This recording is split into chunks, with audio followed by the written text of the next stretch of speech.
Hey everybody! Hi Nick, hi Maddie! How are you both doing? Hope you're both doing well. It's been a while, huh? Missed last week. Just had a chill out Friday last week, so back at it again. So this stream, I'm just gonna try and get back into it, right? So we're gonna bite off something simple, and then we're gonna see where we end up. I got like a whole list here. I don't know if you can read that actually. Like a whole bunch of ideas what we could be doing today, but I'm probably gonna start with like some blueprints because we've made these guys last week. No, not last week, the week before. And I wanna build some blueprints with them so that we can start scattering them around a bit easier. So that's probably gonna be my first go-to, and I'm gonna go to like an empty section and start out with that. Just to get into it. Just to get eased into it again.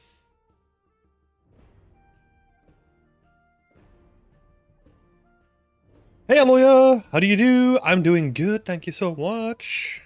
Maddie's doing great. Started working on a new environment prop this week. Oh, nice. What are you building? Holy Mother of God, your village got huge since I was here last time. Yeah, so the village didn't expand. I just made it like way more dense than it was because like the city walls are still in the same place. I just made like the inside part like way more dense. So yeah, been having fun with set dressing this up. I'm still quite conflicted at the moment between like the very built up inner city and then we've got this like barely rural looking like wooden wall around it, right? Because they're building like with a lot of stone on the inside of it. So we probably need to replace this with a stone wall at some point. Or do some adjustments to the town. We'll see. We'll cross that bridge once we get there. Hey Tusker, how you doing? So let's get started with some simple stuff to get into it. So what I might do... Let's see, so this is a blueprint that already exists.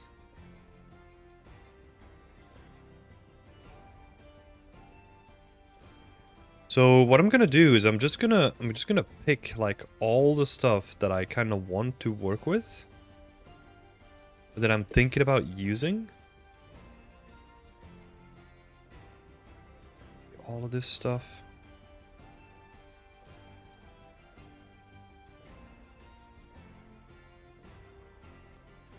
Oh, that's a bit too specific. That has firewood in it. And then once we got like all this stuff laid out already, then it becomes a little bit easier to just build collections of these. This is actually something, what would you call it? Like an asset island? This is like a thing that I used to do in the industry as well, and I saw a lot of other people do, where they put like all the assets that they wanted to use for a certain location, and they called it like an asset island. They put that on like a separate layer, and then whenever they needed something, they would go to that island and pick like a bunch of stuff. Because I'm dealing with a pretty big library of assets, right? But times that like 10 times, and then you're working on like a scale of like an open world that's like at the Ubisoft size, right? So finding assets, even with all the tags and all the things that they have built in to make it easier for you to find it, is still gonna be a pain. Hey Ivana! Was gonna say an asset zoo. Yes, that's the word. An asset zoo. I think that's what most people call it, an asset zoo. And I think I just called it an asset island because I always had it on like a plane that was just floating in midair so that it was really obvious. Yeah. So let's see, what else? All these wooden crates.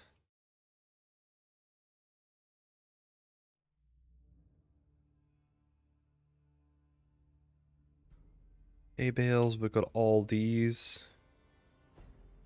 These bags. But yeah, sometimes that was a pain. Just trying to find like assets that you could work with. Especially with some of the limitations that you're constrained by in the industry, where sometimes you have to work within like a given set. So yeah, really interesting how that stuff works. Like a bunch of pots as well. Do I want to mix pots in this as well? Not sure actually. We'll see. I think maybe I'll stick with the large ones because the smaller and the medium ones are more like indoors.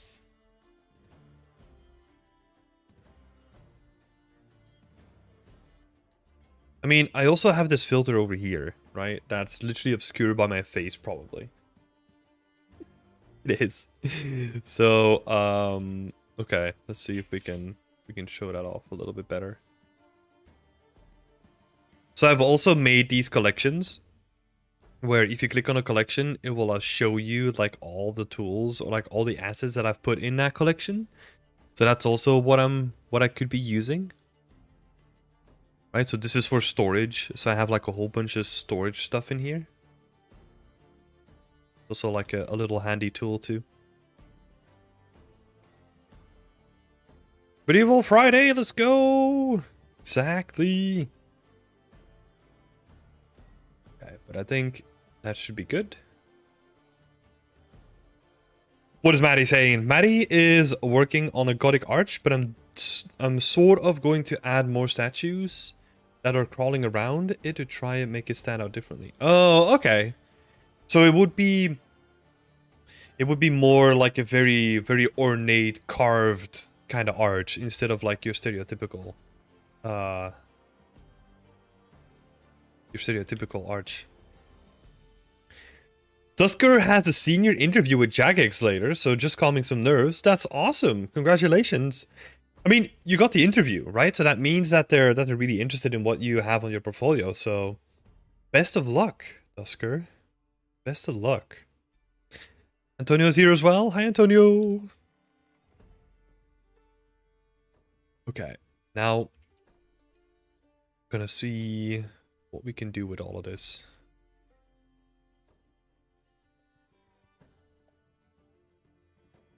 I think at a later stage what I'll do with this one, for example, is I'll put a plane in it so that it's kind of capped off. Definitely do that at some point.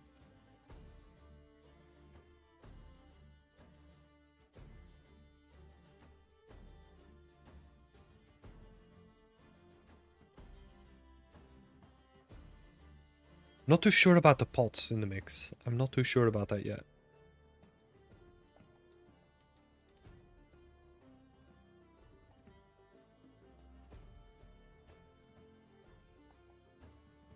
Wait, I can just like, what was it? Shift right mouse and then shift left mouse. Honk it up here. Scale it down a little bit.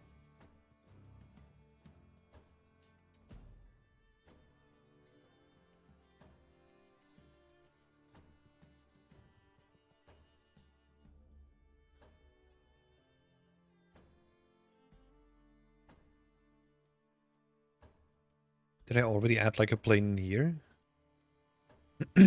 Yeah, so that one already has a plane in it. So if I, which one is that? Oh, that's this one. Right.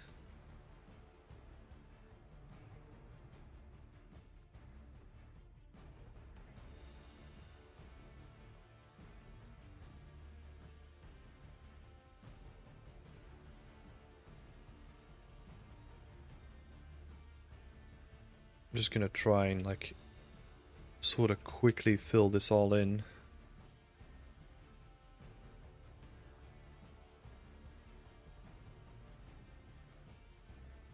I don't think I can do like a quick...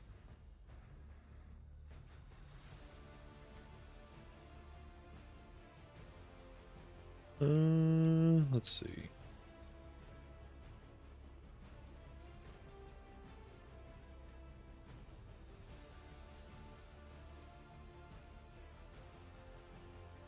Right, and then we just fill that in.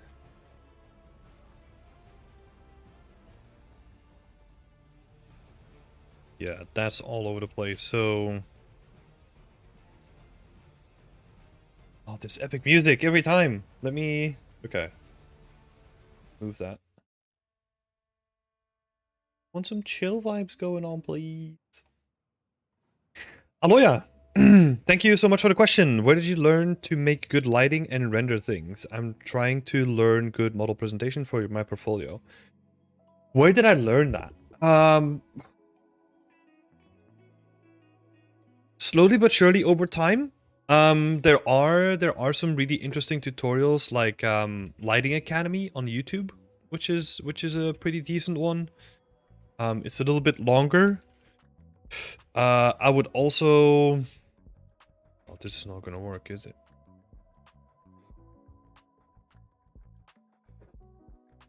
Probably want something like a bit up higher as well. What are some other things? Like usually what I'll try to do is... How do I explain this? Like I would try to approach it in like a very consistent manner where really when it comes to rendering itself, right? Like the presentation of it is super important. So I have a background in advertisement. I never did it in like a professional manner, right? But that's what I did in like high school. So I'm really pulling a lot from just like what font to use, what type of presentation, how big the size of the font needs to be, what font it needs to be, like all that kind of stuff comes from my advertising background. So it's not directly related to what I would learn from, you know, like the games industry. And when it comes to lighting, actually, it's sort of the same thing. I have, with all the advertisement stuff, I also did like photography. So I got like a basic insight in how to set up like lighting scenarios, right? Like studio lighting scenarios. So when I'm doing like individual presentations or when I'm giving people feedback on their presentations, I'm pulling a lot from that. So I would say always try to look at like real life as much as possible when it comes to this stuff, because there's so much cool stuff that you can learn from just looking at like how a car manufacturer presents their work compared to your assets, right? There's a lot of cool stuff that you can learn from that. And a good way to start with like lighting is 3-point lighting. That's like the most standard and like commonly used lighting scenario, right?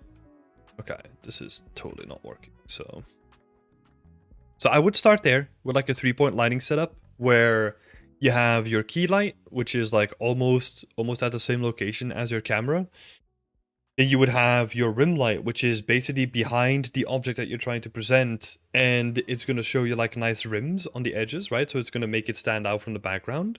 And then you have your fill light, which is basically going to partially negate like the harsh shadows that you're going to get from your key light.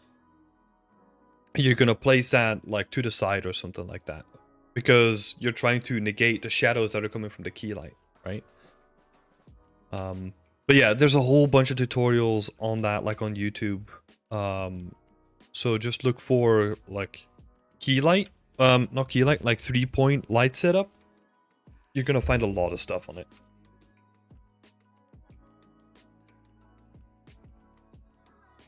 What do you think about trying to repeat someone else's cool renders and learn from it?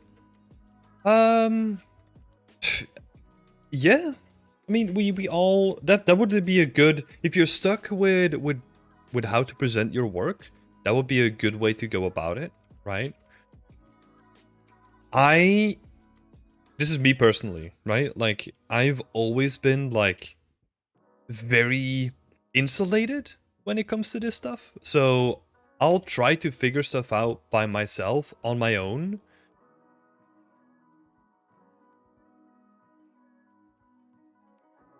Oh my god. Iki. God. Our dog just I have like a barricade set up to the right so that he can't get into his corner because he's getting a little bit anxious these days. And he just snuck past like the bookcase. You little sneaky. Oh my god. Okay. I guess if you're gonna do that, you can stay. Yeah, anyway, I would always be like very insulated, you know? I would be very self-motivated, so not really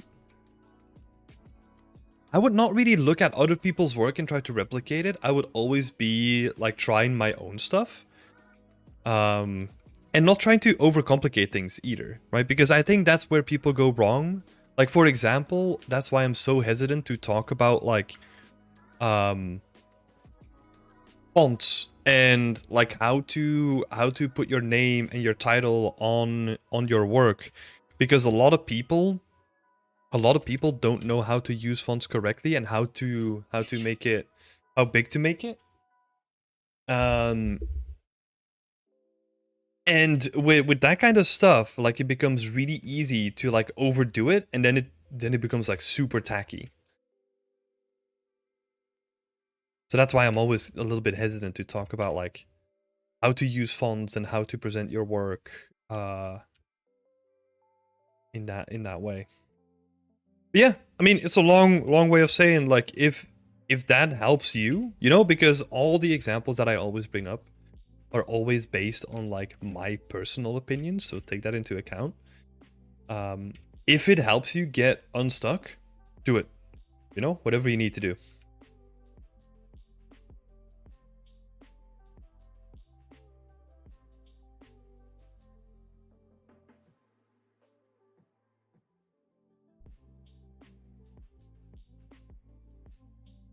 Okay, so just trying to flip this little bag over here.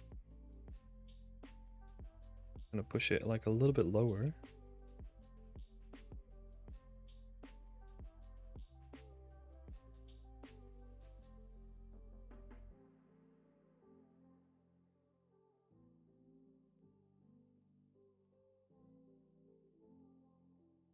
Yeah, feel free to ask any questions or anything you want to ask, really. Like I'm all up for any questions, anything at all.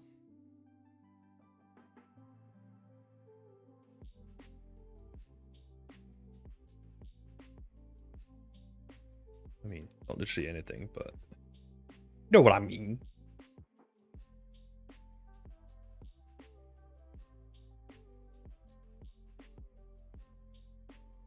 What's this thing? Okay.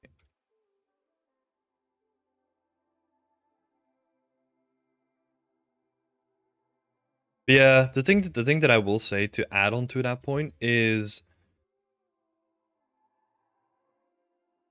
don't underestimate like lighting and your presentation, because if you make like a killer prop and then you present it with like hastily done lighting, or you try to rush the presentation of it, and I cannot tell you how many people's works that I've seen which are like, you can tell that there's like a great asset underneath it, but it's like covered up in this shitty lighting. There's no better way to say it. Like, it's so unfortunate sometimes.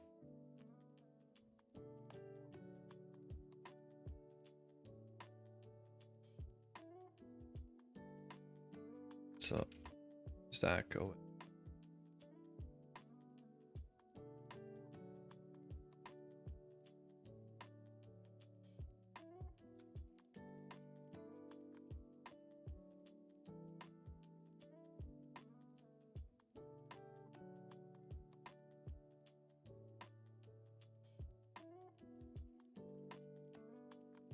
Okay.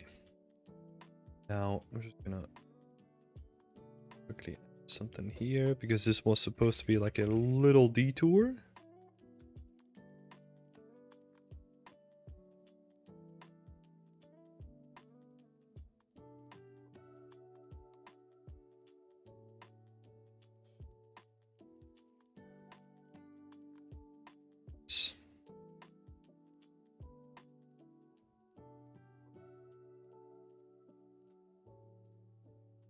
Okay. I'm gonna re-import this guy.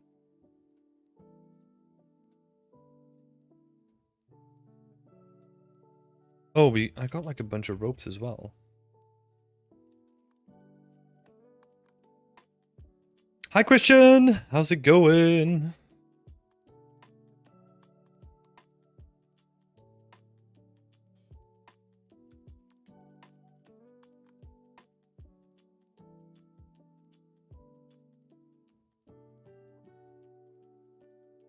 Do you think it's better to start creating environments from zero or learn props and then retrain as an environment artist?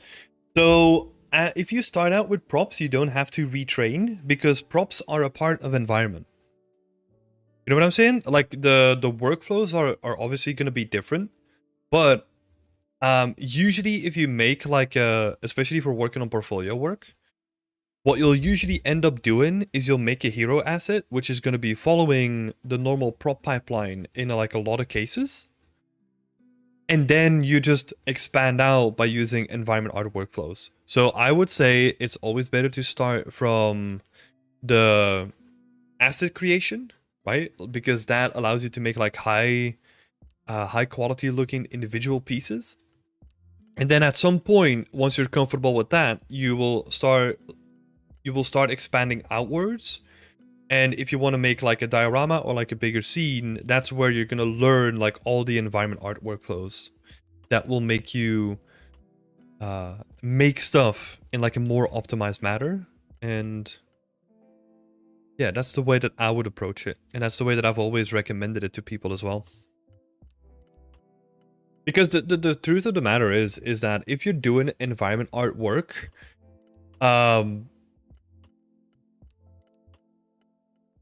I feel like you're gonna have to make stuff look really high quality.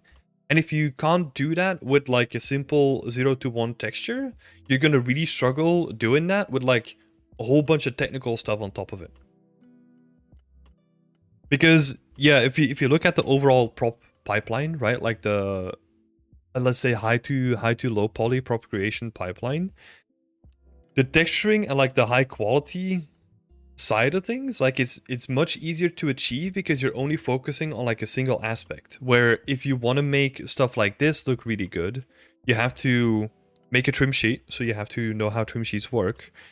And then you need to know shaders because you want to add like a whole bunch of layers on top of it. And then you're probably going to be looking at RGB masking to control where you're gonna layer stuff on top of it, right? So it's like a very complex technical puzzle, whereas like a prop is, the prop pipeline is usually more straightforward. And also, like, the prop pipeline is going to teach you, like, all the basics that you need to know to then start building on your environment art stuff as well. Like baking, right? Like, baking is very crucial even when doing environment art, but it's good to have that more complicated base that you'll get from props, and then expand outwards, right?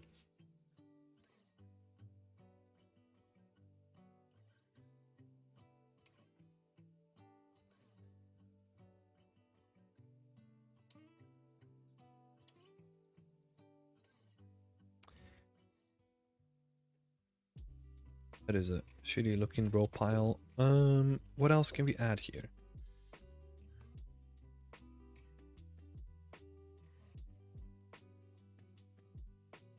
I think that's honestly good for now.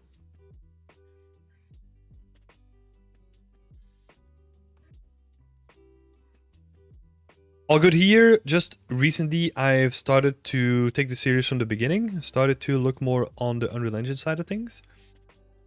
I need to take some notes of your quotes.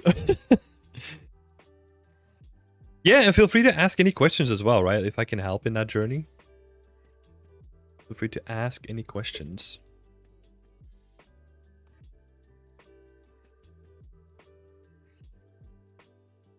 Also, in the grand scheme of things, right? If we're talking about like, because this is always the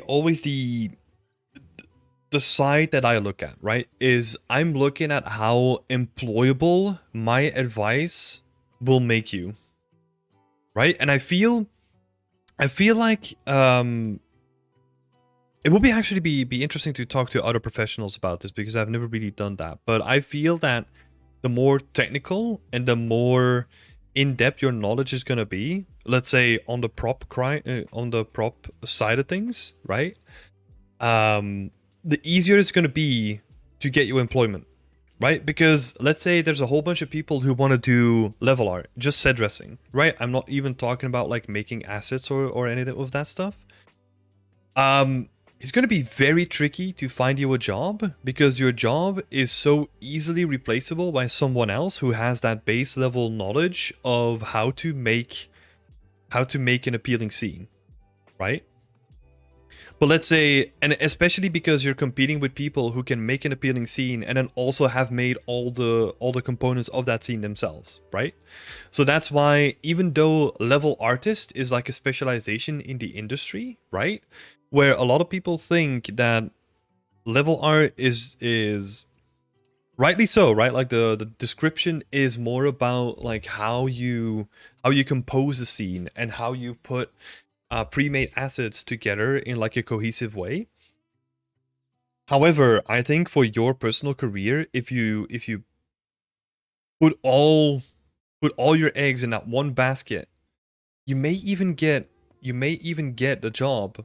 But if level arts gets replaced or someone else comes along that also has like other skills on top of that, yeah, it becomes very dangerous for you being in that position of doing something that's relatively low skill compared to other people coming in with like a bunch of other skills added on top of it, right? It's a bit of a tangent, but I've seen this a lot where people really want to become level artists and kind of forget that for job security purposes and especially for competition and becoming stronger in the job market competition, I feel like you need to add like a whole bunch of additional skills onto it to become more employable.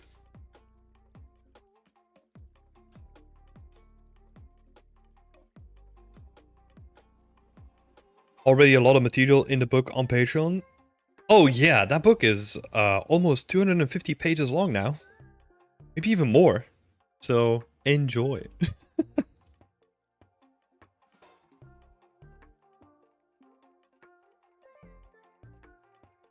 Wait, I gotta make sure that I haven't...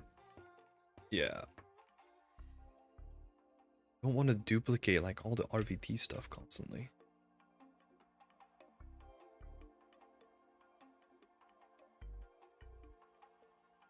Hi Nicole, how are you doing? Good to see you here.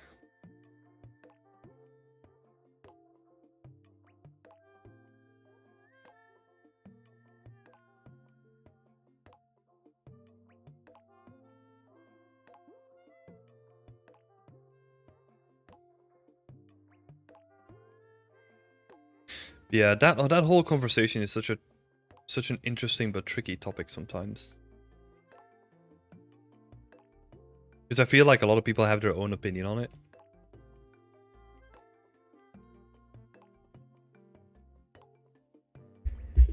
Yeah. I also feel that this is the weird thing, right? Like a lot of people, they will give advice based on what worked for them. But if you look at the history of what I'm doing, right? I kind of did the opposite, where I always went like hardcore into like, hey, I want to make environments and I'm going to figure this stuff out. Rather than focusing on like single props. But still, I wouldn't really give that advice to anyone who's new, right? Because it's such a dangerous route to take, in my opinion. So yeah, it's definitely an interesting one.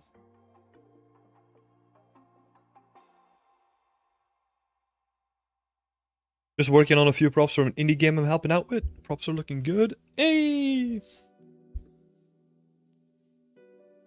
That's awesome.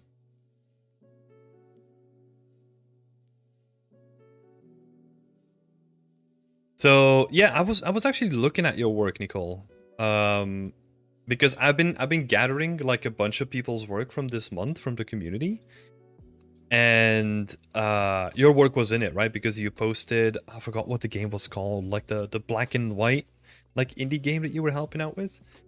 And this is just in reference to like something new that I wanted to kick off this month, and it's like a community spotlight video where we show off like all the cool stuff that's been happening inside of the community and kind of put everyone on like full blast.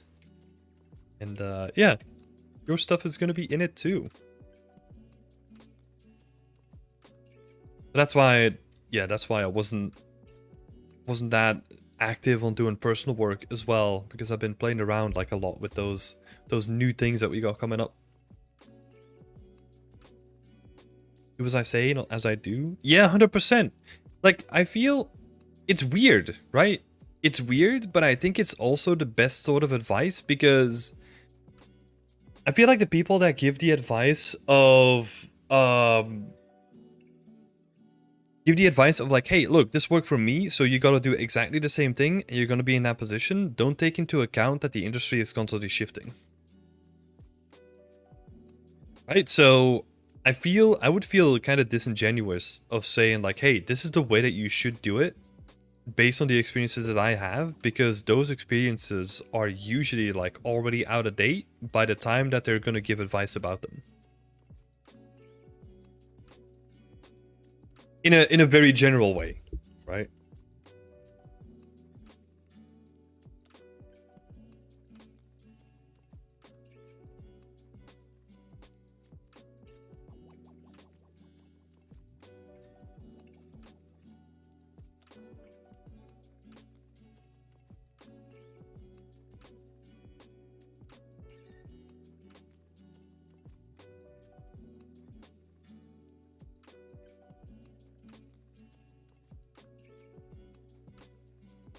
Ace of Spades. Yes! Yeah, that's the one. Very proud of it. Thank you. Yeah, that's awesome. It looked great. I love the look of it.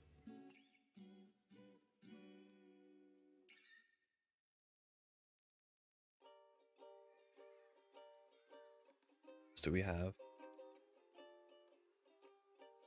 Hey, small question. Why don't you try the new procedural nodes that make asset blueprints? Yeah, so the PCG stuff, right? Like a procedural generated content. Because I don't want to upgrade to the newer version yet. That's the short of it. Like I want to finish this project off in 5.1, and then I'll move to 5.2 and try all that stuff out with assets from this pack, I think. Yeah, or what I might do is have like a spin-off project that will kind of become my testing bed for like the newer version. But yeah, I've been looking forward to trying to play with it because I'm seeing some cool stuff that people are doing with it. That's a great question though, Emmanuel. Oh, Manuel, sorry. Have you tried working with it yourself?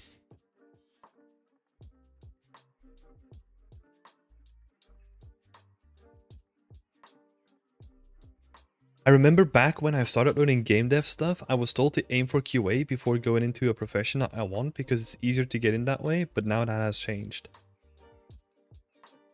So, oh man, that's such a weird topic for me. I don't think necessarily that has changed.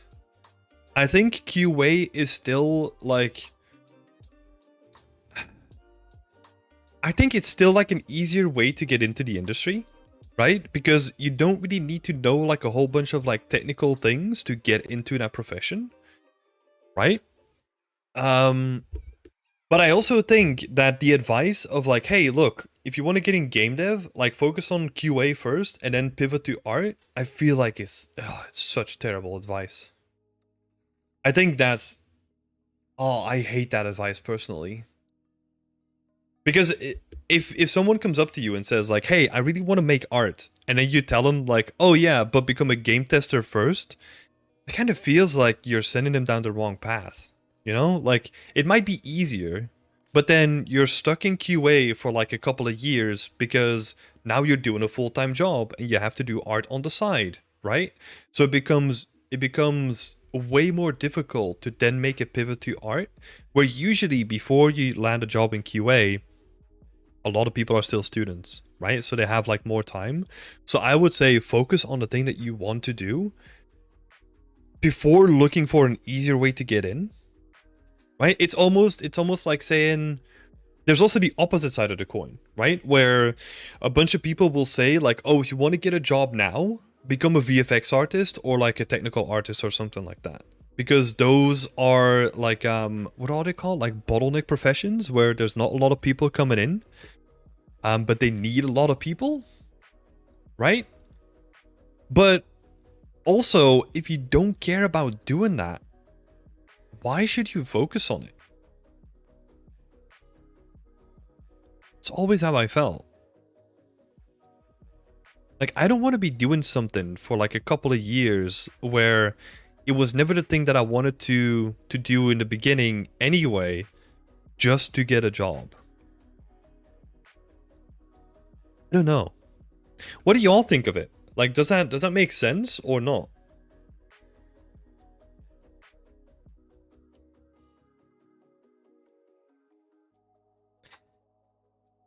Manuel is saying, I was wondering how to test it on my actual project, but I will probably will test it on a new one. Yeah, I haven't tested it myself yet. It's probably like an add-on that you have to click, right? Like with most of this stuff. I have no idea. I haven't done anything with it yet.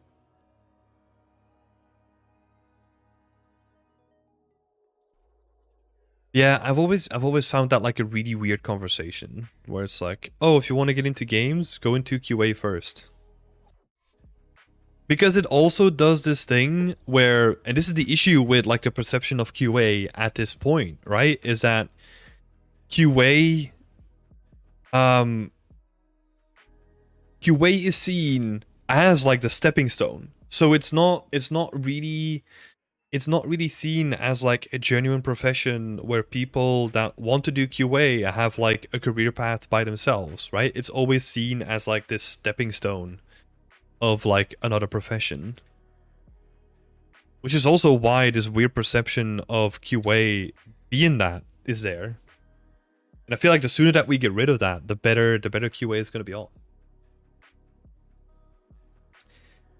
Nicole saying, I wouldn't want to go into QA since I doubt I enjoy it. I'd rather put my time into portfolio work and get better that way. Yeah, I 100% agree. Sarah is saying VFX artists first would be tricky. No. I mean, they model and texture in a way that's very different from game artists. Not at all the same goals.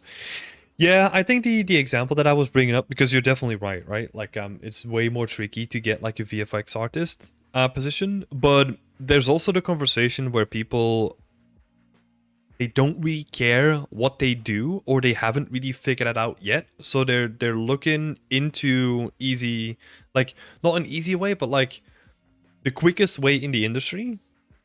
Because you could say the easy way is QA, but QA is also so approachable that a lot of people might try to do it, right? So there's like a bigger pool of people that are trying that. Whereas if you have the skills and you want to get into the industry quick, like probably VFX artist or something like that is a better way to go. Even though that doesn't take into account like what you actually want to do at all, right? It's just unless you really want to do it, of course. But like let's say you want to really do environment art, but then you kind of follow the advice to become a VFX artist just because um that's like a more guaranteed way of getting into the industry. And I think that's the wrong approach as well, right? So to me, it's like two sides of the coin, where the one is hard, but it's more guaranteed. Compared to the other one, where it's like, it's easier, but there's also like way more competition in it.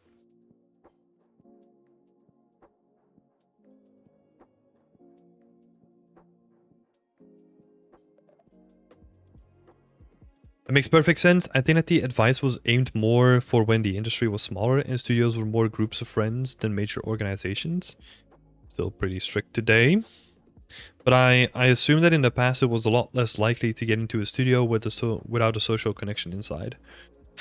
That social connection thing still holds true though, right? Like, I mean, like a lot of the people that we hired was just based on like, hey, I know this person. This is a good person. Let's get them in. Yeah. But I can see what you're saying though. But I don't know if that's the crux of it.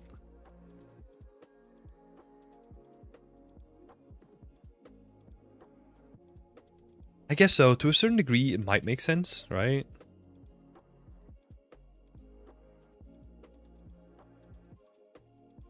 I think, yeah, maybe in that vein, right? Like what you're saying, like, I think what really matters there is that game dev wasn't really seen as a profession for a long time.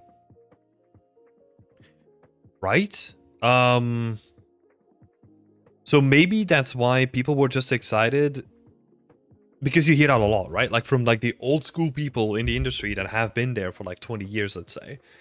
You hear a lot of stories where they were just like, oh yeah, I just knocked on their door and I said like, hey, I want to work here. Like, can I help with anything? And like the studio was like, oh fuck yeah, like we're looking for people to test, right? Like that was like the easiest thing to get people into the industry. So maybe yeah, it has something to do with that. Just like the old school mentality around it.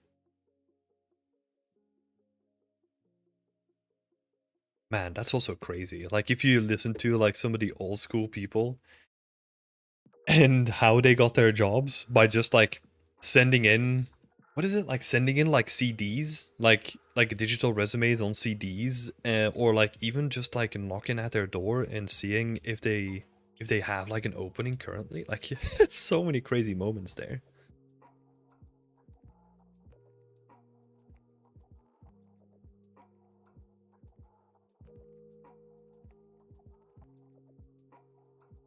Andre Flo, following of what you said about technical artists and VFX, I'm currently working as a 3D environment artist for VR, and I was wondering if I should learn more towards technical due to future concern. Okay, so let's break that down, right? Future concern, to me, still needs to... There's always going to be a future for art. I think that future is going to change and evolve and it's going to morph, right? But there's always going to be a future for art. It depends on whether that is your future or not. Right? Like, I am doing environment art because I freaking love doing environment art. Like, I wouldn't want to do like anything else full time. So I think once you kind of figure that out, if your heart is in environment art currently or not, right? I would personally, this is my opinion, right? So this might be different for anyone else. I would never change what I love to do because the future is uncertain or unclear at this point, because it might not even be a guarantee that it might change or not at this point. You gotta be careful with current trends because it seems like a lot of it is based on hype and quick money making. And there's still like a lot of legislation that is currently being looked at or passed that might impact the impact of this technology.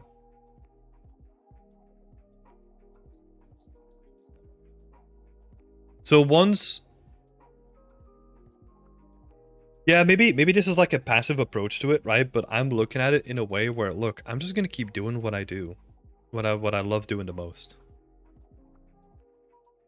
and I'll pivot when I want to pivot myself. I mean, this is gonna be personal for everyone, right? I kind of went through that initial panic of like, oh my god, like art is not going to be around. And then it kind of settles down because you see like all the people that are like marketing this stuff are just trying to create like fear and uncertainty, right? And that's where they get like their money, because then their fear and uncertainty turns into like, hey, if you want to get ahead, follow this newsletter right here, like in this tweet. You know, and like a lot of it, like once you've seen it a couple of times, it becomes very transparent to what they want to achieve. Yeah. Does that mean that it's not going to change? No, I think the future will change. But I mean, game dev especially, like if you're scared of stuff changing, I feel like you might be in the wrong profession anyway. Because even in my lifetime, you know, I've spent 7 years in the industry. Right? When I got in, like PBR was just a thing. Like it was just becoming a thing. And it completely changed how we rendered and textured and like it basically made our game assets, right? And then I also saw a switch where concept art switched from like all the people around me doing 2D to all the people around me doing 3D and becoming like way quicker in what they do and becoming way more fluent in their communication with environment artists, right? Because that was like a big step as well. When concept artists were doing 3D, they had a better understanding of what the needs for 3D were, even though their files look completely different, right? Because they don't have to care about like poly counts like we do. But I feel like those two things like have like a massive impact, not necessarily on us as, let's say, environment artists, right? But they had a massive impact on the industry. Because I remember seeing the speed of a person who worked with 3D as a concept artist compared to the speed of someone who was doing 2D. And you could kind of see the fear on people's eyes, you know, when they saw someone doing 3D and they were like, oh my god, this goes so quick, because now I don't have to worry about doing perspective and doing all that kind of stuff anymore, because it's already there and they can just focus on like the overpaint. I think that's going to happen to 3D as well. But it's not going to replace us. It's not going to invalidate us. It's just going to become a tool. So yeah, what was it? Oh my god, I can keep going on tangents.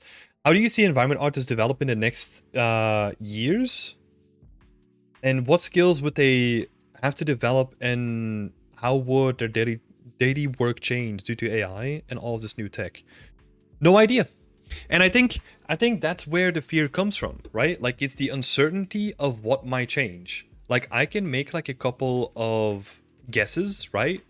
A lot of it comes down to like the actual ownership of it, right? Where at this point, with the current legislation in place, you have to always transform something. You can't just have something be pure AI and then have full IP ownership over it,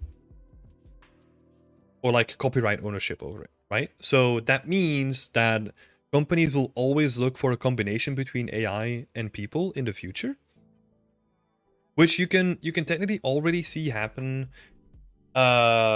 with I think Ubisoft was doing it, right? With it's not with props, but they were doing it with NPC dialogue, where they will have like a bunch of the random NPCs be generated by AI and then probably cleaned up by people, right? Or like tweaked or refined by people. Stuff like that might also happen to us, where either we make like the 3D model and then the art director is like, oh, but I want this to be red and this to be blue instead.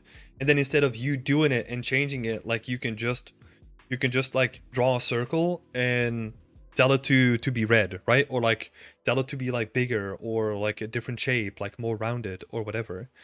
And it can kind of do it on the fly. And then once the art director knows specifically what they want, then you can make it, right?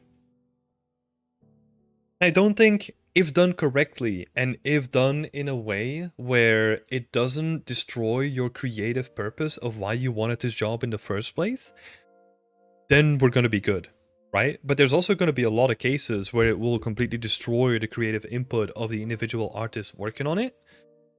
where that is going to be a giant issue. But I also think that the people that will be taking those jobs, they're either going to be burned out, or they're going to be, how would I say this? Like, they're going to be like the non-creative artists, where they kind of want to be an artist, but they don't really want to put in like all their creative spirit into it. You know, like more like just production workers, I guess. So yeah. We're definitely going to see like a bunch of stuff. Like, as for what to develop next, just keep doing what you're doing. Make good looking stuff. I think actually, like, there's a lot of people that say like creative work is going to be more important than ever. And I hope that there's actually going to be like a new frontier opening up on like really powerful work, or like really not powerful, but like creative work, where the focus is going to be back on like doing really interesting projects rather than doing the same project over and over with like a different skin on it, right? That's what I hope, at least. And I think that's what we're going to see regardless in like indie games or AA games or whatever, right? We're already kind of seeing that. It's just going to be easier than ever.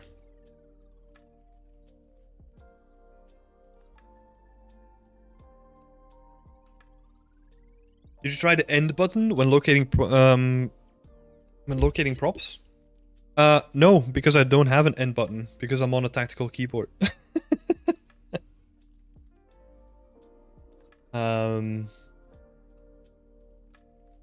I recently got into the tool side of tech art. My one advice is one big rabbit hole. I just wanted to learn how to make a macro script in Blender. Now I'm making multi-program add-ons for some reason.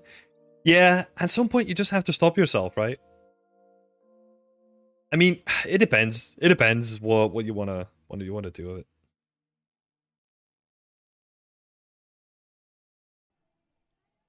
Honestly, at this point, I think people just want games that actually come out in a good state. There's a lot of games that come out in good states, they're just not talked about. I think that's the issue.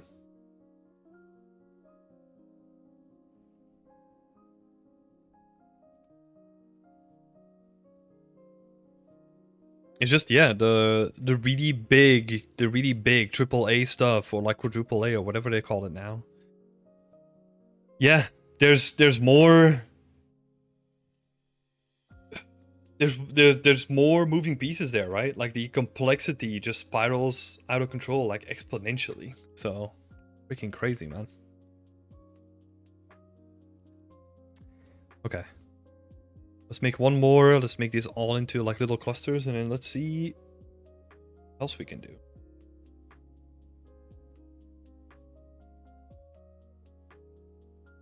Scaffolding, stone walls, craft signs, maybe. Man, I've really been avoiding like the stone walls, so maybe we should do those next.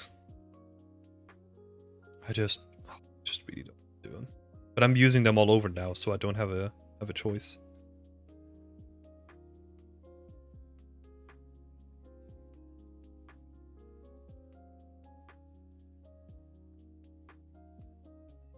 For AI, I doubt it will replace us. If anything, I can only see it developing into an advanced clone tool or something for concept artists to quickly pump out sketch variants. I think it will. Well, it will, and it has already replaced people. Right? But it depends on like the ethics of the company, and also like the amount of copyright control that they can have over the end product. Which right now, like yeah, people can go crazy with it still, right? But I think once we have like stronger legislation on our side, which a lot of people are fighting for, hopefully that can be resolved. I was actually, this is kind of crazy. I was listening to a copywriter talking about like how she lost her job because she was getting replaced by an AI writing tool. and she was kind of desperately looking around for a job. She was kind of desperately looking around for a job, and when she finally found one, which was like a decent offer, you know, she didn't really have the choice to not take it, but it was in the description. It said that she would be. It was a 6-month contract, and she would be writing to train an AI tool. So she was on a temporary contract to train her future replacement. Just it's kind of dystopian, you know, if you think about it.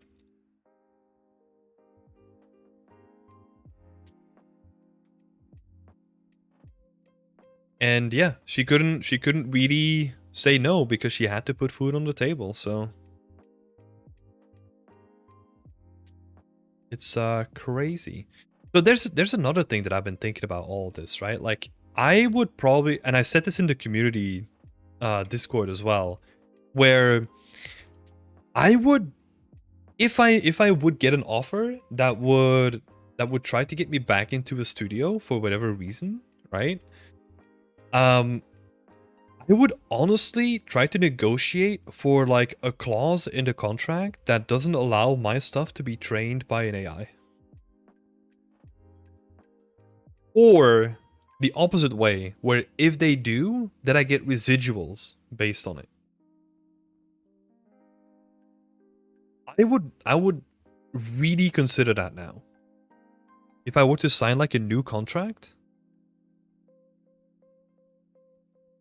I can guarantee you that's not going to entice like a lot of people anymore, but it is what it is. I think, yeah, because there's this thing with, there's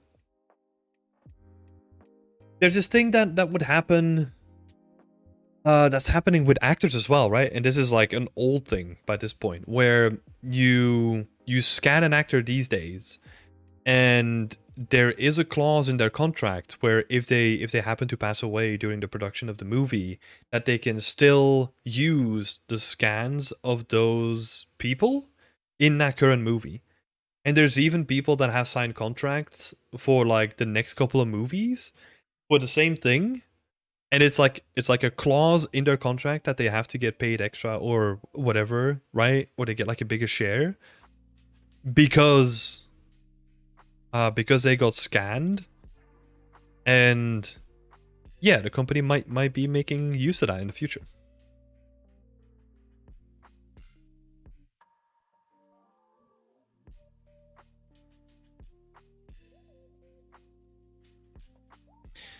So yeah, lots of interesting stuff.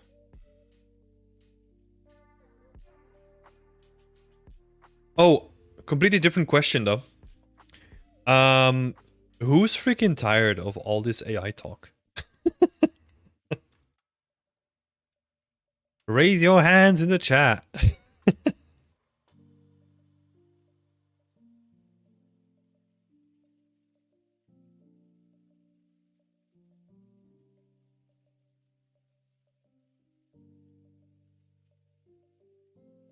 So you got a bunch of bags, got a bunch of pots.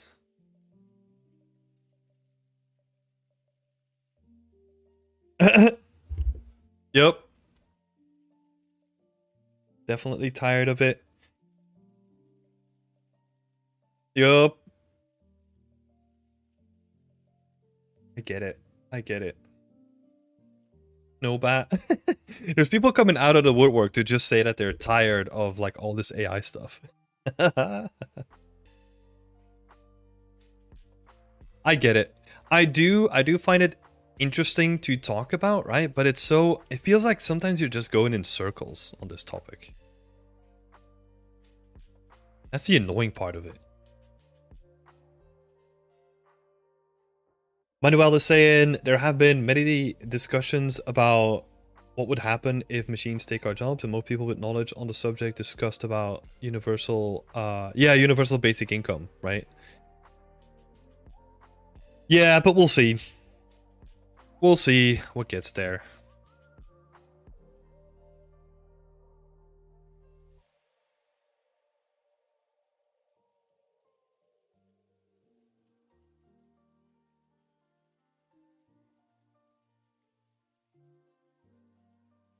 The thing is, I'm just gonna keep doing what I love doing, honestly.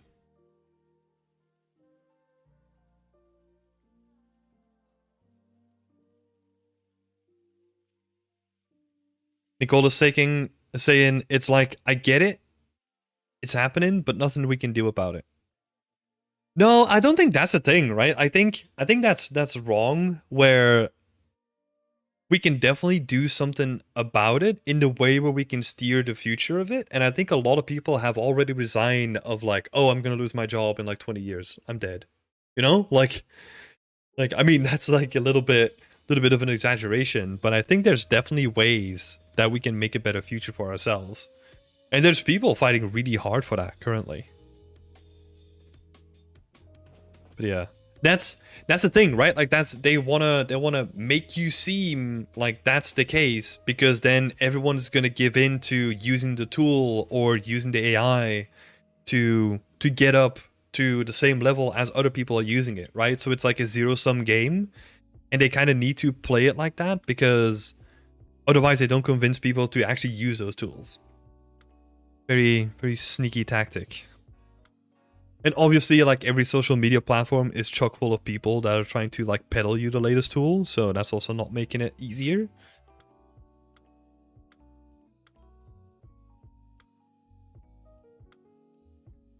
Yeah, just see, I've seen a couple of waves of this.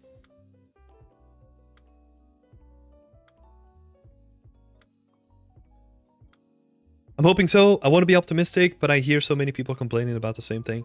Yeah, but that's the thing, right? Like the people who are complaining are always going to be louder than the people that are optimistic about this. I don't think you even have people that are like really optimistic, because they're just I think the people that don't really care about this, they're just sitting down and doing art. You know? Well, in our case, right? I think that's fine. Because I gotta be honest, like the last couple of weeks, I've been spending less time on like social media, and it's like that anxiety of like the future is gonna collapse on me. It's kind of gone. It's nice, you know? Because I mean, it might sound ridiculous, but like I love what I have, you know? Like we have like a really beautiful community of people that are like really supportive of each other. And that's where I like to be, you know? I like to be here, surrounded by people that are like fun to be around, instead of going on a website that makes me feel bad every time I freaking open it.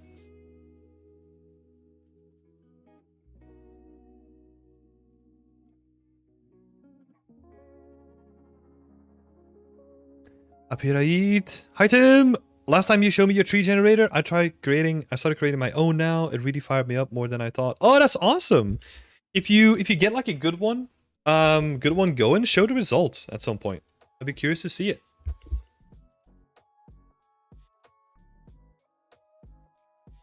Okay, so how are we gonna name this? Because my naming convention is all over the place. Surprise, surprise! So, prop. Butter. 1. Do we already have like clutter props? I think we do, right? So clutter barrels, okay. Do we need to specify it more? Don't think so. Just call it this. Yeah, it's just gotta be optimistic about the future, right? Because I mean, that pessimistic crap, for lack of a better word, it only goes down. You know, like, and I've definitely been there, you know, like the panic when this first came out, and it's just like at a certain point you just have to resign and just, I don't know, yeah. Oh no. Oh, this doesn't need to be here. Yeah. You gotta stay positive, Nicole. And I know you can. You got this. Tricky question, non-AI related. Good, because we need to get off this freaking topic. How do you feel with your job at Ubisoft right now after all the announcements, but also taking into account that people are leaving and the six? Oh man, I got a surprise for you, Manuel. Uh, but also taking into account that people are leaving and the 600 million's lost, because based on the people leaving, etc., I rejected a position at Ubisoft with all the announcements, but I kind of feel sad for my decision. I'm happy where I'm at right now, but I'm wondering what if. So, okay, let's start out with the big bombshell. I haven't been at Ubisoft since last year. So, I left Ubisoft last year in May. But I will also say this is an interesting take, right? So, I think Ubisoft right now is in a really good place compared to where it was like a couple of years ago. Like 600 millions lost doesn't matter, right? Like that's just a number. You know, I know this might sound weird, but that number doesn't give you any indication of how creatively fulfilling the current projects are. Right?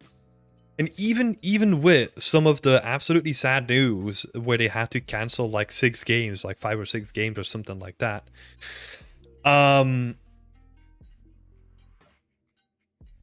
That, in my opinion, as much as that sucks for the developers working on it, right? Because I've worked on like a can thing as well. It fucking sucks. There's no way around it. I think in the long term, it's healthier and better for Ubisoft.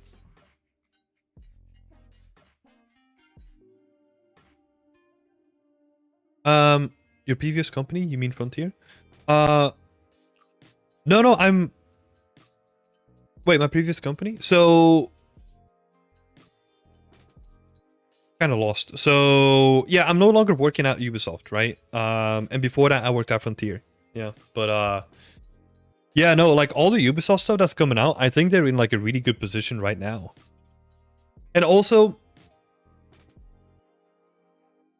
man, there's a thing there. You said Ubisoft was better than the previous company? Oh, no, I didn't say that. So, oh, maybe I did, but that's not what I meant. So, a company is not necessarily better, right? It's just different. It's a different company with different projects that they work on and different people that you're going to be surrounded by. Right? And better is like a very personal thing in that respect. So for me, let's say for you, like one is better compared to the other, but for me it might actually be the opposite way, right? Where I feel, let's say, let's take my example, right? Like I worked at Frontier and at Ubisoft.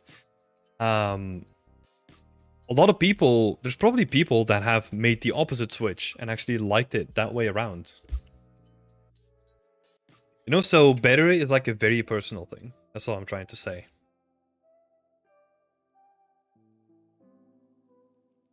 Yeah. But yeah, if you kind of feel sad about your decision, I mean, there's always a next time, right? And you can also maybe just try to send them, if you really wanna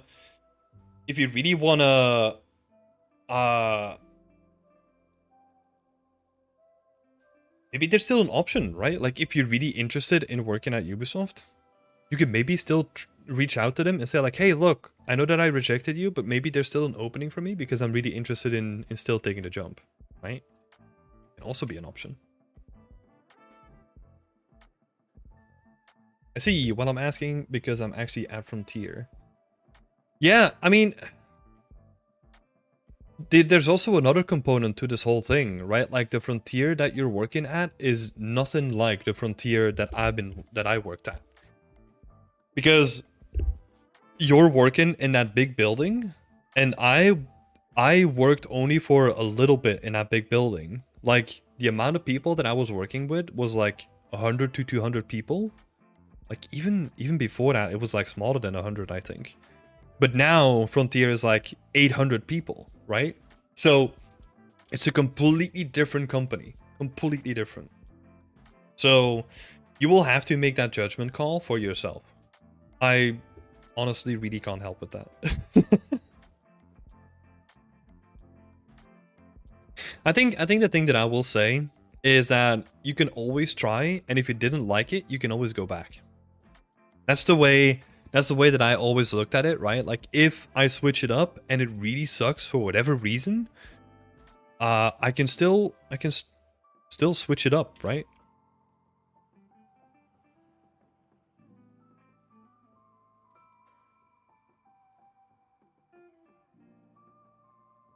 Stupid ads here.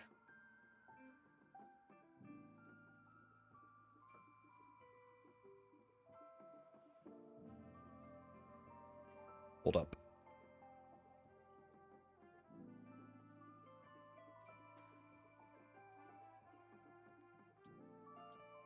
Well, that option is something that is going to happen in the near future. I made a choice that can happen. It can happen in a couple of years. Ubisoft is one of those companies that aren't allowed to offer full remote positions. Yep. Yep. That's definitely something you'll have to contend with, for sure.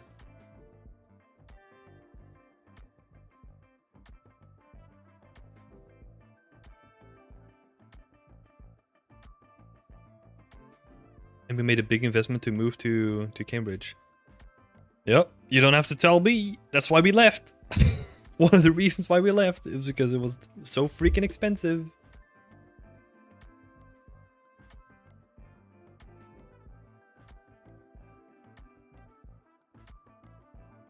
And also, yeah, there were like a bunch of other reasons. The insecurity that Brexit brought were also not cool to be working around. What else was there? I wanted to get a new job anyway, right? I wanted to at least hop to like another company. So I knew that I was gonna move at some point. And then also, we got kicked out of our apartment at the end. So it was like a perfect storm of like our decisions, what we were planning to do anyway. And then also like getting kicked out and then the whole Brexit thing happening. Like it was, yeah, perfect for us to make the decision to move. Oh shit. Oh, I didn't want to select all of this.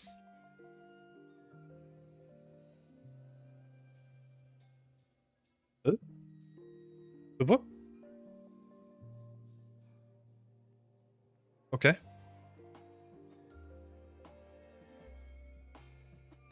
Okay, it just deleted it. That's great. That's lovely. I can't go back? Okay. I guess we lost that then. Jesus.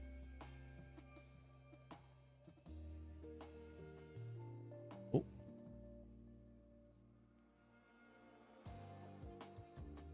Yeah, it's can't really give you any advice there. That's a very personal thing. Because the thing is, like, I started with like a bunch of people, right? Or like, well, they started like a year before me, and they were also from Belgium, from the same school, so same kind of circumstances, right? And they're still there, and they're absolutely loving it. So, and also, like, I'll say, like, I love the team. You know, like all the people that I worked with, even though like a bunch of them have like done their own thing and they're doing different things now, like the team that I worked with was absolutely marvelous. You know, I loved working with them. But yeah, sometimes it's not that grass is greener, you know? Like I'm just curious to find out if it is. And that's why I moved. I was like, come on, let's go. Let's try something new. And then yeah, now I'm doing this, right? Like now I'm doing Beyond Extend full time. So it's like probably have a hard time sitting still for like a really long time.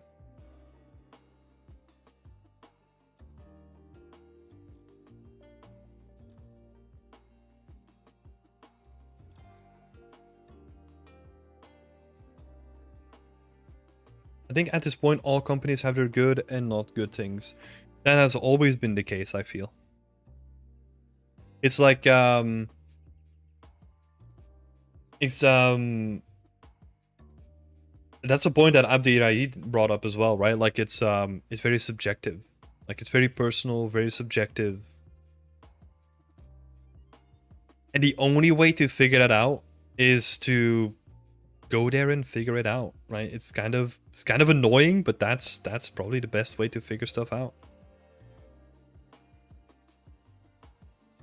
Because I will say, like, I've heard people coming from different studios where I would be really interested to work for and hear bad things about it. But I've also heard a bunch of people say the opposite, right? So, yeah, again, very personal, very... Yeah, very personal. To some people might really like a company culture for reason X, but other people might hate company culture for that same reason.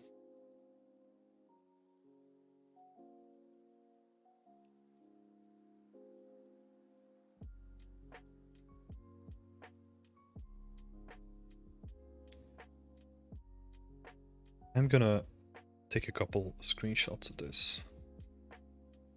So, for barrels.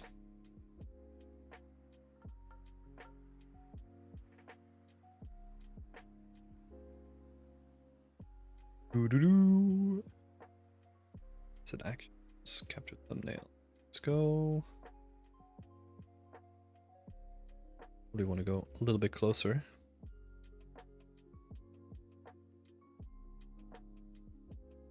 Oh, don't select it.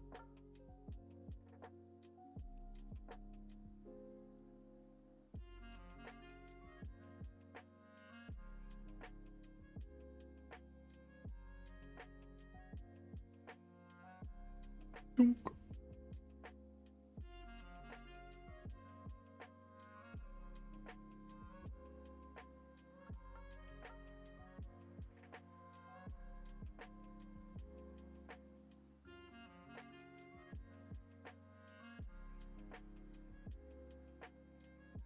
Oh, it did save. Okay. Okay, that's good. Not complaining. Complaining at all.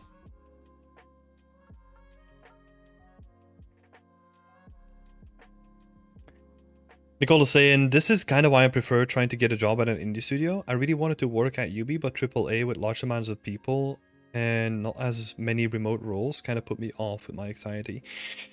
Yeah. Yeah, that's fair enough. It's kind of weird, right? Because I kind of felt like when I worked at Frontier, or when I started working at Frontier, like I kind of felt like it was an indie place.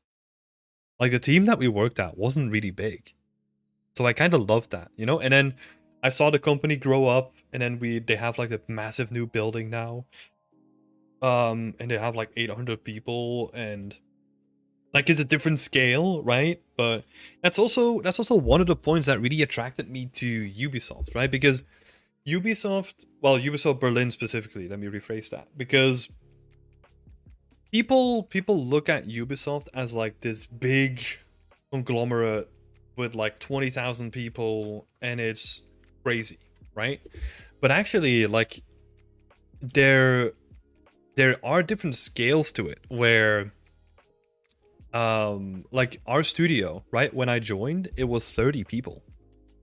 And I think the way that I started looking at it then was, yeah, we're working with like a really big big network of people, right? Like you have access to that big network, but your day-to-day interactions are still with like the same amount of like core people, which I really like that balance, where you're working with like a really small team on, like in our case, like a bigger project, right? But it kind of felt like it was like I don't know, like an indie or like a double A studio within like a really big studio. And I think they really managed that balance like really well. And obviously this is going to depend from like studio to studio, right? And obviously like the Ubisoft Berlin itself is now also bigger, so gotta keep that in mind too. But yeah, that's one of the things where they said like, hey, we're starting a new company. Do you want to be a part of it? I was like, fuck yeah, sounds great.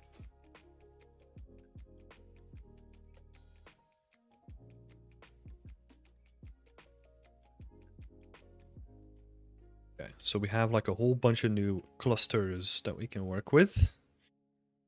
What else should we do? Should we do something else?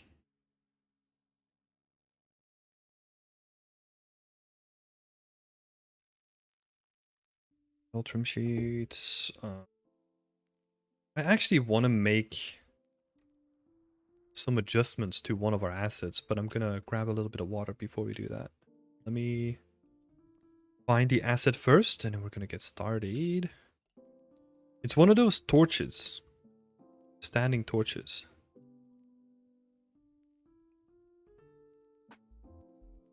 Is it even in here? Light post torch? Oh, it's a placeholder. Here we go. Okay. So I want to sturdy this up and like wrap some ropes around it. Make it look like a little bit more proper. Let's see, I don't think I have some rev for that.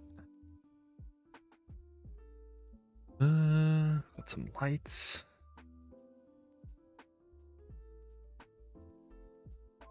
I don't think so.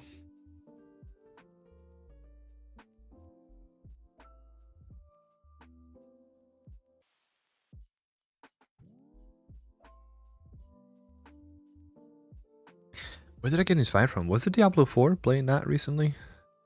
Could be. Okay. Gonna figure that out. So I just want to brace the bottom of it up and like kind of wrap some ropes around it to make it look like a little bit more sturdy. Maybe we'll make like 2 or 3 variations. And then maybe after that, what we'll do is, oh man, the stones. Stone walls. We'll do those. I'm gonna grab some water though. Right back.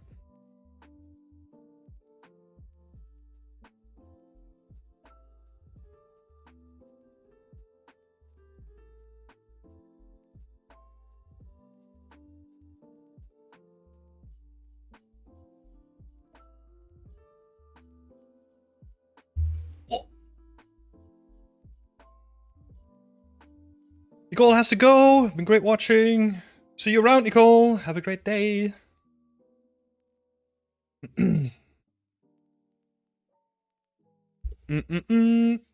been in an indie studio too. In my opinion, it depends a lot on what kind of indie studio you aim for. I didn't learn anything at that studio. I had more knowledge than some of the team. It was my first job. Yeah. Yeah, exactly. Like, that's also where the personal element comes in again, right?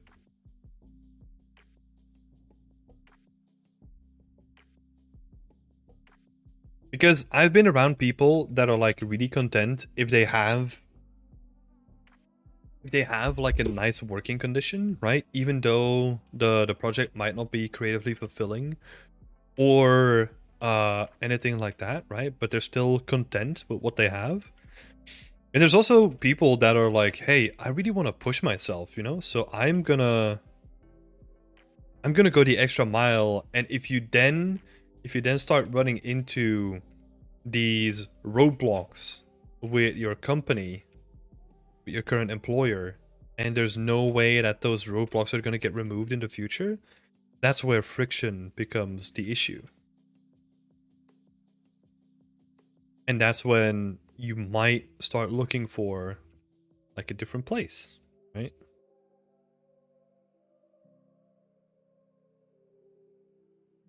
Yeah, again, it's very, very personal. I think the best thing you can honestly do is just, yeah, try out stuff. You know? At least in my opinion.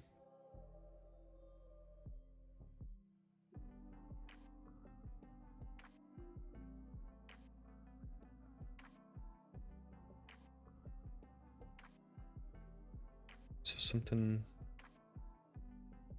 like this, perhaps.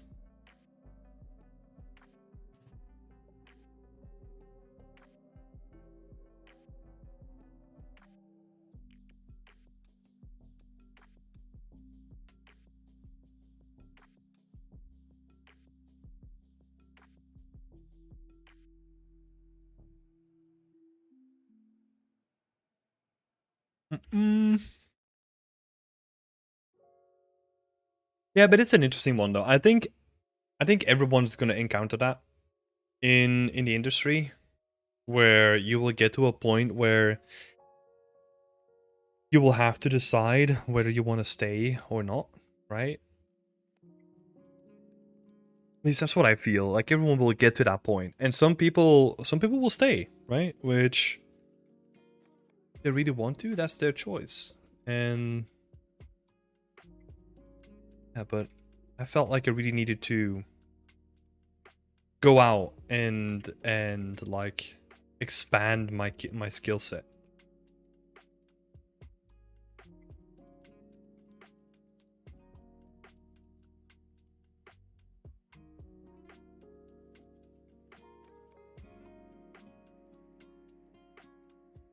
I actually select all these and then do quick pipe. That would be great. Yes.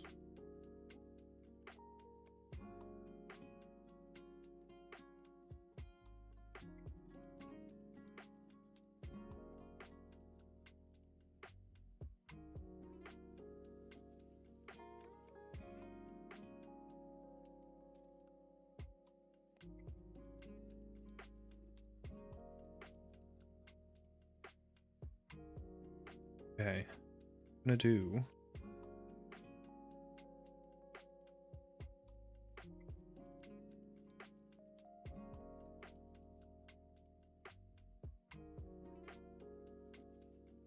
the same thing here. Then I'm just gonna connect them all up again.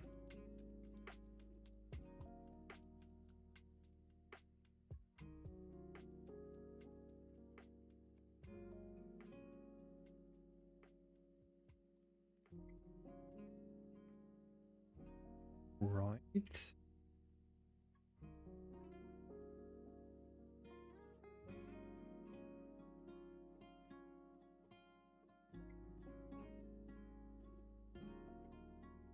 Well, you can find that in an indie studio made from ex AAA senior workers, but they're normally only looking for highly skilled people too.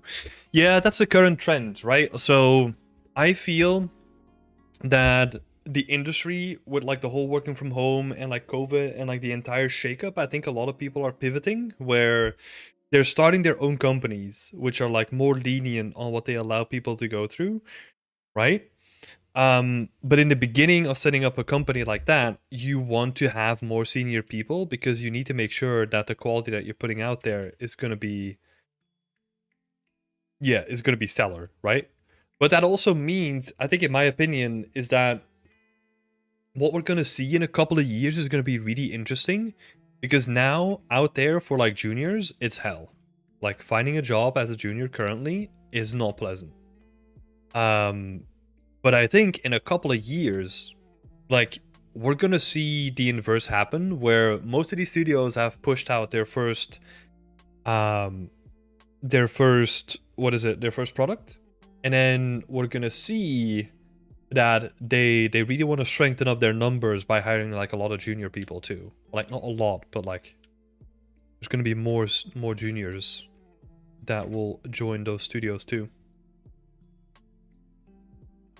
At least that's what I'm currently thinking. I think that makes sense to me at least. At least I hope so. Because yeah, it's kind of rough out there, you know? For all those juniors out there. Hi Fibu! How are you doing? I'm doing good, thank you.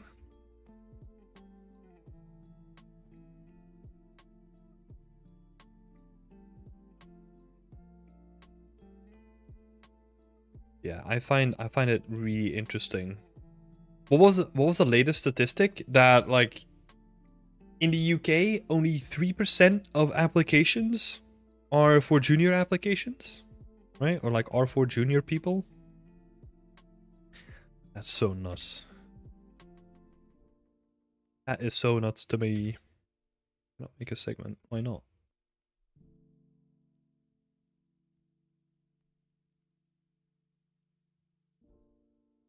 Oh, because this is still a segment. Yes.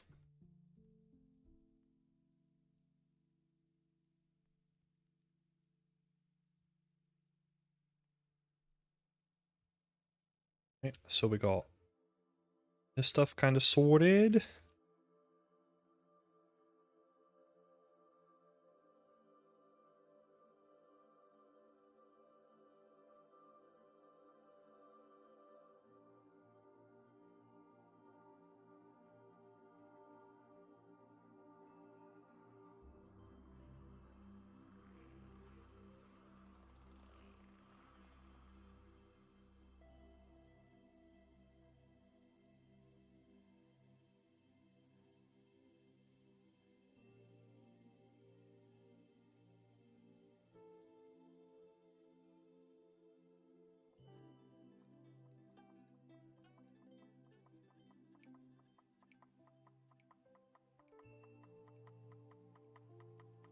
I'm just gonna add like a couple more bands on it just to make it look interesting.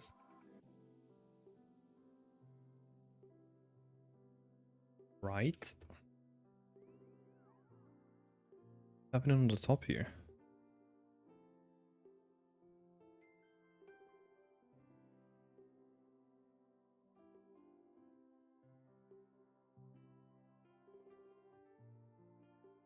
Yeah, I've never worked in like an indie company myself, so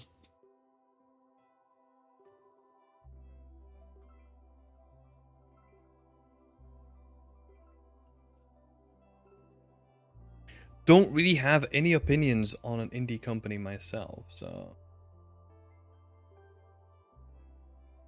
Where is everyone else working now then? So we got Manuel's working at Frontier.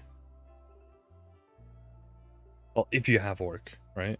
I know from a couple of people, but indie or AAA? Don't need any specifics.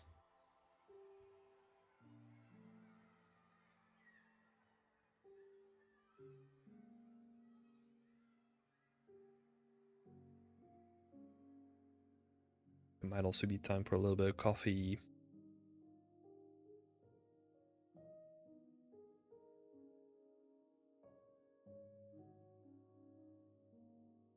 Unemployed. Love to see it. We get something soon.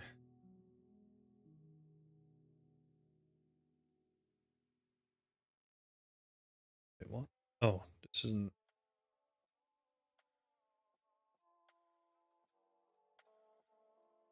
How are you doing, Route 1?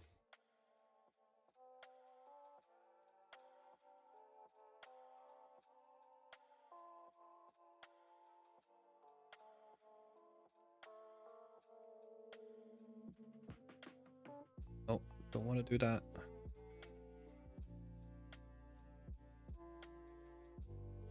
So, yeah, we got that.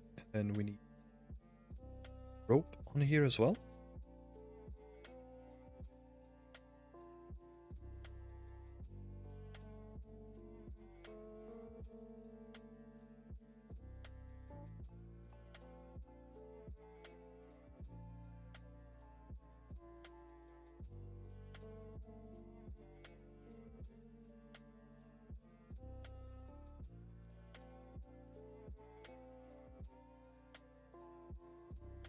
Oh, what?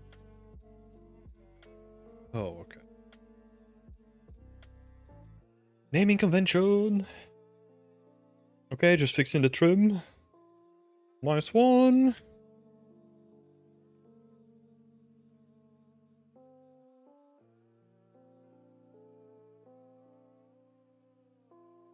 Hmm.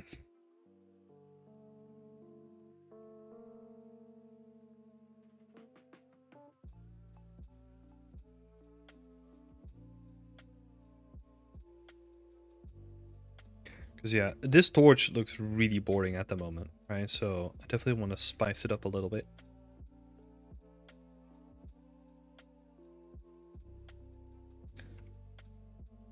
It's looking a little bit better.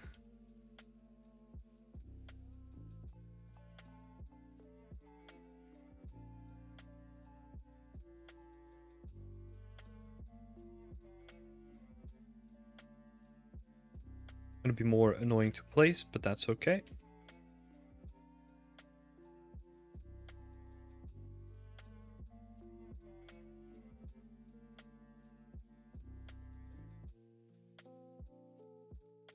Yeah, and I think maybe we don't do one of these here, but we do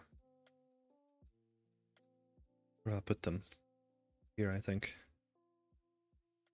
No, I removed them because that's the old one. Guess we'll just have to make one new. So this is my little light blueprint, I think. Isn't it? Yeah, so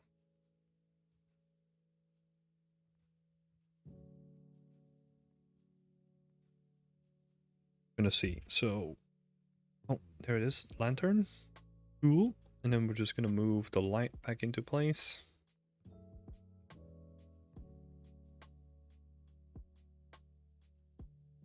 That.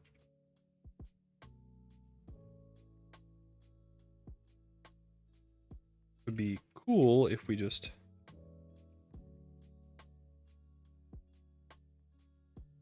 this is a bit too big though, so maybe. Hey Andrea! Happy Friday! Hell yeah!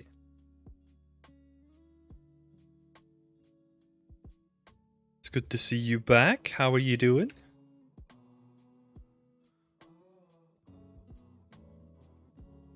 Let's see, so modeling.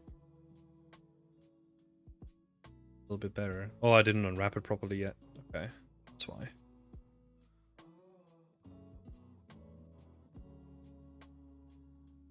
Oh, it would be cool to do fish netting.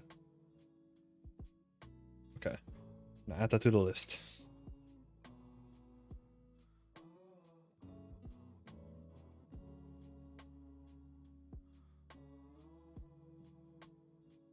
My poster is getting stuffed with stuff now.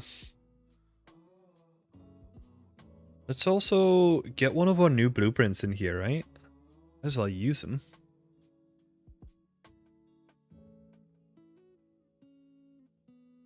Oh, you know what we can do? Whoop. That on there.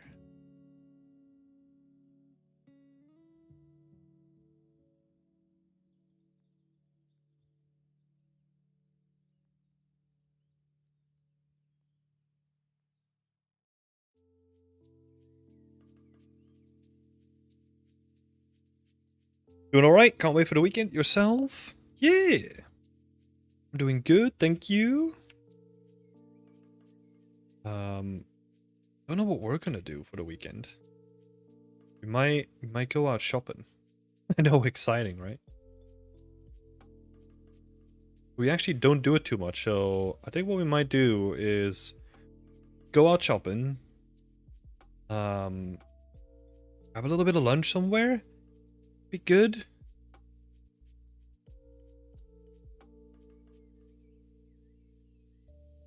A little bit of lunch. Because we're gonna go shopping for presents for my. Because we wanna send her like a surprise box.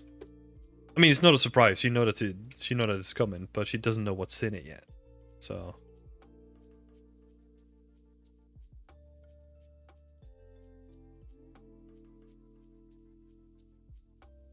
So, getting some good stuff together here.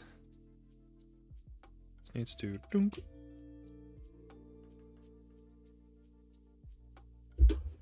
Yeah, what's everyone else's plan for the weekend? Anyone doing anything exciting?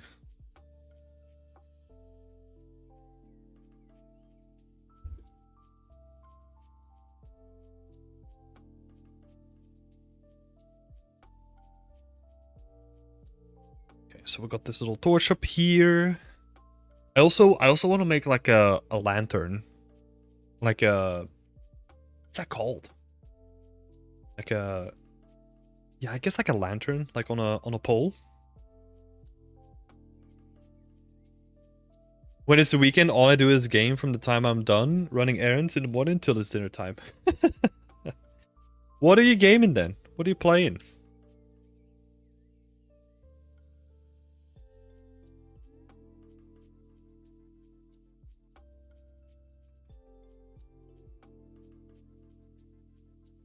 Okay, so lantern. Oh, well, new lantern.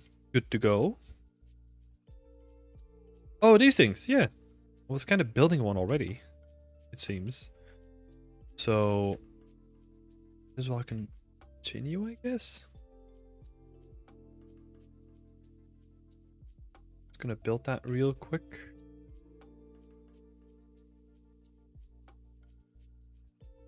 Base kit in here.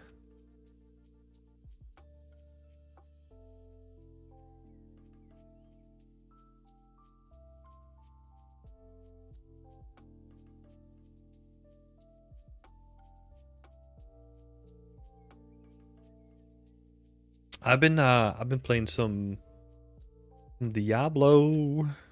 But yeah, I'm kind of getting to the point where it's like, yeah, I'm kind of done with it again. So I don't know.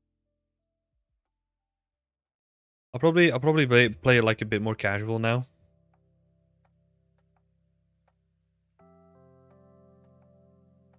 Diablo is fun. Yeah, I don't know. Like there's still something like once you hit like a certain level, like it kind of teeters off. So I'm kind of done with it. I think we're getting close to done with it.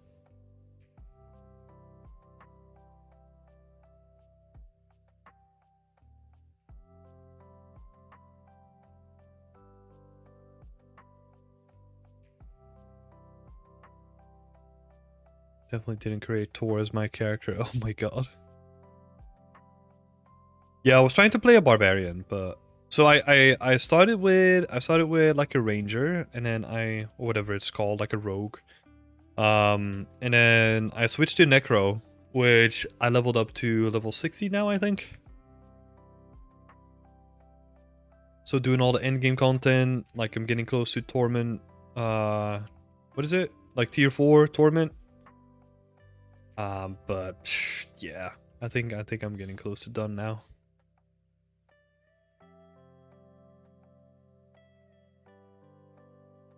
Close to done.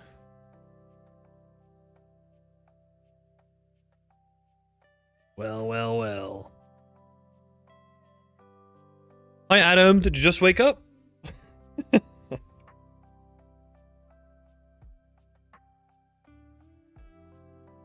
Enjoying the free day, huh?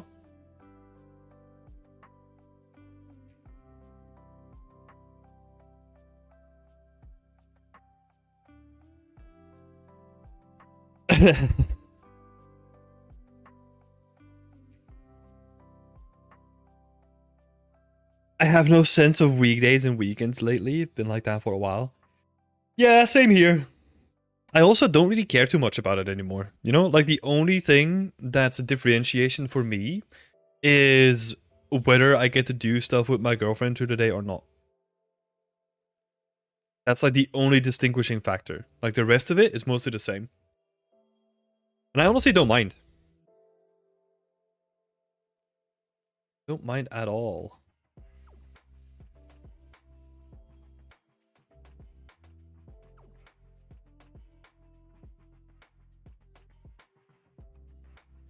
Wait, so how are we gonna connect this, right? Because that attaches to that.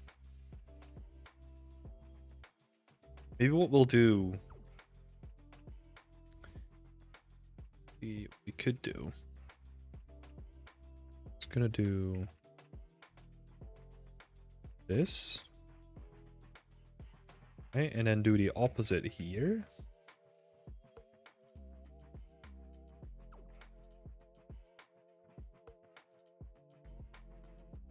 Where this is gonna be cut out. No faces, please. Man, it's been more than a week since I used Blender, and I already feel rusty. Like this stuff goes so fast.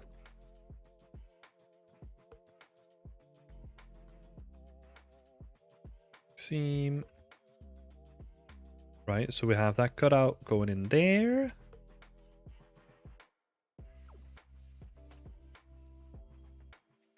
Do not want to correct face attributes. Are you working from home as well? Piraid. I guess so, right? Like either student or working from home. Because if you have to go into work, then you still have a sense of time most of the time.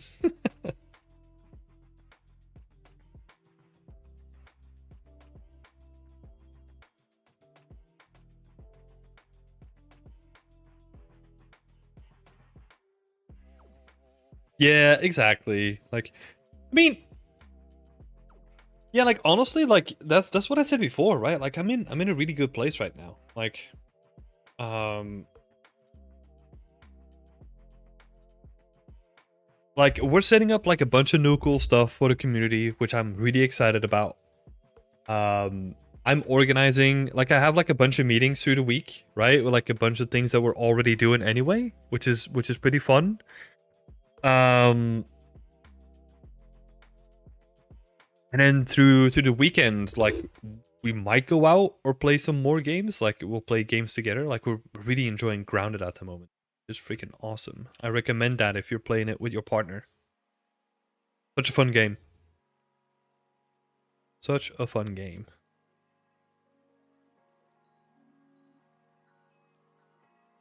But yeah. Yeah, honestly, not that much more, you know, like just chilling.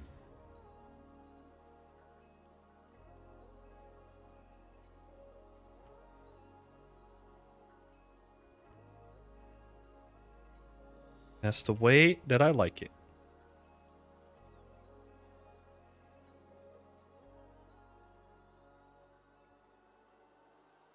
Let's see. I move this stuff down.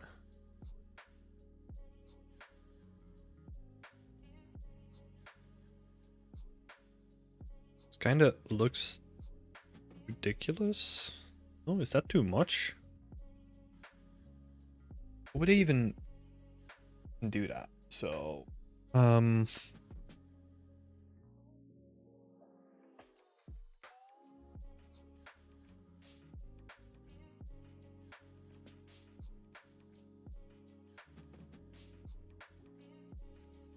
yeah, we're gonna get like a whole bunch of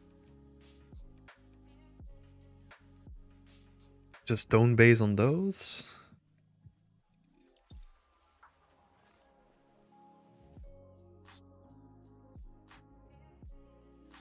I mean, we're not really gonna find like an authentic remnant from like a medieval like a lantern post. That's not what I'm hoping for, but some inspiration would be cool.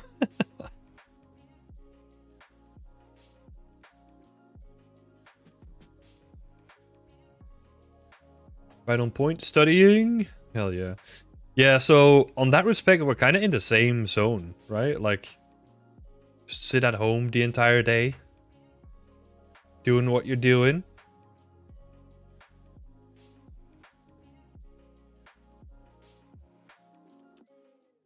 Man, these presentations, I love it.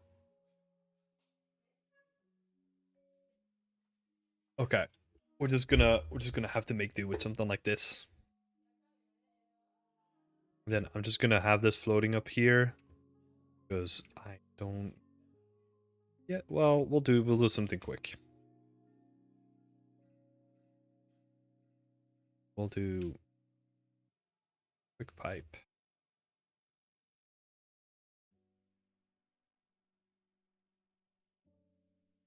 Right, and then we'll put that in the middle, and then we'll add like, we'll take like this edge, do the same quick pipe, duplicate that a couple times. And then we have something quick.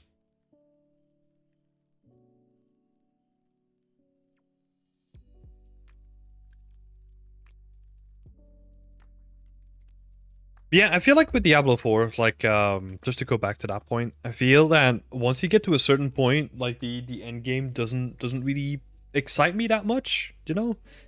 Like I also, and this is something that everyone probably can relate to at a certain point. or in some way, is that at a certain point when you're doing like a grindy game, right? Which I don't mind the grind itself, but to me, what happens is like, oh, I'm grinding for this game, but I could also be doing other stuff, right? That's productive to. I mean, in there's no better way to say it, but like to my actual life, rather than this game that I'm currently playing. That's how I feel. Where I'm just like, man, but what if? What if I was just working on Beyond Extend stuff now, right? And have that go quicker so that we can launch other things quicker. Like, that would be awesome. Instead of grinding on like a fictional game.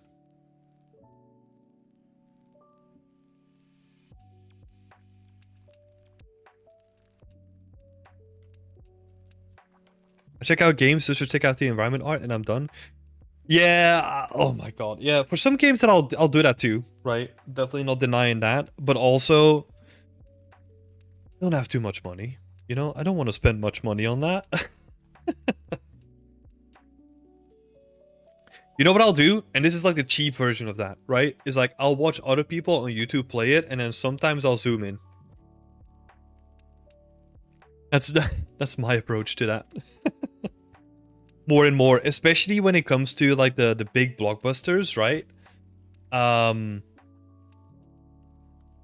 don't know, like any of the Last of Us games, haven't played them. Any of the God of War games, haven't played them. Any of the Spider-Man games, haven't played them.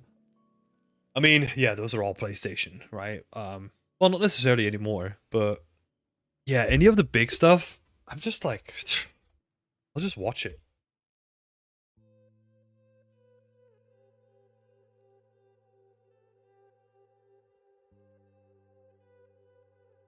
Like that when I start playing games, I should be working instead of playing. Yeah. Yeah, there's I don't really get that anymore necessarily because I kind of feel like it's well, I've had that when I was a student, right? And like in my first years of when I was doing professional work, but at a certain point you just have to realize that man, I'm blaming myself like a lot for the actions that I'm taking. And this is not healthy, right? Like I think there's good ways of applying that guilt, right? When you really like when you're trying to get into the industry, like that can be like a really motivating factor of it. But at a certain point, and this is where like a lot of people struggle, I think, is you need to let that go. So I've been more and more trying to let that go rather than like whenever I open a game feel guilty about it. Because there's also like I'll say that like and I'm proud of that, right? Is that I'm now in a position where I can also just in the middle of the week when normally I would be working, I can also not work. You know? I'll have an off day and I'll just be like, fuck it, I'm going to play some games. And I enjoy that. Like that freedom to be able to do that and like do and choose whatever I want. Because I feel why else would I been setting up like and grinding for years to get something like Beyond Extend set up if I can't really make use of it, right? It would be so silly. Like I've been trying for years to set something up that kind of gets away from like the 9 to 5, like this very stereotypical thing, to it then eventually being more like a 9 to 5 again, right? It kind of feels silly. So, yep. Screw feeling guilty. I'm just gonna enjoy games whenever I want to.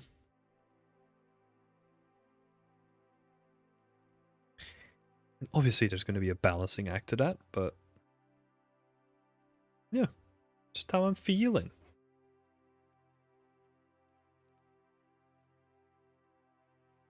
So, light post, lantern. I don't think there were street lamps in the medieval times. You're absolutely right. But for the sake of a pack and to offer more things to people, I'm making them. Because you're absolutely right. Like, if I was doing this like really authentically, then I would only stick to like rushlights or like maybe torches. But yeah, to make it more versatile for the people that are gonna be using this as a pack, I'm gonna add them in there anyway.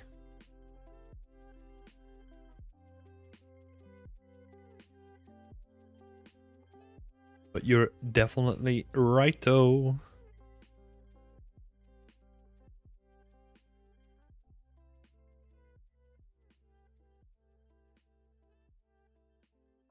Cursive.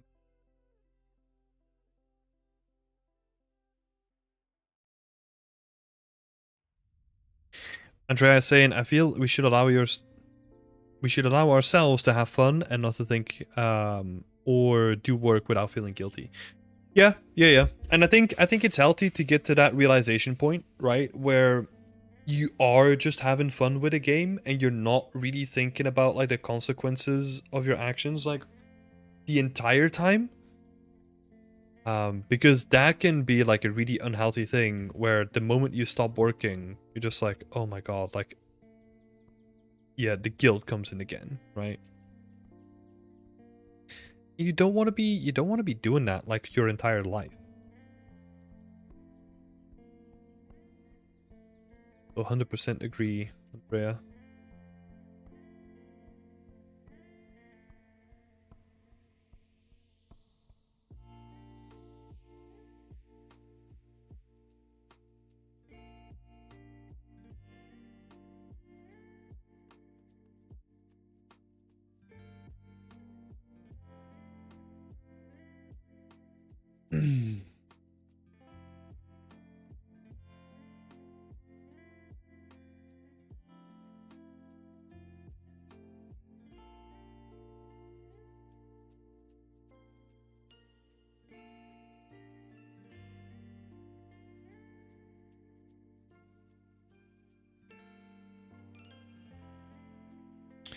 Doo-doo-doo.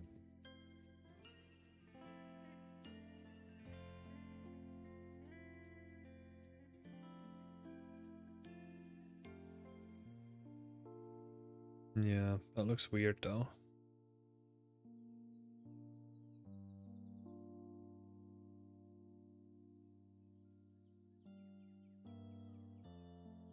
We'll keep it in there for now. The lantern thing looks weird. I think the torch will look interesting. The lantern one, I'm not too sure about yet.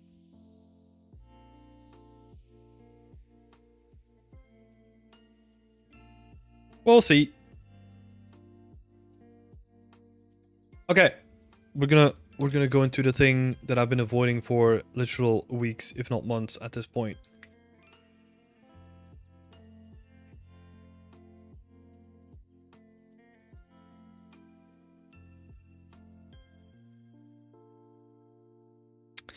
Town shaping up nicely. Yes, we're getting shit done. I think maybe next stream we'll do like a set dressing stream where we just focus on like really filling up the town, because yeah, right now all the basics are in, right? But it would be cool to like properly set dress this. Like go into it in detail. Okay. Now let's look at this stuff. So these are like the stone walls that I've been kind of dreading to make. I don't know why. I think I'm unsure about what I will do with them. My gut feeling is that I'm gonna separate these all out and bake them as like individual assets and then recompile them into into the wall. You look faster. Hell yeah. Yeah, my girlfriend did a good job of making me look more sleek. Thanks, second favorite. Let's see, do I have a backup of this wall here? No. So make a backup first. Also, this is different scale to that, so I kinda screwed myself up there, didn't I?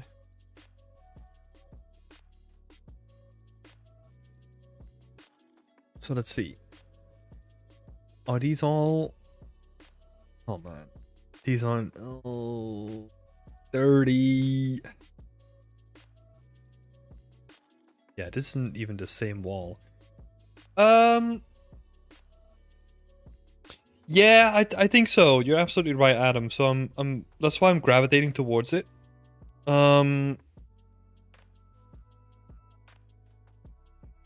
Yeah, we'll just need to get it done.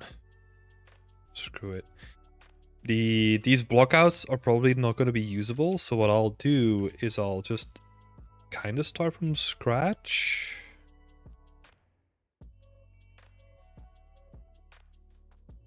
I recently created an add-on to rotate things like these randomly. Oh, you're talking. No, I don't wanna do this, but there is an add-on. Well, not an add-on. Like it's standard in here, right? Like you got the randomized transform.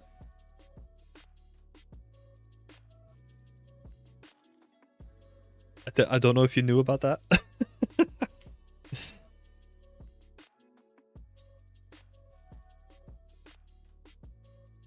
But that's cool though. Even if you would make an add-on that already kind of exists, right? Like I like the additional benefit of making it yours and like really making it like to what you need. That's awesome. Okay, so what are we gonna do here? We're probably gonna apply all.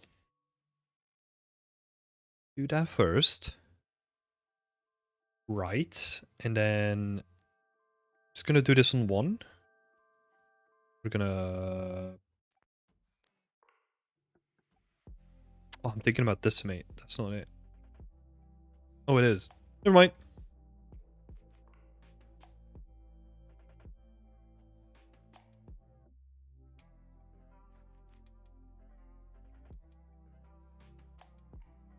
$3K. 1.8.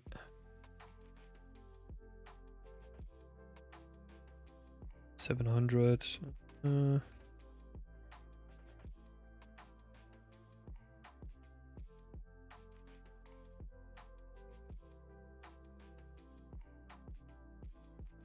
So yeah, let's yeah,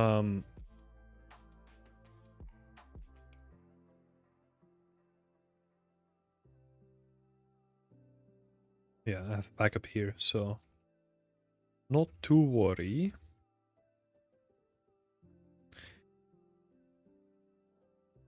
I'm sorry, Abi Raid. That was a little bit too blunt over there. I didn't want to break your spirit. But it's got way too... Yeah, you can't really control that much with it, right? I made it so that we can this fucking annoying emote thing. Like there's like an emote thing on like Streamlabs that's freaking annoying me. I made it so that we can also control it in increments of a certain angle. Oh, that's nice. Yeah.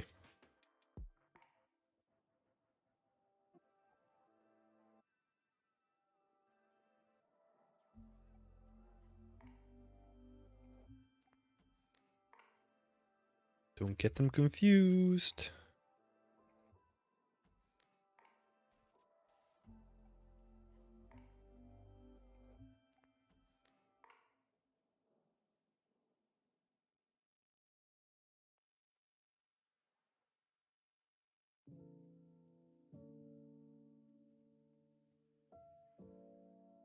I should honestly... Man, this is so dumb. What am I doing? So, I should honestly just lay them out first. And then just duplicate the whole thing and do like the low polys. Like that. So in that way, I don't have to get concerned about like, oh, which stone is lining up with this one. Work smart. Well, at least try to. So, deconstructing this wall. It's a funky rock. Cool, so how many rocks do we have? 18. I think that's a good amount of rocks. I think we got like a nice variation of them too. I think we can build like a whole bunch of cool stuff with this.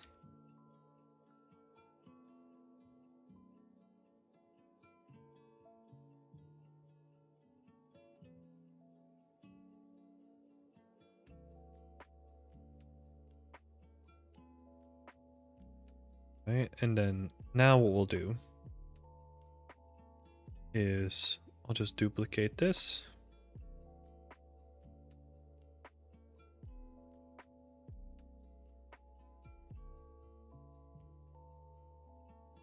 Oh no.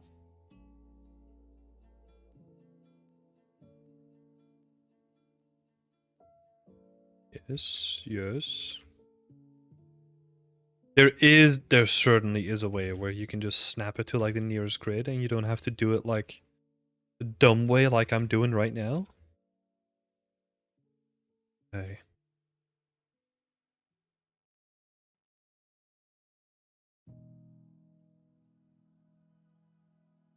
Is Pez candy something that's internationally known or is that only an American thing? I've never heard of it. Pez candy?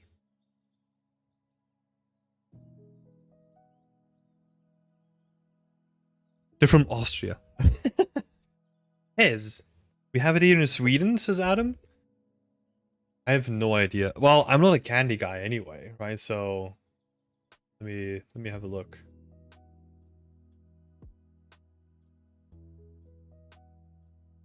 Yep. So we're talking about this, right? Man, Austria is fucked up, man. If they just eat all of this, just raw. Ugh. Can't believe it.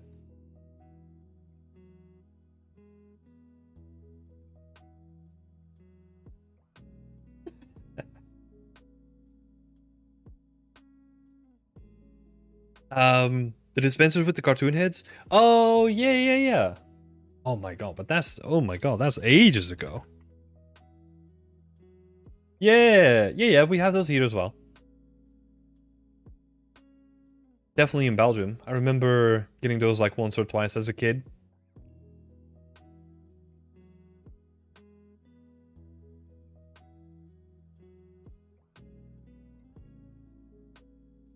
I see a DuckDuckGo user. Hell yeah.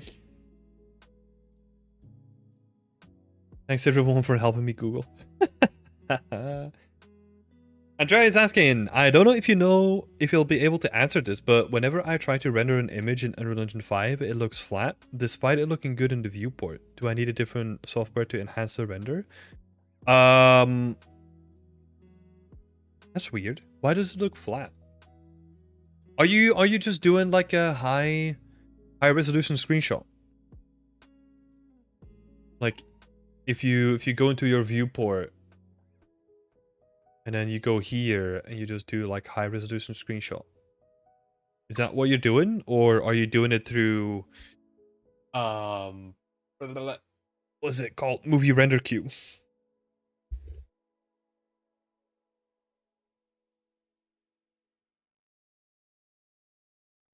Let's see. So these are all the low poly boys. Let's slap a decimate on this guy. And set it to, what was it? Like 0.02 or something like that?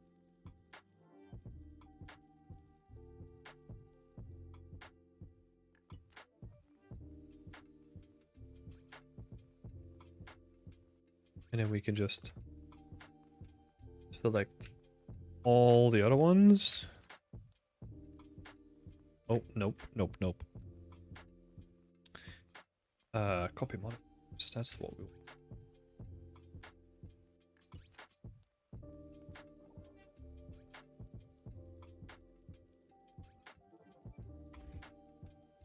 And maybe tweak it for some of the other ones.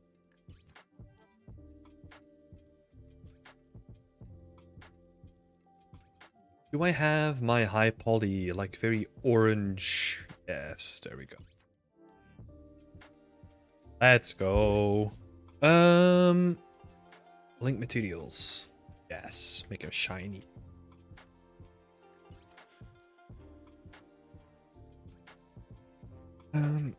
Stone walls. Right, and then I'm gonna make a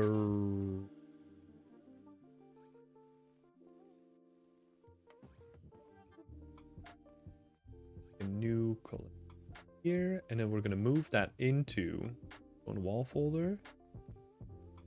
Move that into the soul wall folder, please.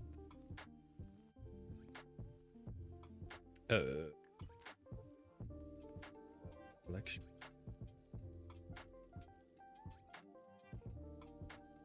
All that high poly. Oh yeah. Dum. So that's the low poly, and these are actually the high poly. Hi Damyan, how are you doing?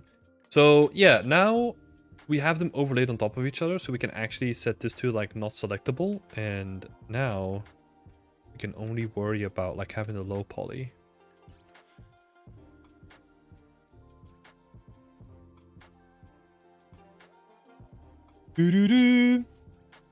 Using the movie render queue, I have tried bumping the settings up, but it still looks meh. And I've also done different research as to how to get better rendering results. If you're... I tried to render an image. Like, I would honestly just render it with the high resolution screenshot. If it's just like a flat image, right? If you're not trying to render out like a whole sequence. That's just my opinion. Because I also don't know too much about like the movie render queue. Because yeah, I'm only using the high resolution screenshot. So maybe someone else in the chat knows how to render like crisp images with the movie render queue. But I don't know. Lately I've been trying to learn Substance Designer. There's a lot of resources, but I'm very much used to the community aspect of Blender, which Adobe products really don't have.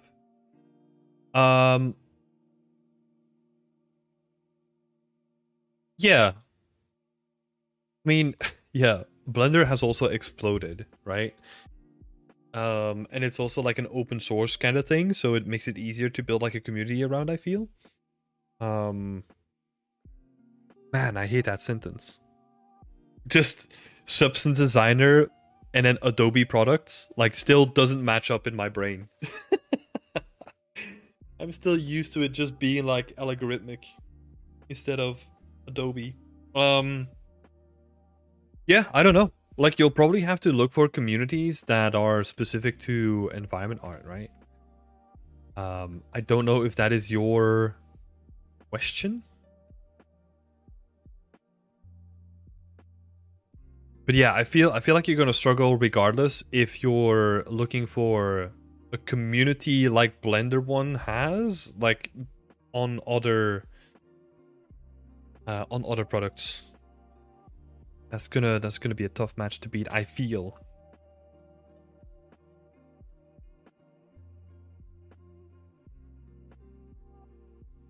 Wait, so can we push like all of this lower?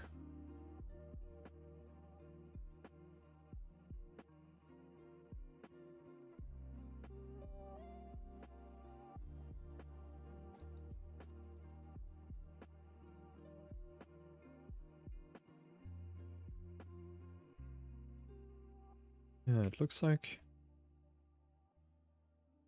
I'm just gonna keep trying, right? So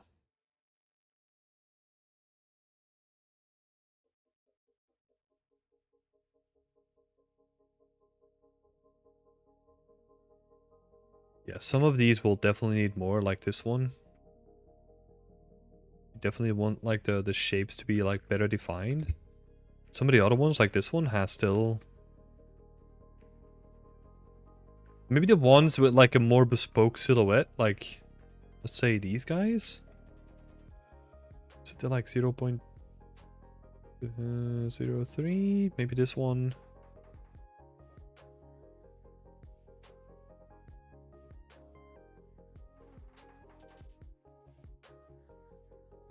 Because yeah, I do want them to look good up close as well, so...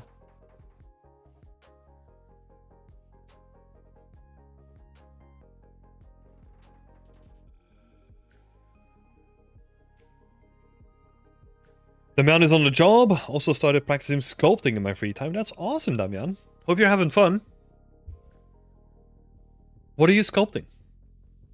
Was also Abiraid, was that the answer that you were looking for? Sacred Favor refuses to install the Substance Launcher for the longest time. I gotta be honest. I didn't even know that they had a launcher because I've always been using the Steam version. So I didn't even know that they had a launcher. So thanks for enlightening me.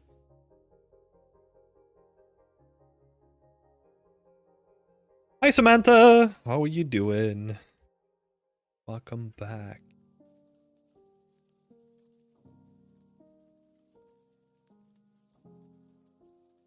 So, what are we dealing with here? Like, how much is that? 5k tries. What is the heaviest one? These guys are the heaviest one. So I think on this one we can definitely down. Good, and you all? So nice I caught you live. Hell yeah! Every Friday, apart from last week's Friday, so ignore that one.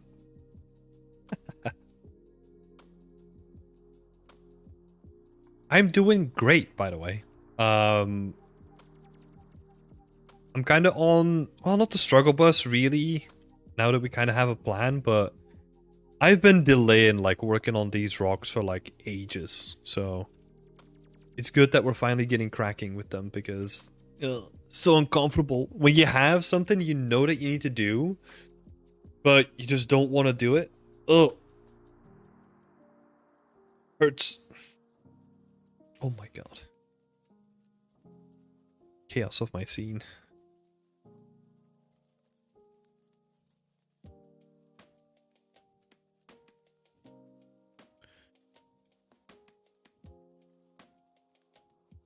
Simulate it. We don't need this. We don't need that. Okay.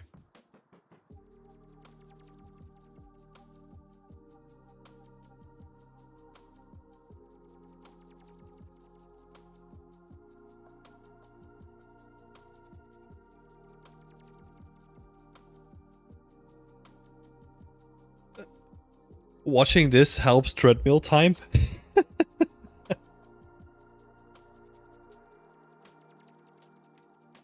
What are you doing, Adam? What are you doing? Why can't I post? I don't know. You seem to be posting smileys. Oh, I'm glad that I'm now also been used as like a treadmill motivator. I feel like my planks are my current bottleneck. Wait, are you talking, because now I'm confused. Are you talking about like planking as the act of like planking where you just like rest on your arms, or actual 3D planks? You got me confused, Samantha. No game planks. Makes sense. Makes sense. Okay, so we need to let's duplicate these. Let's move them down so that I have a backup. And I'm just gonna apply all. Oh, okay, yep. Sounds good. Gonna join them all too. And then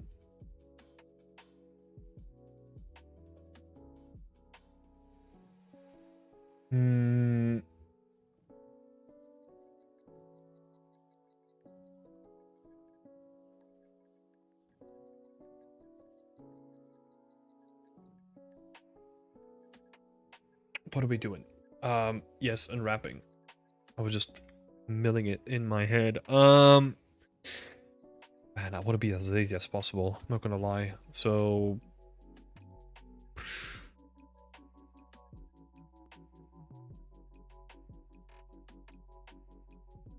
is this gonna crash again? Because last stream it crashed. Okay. No, we're good. We're good.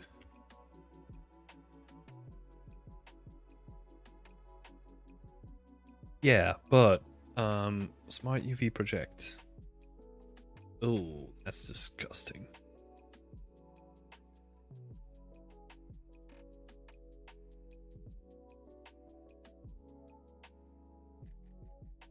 Well, I did buy Zen UV. Is there anything in there? Then unwrap? Oh. Yeah, because I didn't mark like any seams yet, right? So makes sense.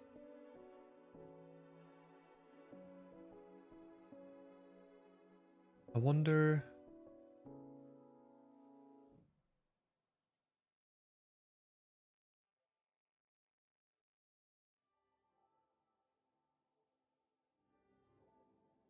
Sync UV, sword unwrapped. Switch.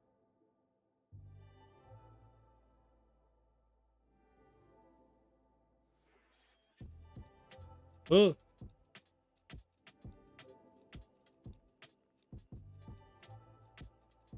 Okay, we'll first have to select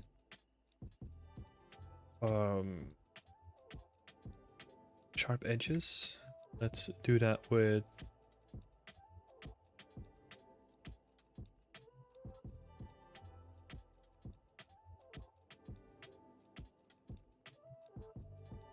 oh, this is gonna be so disgusting.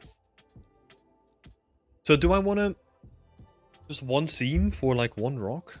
Is that what we want to do?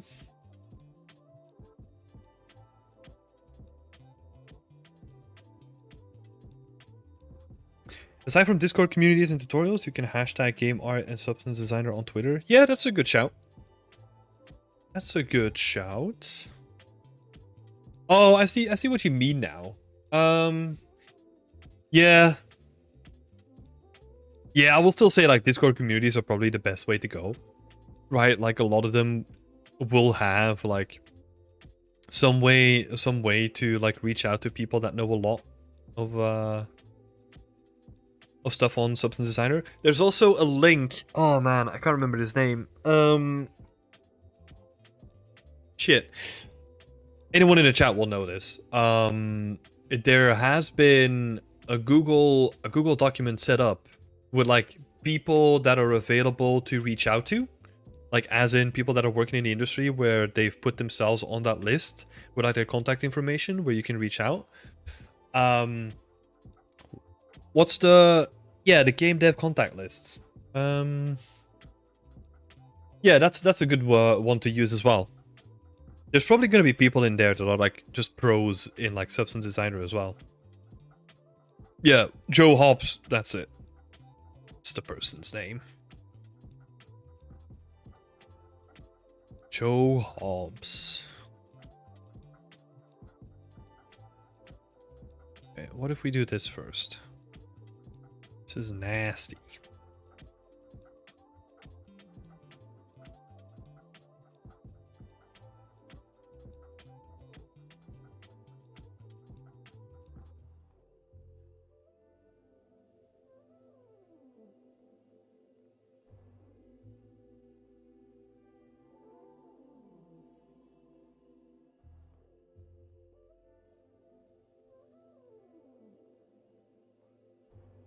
So either I think it's good to have less seams, right? So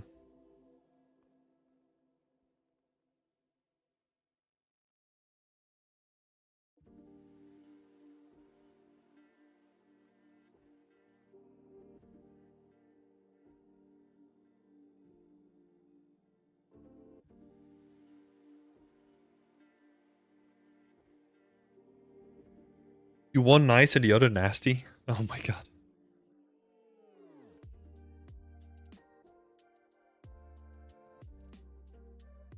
So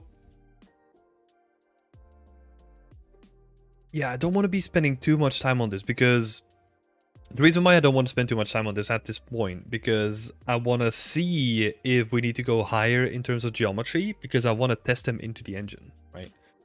I want to get to the engine as quick as possible when I'm trying to do this stuff. So what I might do,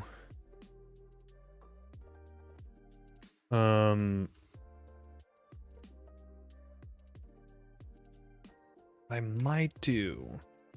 You think?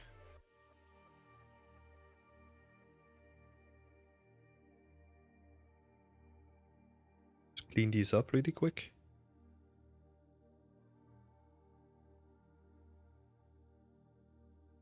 Guess so.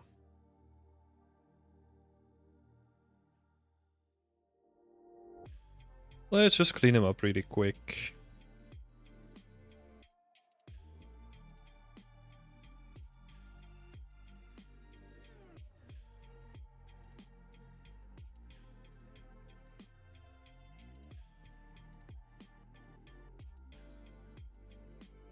Because, yeah, maybe we spend a little bit more time and then they actually work out fine and then we can immediately keep it.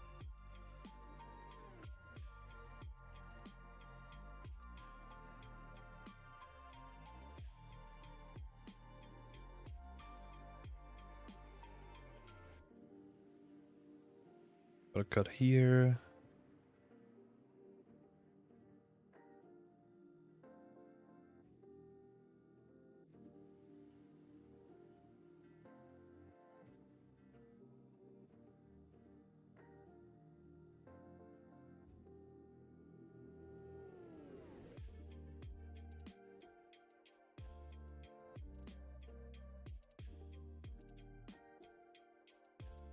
This is like the mind-numbing stuff. I do enjoy this, but yeah, I don't know if you guys in chat are doing it as much as I'm doing. Thanks, guys. I got Joe Hobbs' list. Awesome. I should actually add that to... And we don't really have a page like that. Like, I have like a page with like resources where to find like basically all the Google spreadsheets or like all the lists that get shared around where people share their wages anonymously, right? I've collected them all on like one page. I don't think we have a page where you can just reach out to people. I think we do.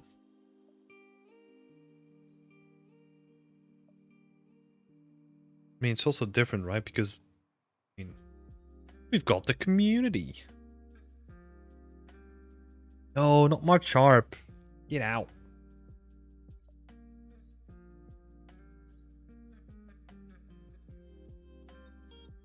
It's the game devs to catch like Pokemon. Oh my god.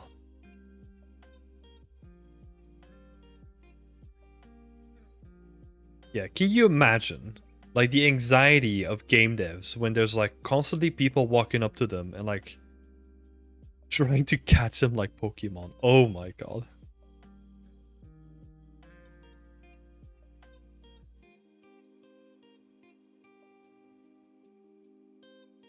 This is high poly like. What is that gap?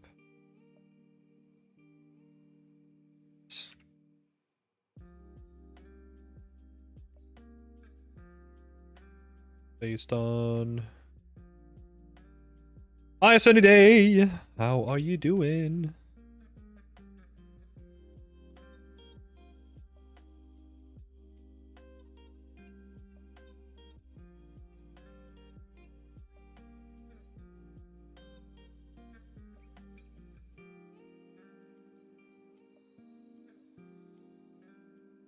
As you can see,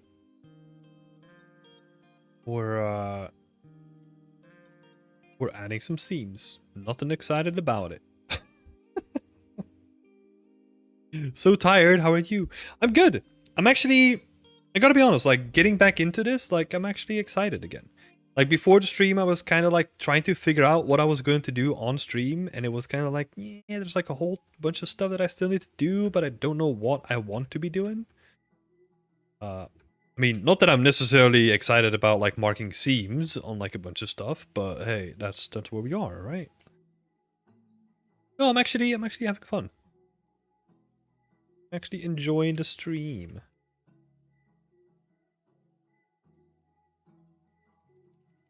Also, there is sometimes so much hate towards game devs on Twitter, I'd be scared to have my name on it. Oh god, yeah. Like this is such a difficult, interesting topic. I've never had to deal with hate, right? And I've been always very vocal. Well, no, that's not right. I've not been very vocal about stuff. I'm kind of more on the down low when it comes to like social media, and I just push my personal work, right? Um, yeah, there's some assholes out there, you know? Pardon the language, but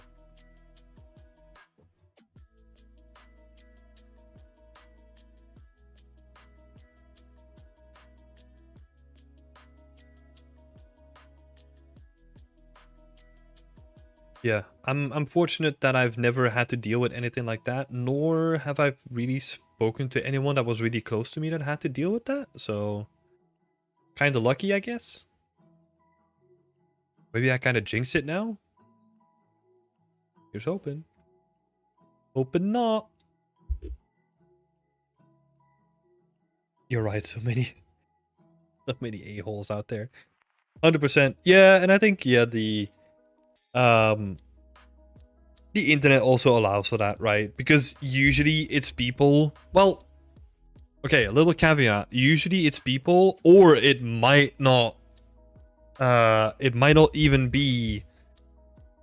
Um, it might not even be people, right? It might also be bots in a lot of cases. Who knows at this point? I just see Mr. Hobbs catches fire a lot of the times.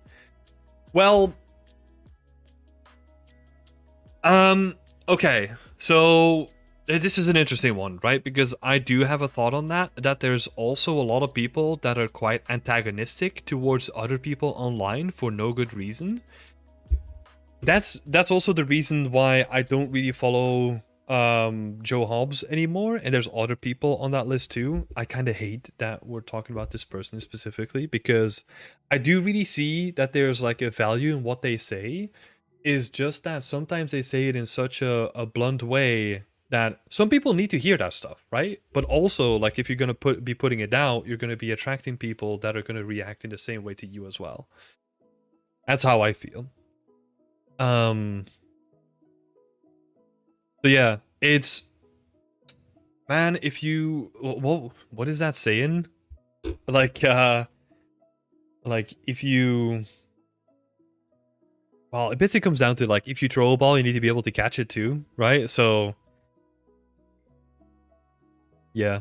I thought you were talking in the beginning about like people that just get so much hate just for no good reason, just for like a very normal thing they say, or like stupid threats that people throw at people, right? Just because they worked on a game. Like that's just fucking annoying. But yeah, I'm also like a very passive person, right? So like whenever someone starts throwing like really weird takes, or like really confrontational takes, like I'm usually gonna unfollow them, because I'm like, I don't, it works, right? It works because it gets a lot of attention, right? And wait, maybe they do it unwillingly or willingly, whatever they do. I just don't care to see it myself. I just don't care. I'm happy in my nice place, surrounded by nice people, without any drama or bullshit.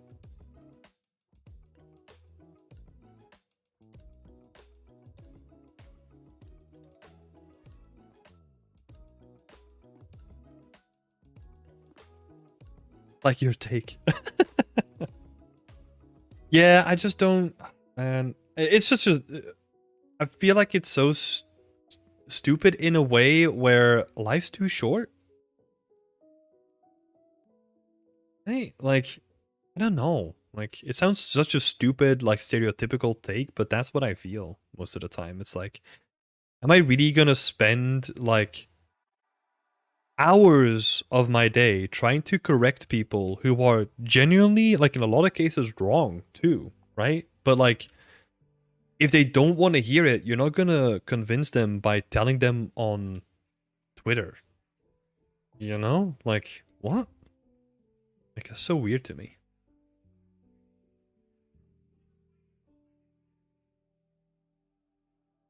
So yeah, in some cases, you just need to let people run into that wall themselves, right?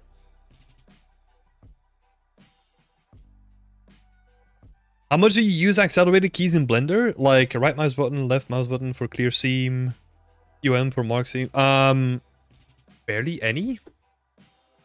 I mean, you're seeing it live right now, right? Like, I'm just doing this all the time, like right clicking.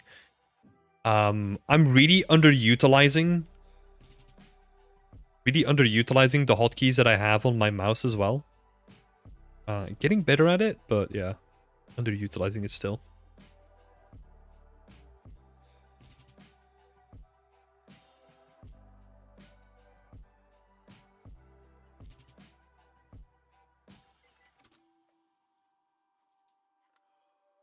There's a lady whose name starts with a D that is hyper aggressive. It's wild. Just gotta curate your feed. Don't use it too much. I just noticed the negativity when I followed him. There was also drama with a lady about Blender. Too much for me. Yeah, that's also another thing, right? Like, as soon as you mention Blender, oh my god, like, the pitchforks are coming out. Like, it's fucking wild. Because there's people that made takes about, like, Max or Maya, and then everything is fine. But then as soon as Blender gets involved in the conversation, like, people just lose their shit. And it's like, okay. Look, and like, if something like that comes up, right? Like, it's that single person's opinion. And like, if they think that that is a thing that is wrong for them when using a tool, right? Because that's what, at the end of the day, we're talking about. Like, if they think the tool can use improvement in the way that they want to work, there's nothing wrong with that, right? Like, you can't really be wrong about a take like that if that is what they want out of, as an improvement out of the tool. But yeah, that's fair, right?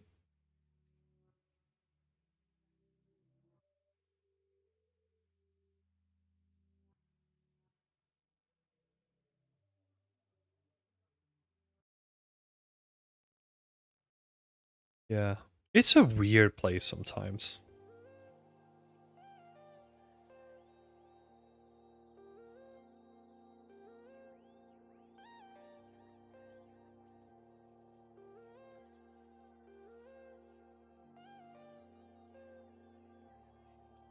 Right.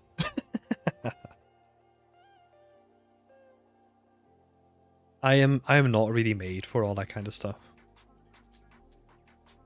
All that drama. Blech.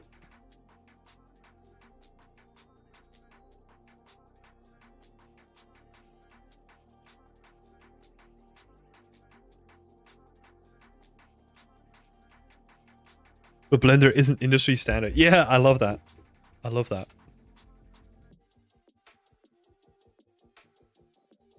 Love it. It's also like, who decides what the industry standard is, right? Like, what does industry standard mean? Like, give me the metrics. You know? Like, it's like, no one knows. But then everyone is still arguing about it anyway. But like, no one knows what industry standard actually means. Like, it's so crazy. Like, Sunny Day was saying, was in a super toxic public game dev environment prior to starting university. It is not worth it. Don't strain your mental health. Just back away and live your life with people who enjoy peace. Yeah, exactly. Exactly.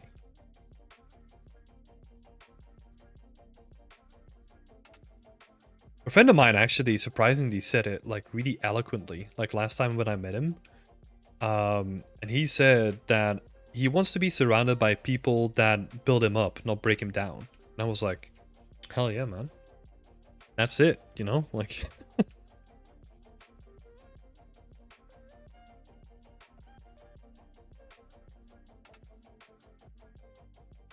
such a good take.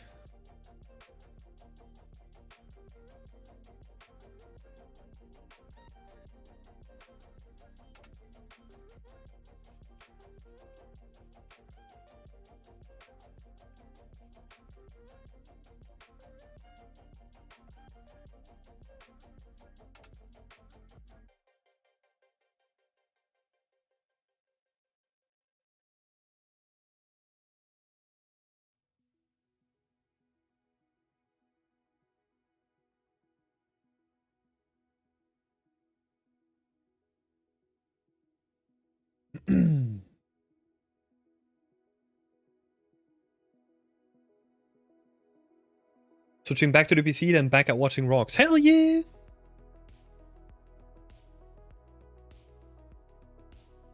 Where can I share my tree generator? Only the trunk is ready, by the way. Send me like a tweet or like a DM. You don't need to send like the whole generator, right? Like just a picture will do.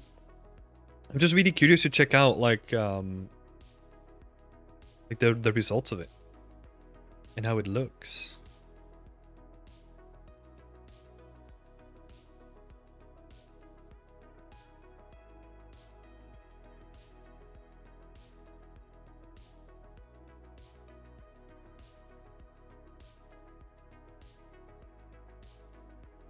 Oh yeah, Sonny, I'm glad that you got out of that situation as well. I'm really glad that you got out of it and found like a better situation, because that fucking sucks.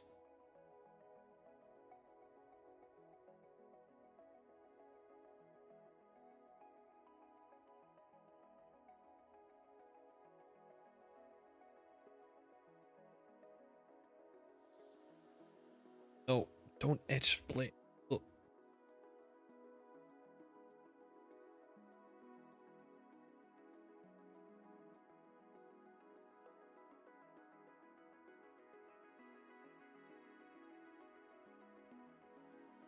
That can be one thing. Oh yes, hi Dinesh. I'm doing good, thank you. Water body river not working in Unreal Engine 5. You have any idea? No. Simple answer. No.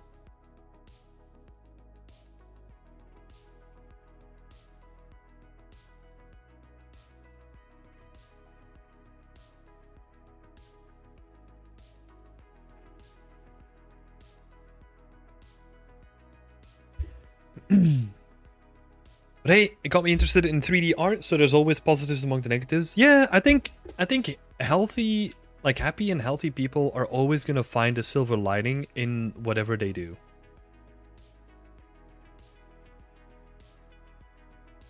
Because life is guaranteed to throw some weird stuff at you, you know, like some bad stuff for sure.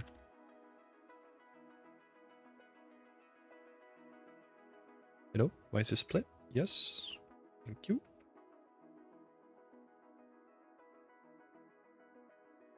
Some people really just wake up on the wrong side of the bed and choose violence. I think honestly what's happening with those people is well, those people. Oh my god, sounds so pedantic. But like with, how should I say this? Like with people, man, and I'm making assumptions here, right? But I think that if you're a person that is a bit more attached to your internet personality and like the amount of views that you get and the amount of likes that you get, like as soon as you see that arguing is doing better for you than like all your really honest takes over the last couple of years, and you're really interested in growing your follower count or whatever number you're attached to, right? I can see the appeal, right? Or like I can see the, not the appeal, but like the seduction of giving into that, right? If that is something that's really important to you. Not saying that is all the reasons, right? I think there's more reasons in that. Because I think a lot of this also starts by sharing from the good of their heart, right? And then over time there's also more people, like the more popular you get, like it's a percentage thing, right? Like the more popular that you get, like the more hate that you're gonna get thrown your way as well.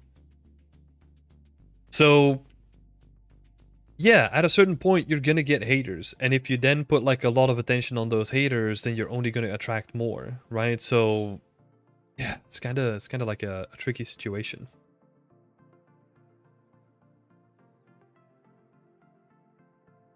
And I'm just glad that I'm not in one like that.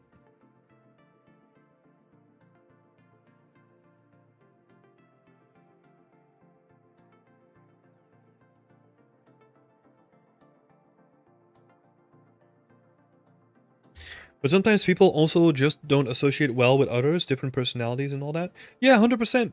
Like I'm not really a big fan of people that like really come at you strong, right? For example, like that are like really overbearing and they're like really enthusiastic and like really into it, and it's like whoa, like it's a bit too much for me, right?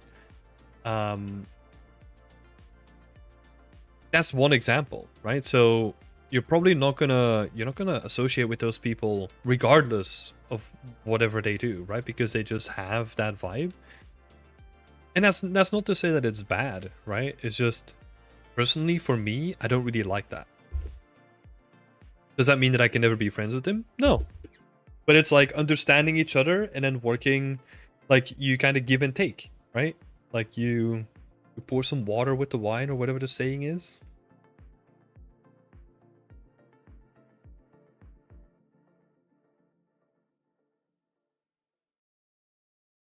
Yeah, that was one of the more intricate rocks. Yeah, definitely different personalities come into the mix as well. Yeah, I think the whole point that I was trying to make is that it's not necessarily because, well, it kind of goes counter to what I was saying before, right? I don't think it's necessarily because they see the drama getting more views, so that's why they're stirring up more drama. Not necessarily. I think there's still some goodness in there, right?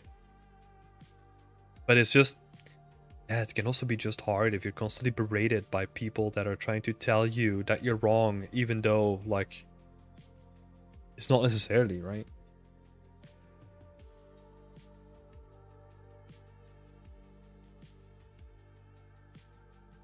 There's nothing worse than hearing adults throw tantrums over trivial things. Yeah.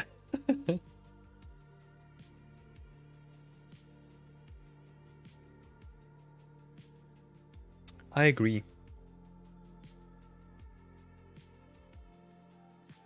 Isn't that weird? So I was thinking about this, right? Like this is sort of in the same vein of what you were saying, Andrea, where I've always had this idea, especially as a kid, right? Like you look at adults and you're like, man, they got this shit all figured out. And then you become an adult yourself and you just look around you and it's like, oh, no one has this shit figured out. I find that so interesting.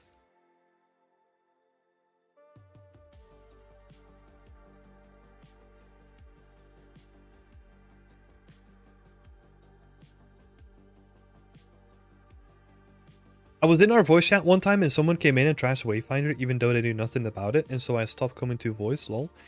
Yeah, like it's was that our voice chat, by the way? Like because yeah, I do hate when people do that, when they give like a bunch of people like especially a product, right? Like when they give like a product stuff and it's like, oh, have you played it? It's like, no. And then immediately all that they said before just goes out the window. Immediately. You know, like, I don't, at that point, like, whatever comes out of your mouth, like, means nothing. Right? You're not gonna listen to, like, you can apply that to so many things, right? Like, let's say this person is gonna give you advice on your career and how to become, like, an environment artist, but they themselves are not an environment artist or have never even been close to the industry. Like, why would you listen?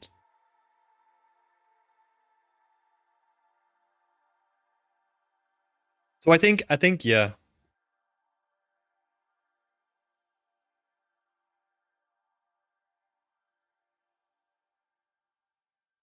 There's so many things like that.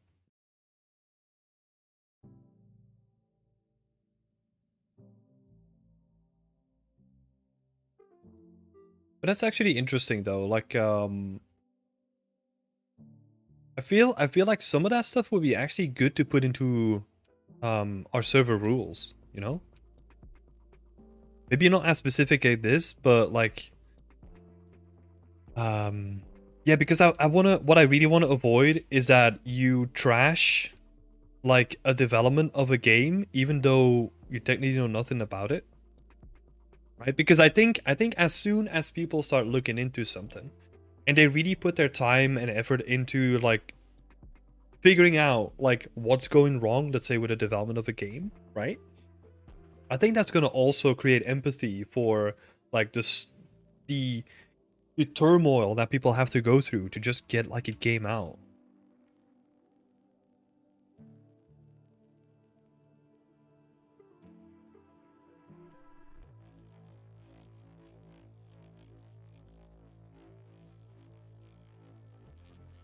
My roommate is the VP of marketing for a finance company. It seems pretty sure he knows what it takes to get hired by the video games. Yeah. Like that. Those are people that have credibility behind their name, right? Like even though it's not directly related to, but I would still like. He does not. Well, you know, like I'm gonna play devil's advocate there. Like they might still know like a little bit what it takes. It depends. It's not. You shouldn't stake your, what is it? Like your opinion on what they know about like the industry on just like the one thing, right? Because there's also the factor that when there's people that start their own company and they call themselves art director, right? And if they then give art direction advice when they've not really have seen like any other projects or products and they've just graduated from uni, like it's again one of those things, right?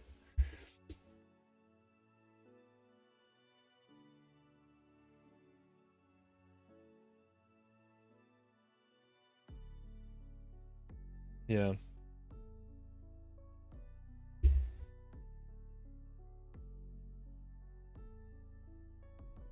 Let's see. Jay is asking, during your time in the industry, have you noticed any signs that a company is a sinking ship? No. And I don't think you will ever do that until it's too late. Because I know from other people, not even sinking ships, you know, because those are like real disaster stories. But like when a company is shrinking, for example, right? I've heard other people talk about like just a normal day at work. Unless now there's like a security guy standing at one of the meeting rooms and it's like, huh, that's a little bit weird. And then you notice that like one by one people are getting in, they have like a long talk, and then they get escorted out by a security person. So usually you don't really see that stuff unless it's already happening, in my opinion, or you work in like an indie studio and like all that stuff is like super transparent, right? I think you're gonna have those two things.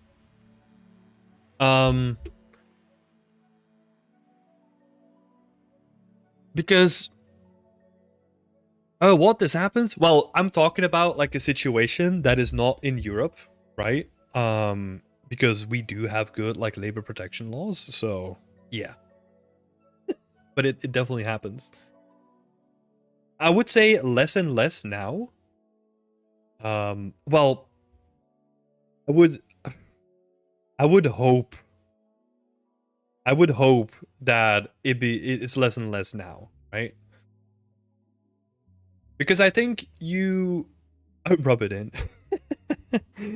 I think even if you don't really have like good labor protection laws, right? I think you still have to be more careful about the company's reputation now than you've ever been. Because let's say like a bunch of people get fired, right? The company's going to get a bad name because this stuff like spreads around like wildfire these days. And usually like it's only temporary, right? So it's not like, oh, they fired like a bunch of people are going to remember that for the next 2 decades. That's also not what happens, but I feel like it's more available out there now.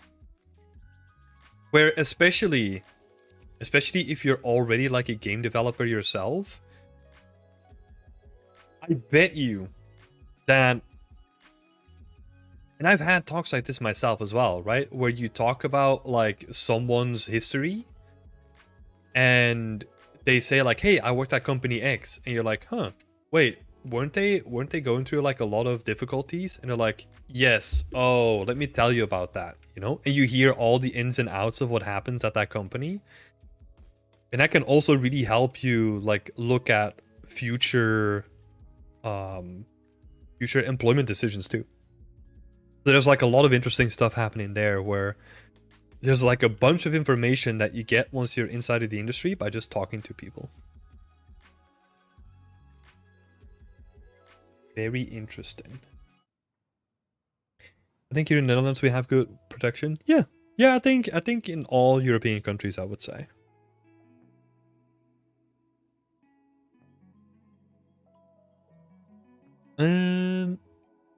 But yeah, I do think that that's like an interesting topic though, Jay. Like any signs that a company is a sinking ship, because man, like we kind of talked about it before, right? Where people look at one singular event and then make like a whole YouTube video about it that, oh, company X is going down. And we talked about the example of Ubisoft canceling 6 games, right? And then people say like, oh, Ubisoft's done, blah, blah, blah. But I don't actually think, like, if you don't have like any of the knowledge of why those games are canceled and which games it were, how far they were in development, like if you don't have any of the context, like you can't even make like an accurate attempt to really look at the reasons why those games got canceled, right? Because that's what I said. I think Ubisoft canceling 6 games, again, our example here, is actually a good thing. It sucks. It absolutely sucks for the developers that are working on it, and I don't ever wish that on everyone that's working on a game. But I think in the long term and like the strategy for Ubisoft, I think it's actually a good thing. But people only see it like this, right? Like either it's like, oh, major headline, games get cancelled, oh, stock price is going down, so Ubisoft is done. Right? It's like a very simple, like breadcrumb trail. Rather than actually like, yeah, all the context that's needed to make such a statement like that.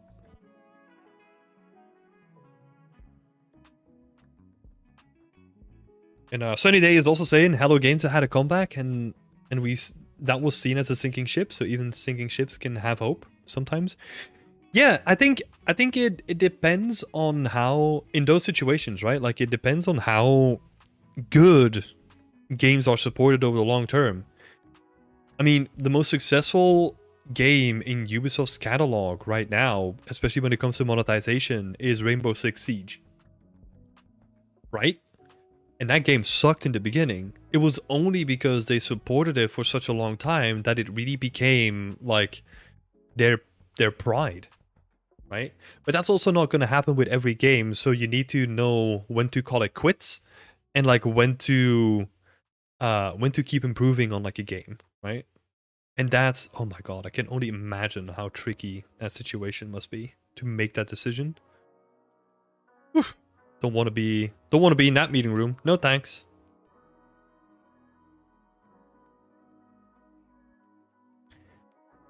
Yeah, I've never noticed like any signs that a company is a sinking ship.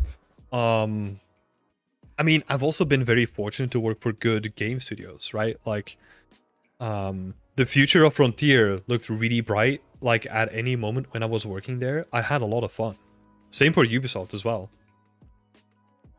Like, a company has up and downs, right? Like, it's no secret that a lot of people left working for Ubisoft. But also a lot of people came back.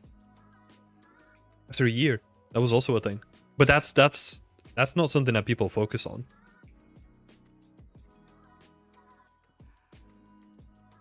Because Ubisoft, no matter where you twist and turn, and no matter what the memes are about, and like the talks that you hear about pay, like, people really enjoy working for Ubisoft.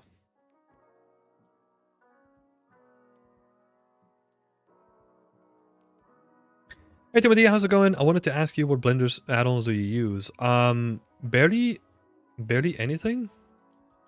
I use ZenUV for UVing.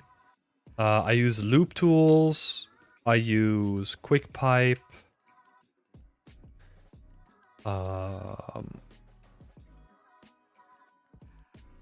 That's. Oh, and I use like Blender for Unreal, which is like a batch exporting tool. But other than that, like yeah, don't really use that many, to be honest.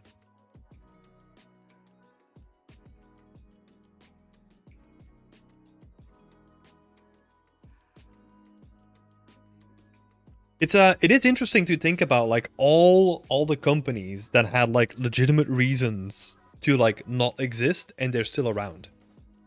If you look at the creators of Payday, what are they called? Starbreeze, right?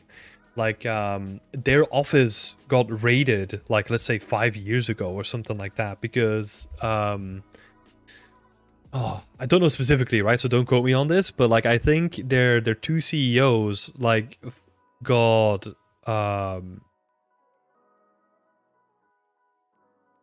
it was something to do with like money embezzlement. So they raided like the whole office. And yeah, they laid off like a whole bunch of people after that because yeah, that was like a lot of money was from the company too. But they're still around, still making Payday 3. There's also a lot of talks. This is probably public at this point. Like Crytek had a lot of struggles as well, where they weren't paying people for like a couple of months or like even longer than that. They're still around. So yeah, crazy stuff happens in this industry. I mean, not only this industry, but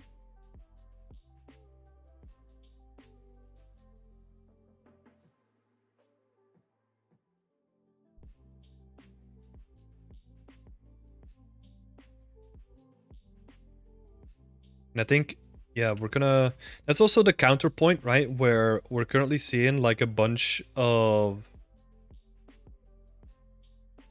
offshoots of like bigger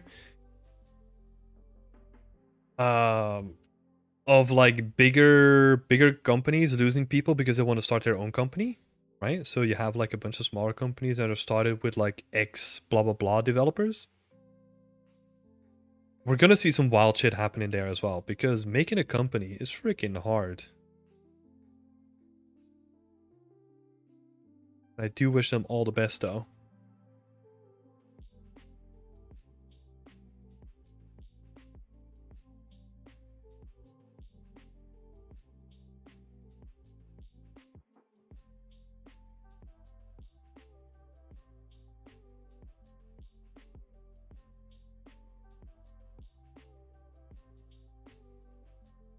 Synth to Unreal add-on from Epic has improved a lot lately. Can import entire levels from Blender to Unreal, even preserving the instances. That's cool. That's awesome. Yeah, I don't really switch add-ons like at all. Like once I found an add-on that kind of does what I want, like it's gonna take some convincing to let me switch. Or to make me switch.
Yeah, this industry can be crazy.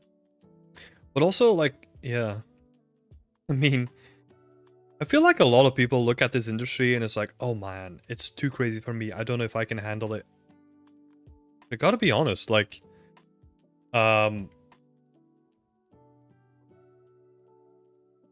it's quite chill. You know, I've never really like had any like weird situations or like situations where I'm like, oh my god, this is all the horror stories that I've heard about. Like, praise or praise is due, right? Like, the companies that I worked for were really good for me. And I feel like that can also be said.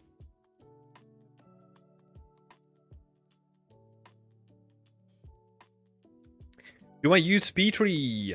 No.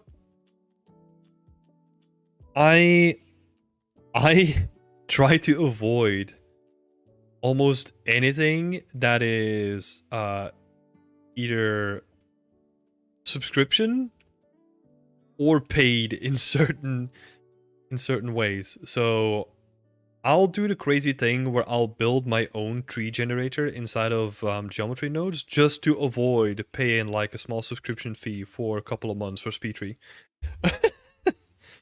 That's my life.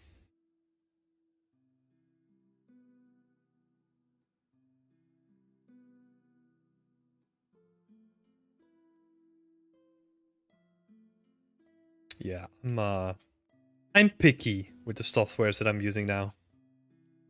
Very picky. So my workflow is actually usually just Blender, Substance Painter or Designer, and Unreal. That's it. Yeah. Yeah, that's it. I don't really use anything else anymore.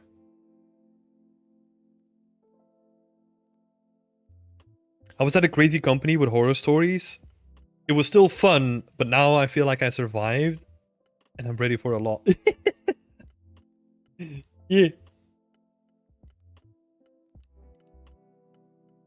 I would like to check out your generator if you don't mind. I will not be sharing my generator, sorry.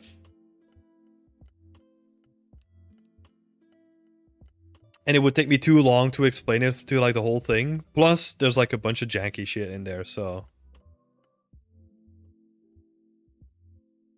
That is a tool that will stay in my hands and my hands only.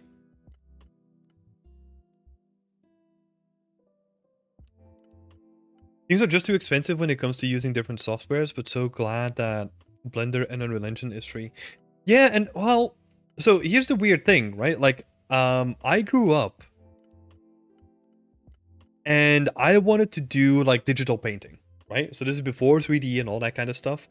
Like the only option back then was to buy Photoshop for 3,000 to 4,000 euros.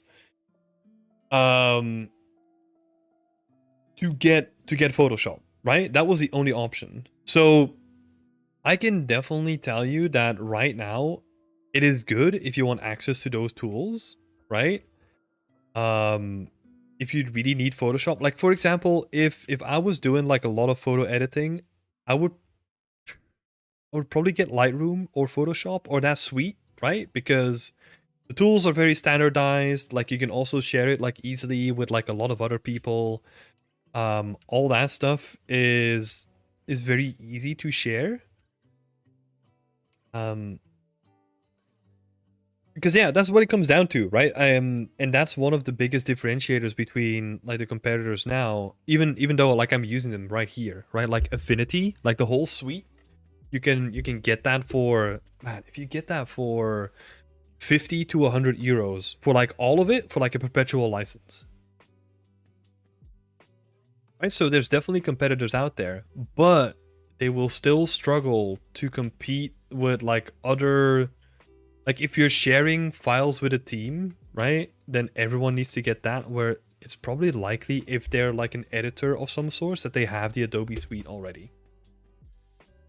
And that's where it comes in, right?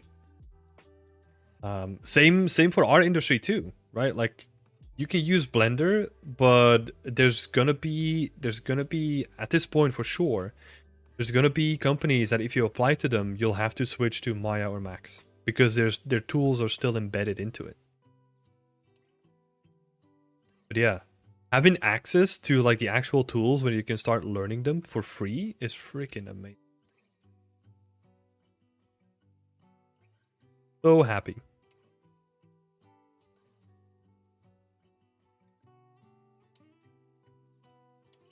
Let's go as well. No, don't bisect.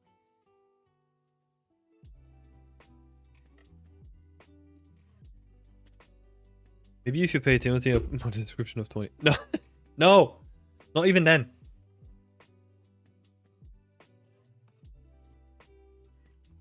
Sonny, stop. Stop people and giving people ideas. I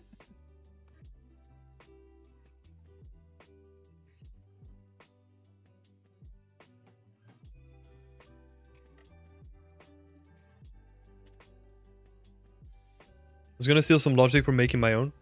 Yeah, I know. But I'm gonna keep that close to my chest. And honestly, like, look, I'm not keeping it close to my chest because there's like a bunch of advanced stuff in there. It's just because I don't like sharing this. And also the tool is very unfinished. So I was actually thinking about, and this is like ages ago, right? Like I was thinking about maybe selling it at some point, but I can't be bothered. Because then you kind of need to keep it updated because people are going to find bugs and you got to do improvements and like, no. Where did you learn to create this, the tree generator in Blender? YouTube.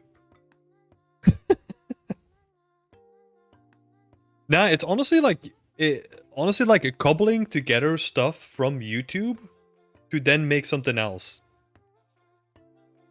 Because like all the stuff is like freely available on YouTube. Like there's cool people that do like a lot of interesting stuff with like splines in Blender and they explain it really well.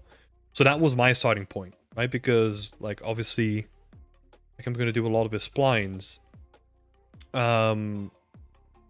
And then whenever I ran into like issues, I would then also look them up. But this is the way that I build stuff, right? I build it myself until I get stuck, and then I try to pick pieces from like YouTube tutorials or like stuff that I can find online. And then, okay, I unblock myself, and then I'll start building onto it again until I run into an issue. So there's no... I can't really send you a link of like a dedicated tutorial that really helped me because it is literally like I'll watch like an entire tutorial to then only have like 1 minute snippet that is really useful to me. Like I'll skim through the whole shit. Like, oh, this is about splines? Cool. Okay, what do I do in here? Oh, not relevant. Okay, next tutorial. Do the same thing.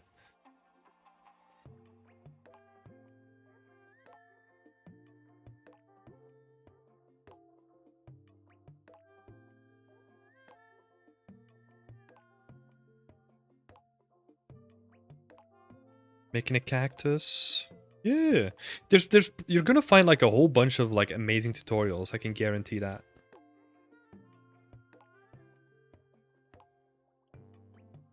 But yeah, for me, it wasn't really the one tutorial that I could send you because I don't have issues with like sending the tutorial if there was one, right? But it's just, yeah, all my stuff was really cobbled together.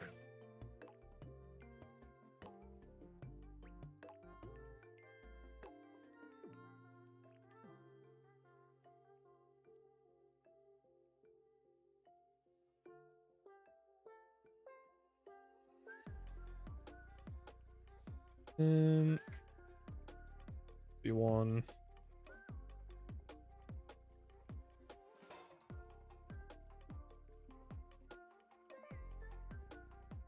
A little bit faster.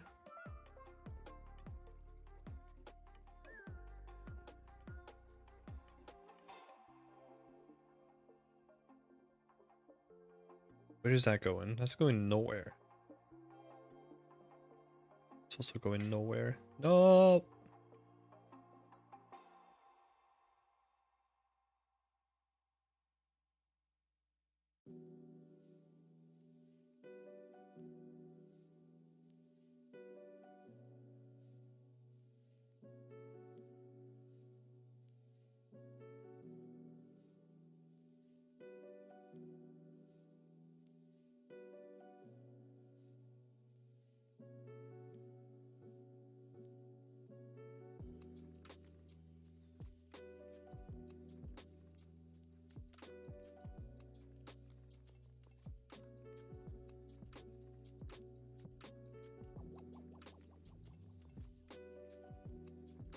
Where's that going?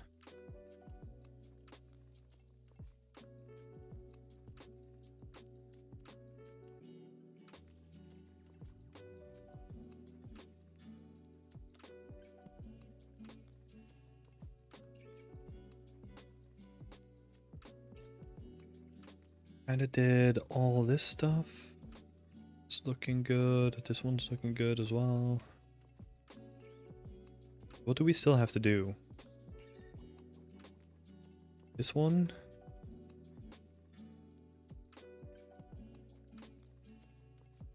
These ones, right?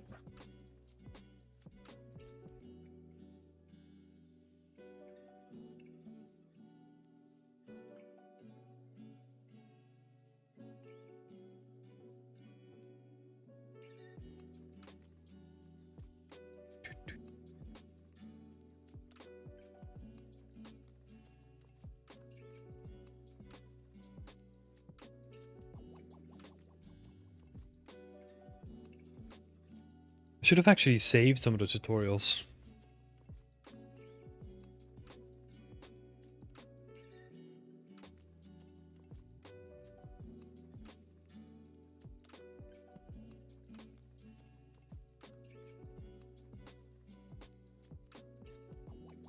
Oh, I think...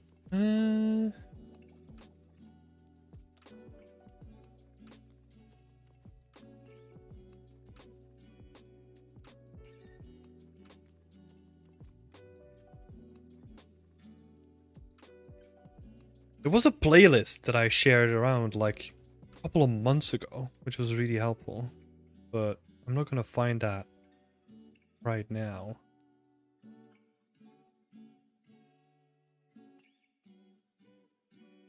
Are you thinking about making one yourself as well, Jeroen?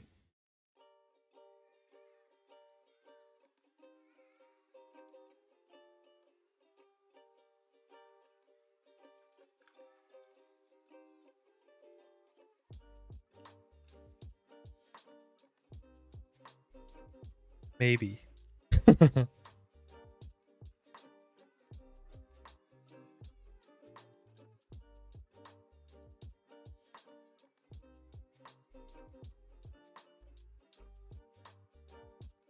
I would say probably better ways to spend your time, but also so fun.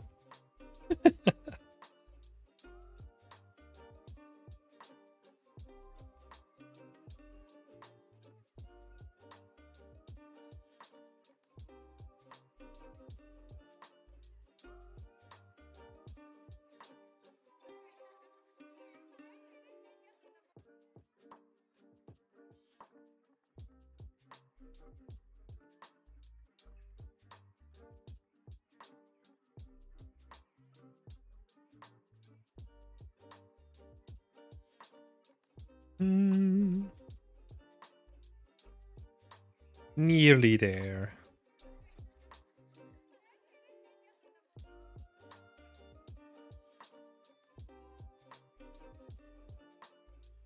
This one is also done. Nice. This seems done as well.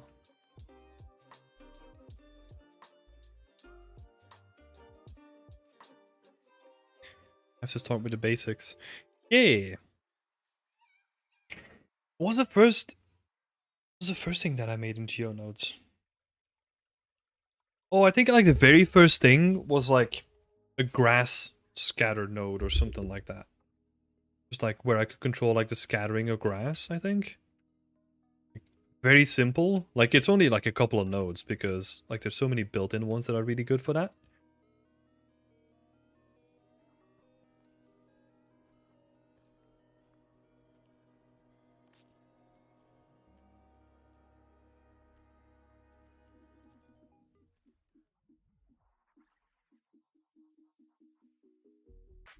Yeah, that one's really fun. And then some of the more recent stuff is just like, yeah, it's all just scattering, right? Because it's so powerful at that stuff. So I feel like it's really nice to do it.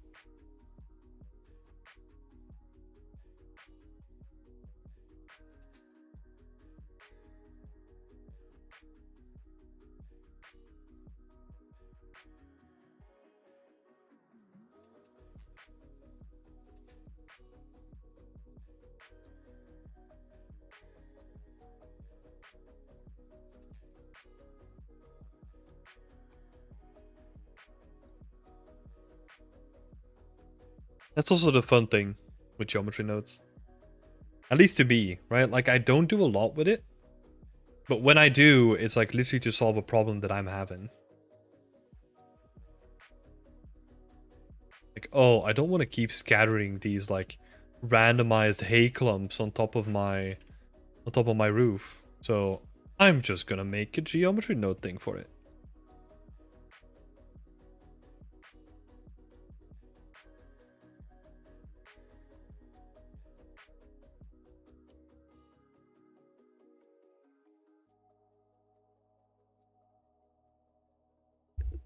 Make some crazy stuff with modifiers in Blender, which I learned from Mitch.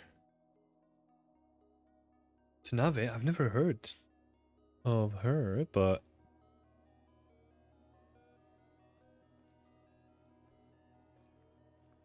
be cool. I need to check that out after the stream.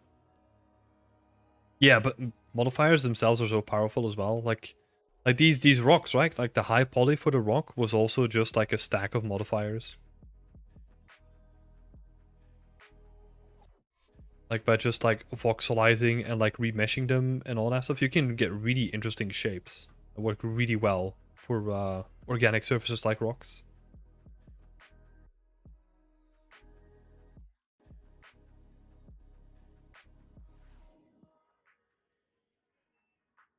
Seam.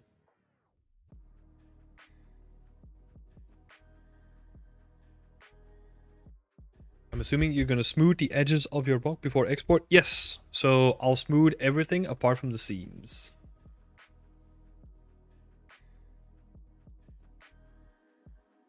Oh, you mean the actual geometry? I don't think so. That's why I'm curious, right? I'm gonna see what I need to do to the geometry. What's that edge going to?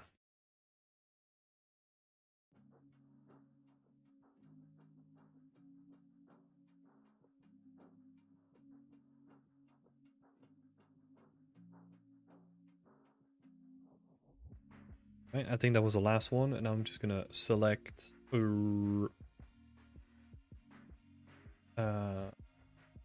like similar by seam. Make those sharp.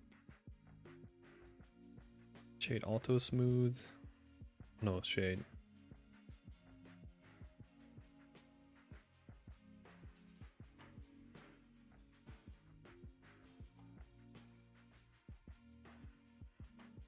What's happening with you? Good.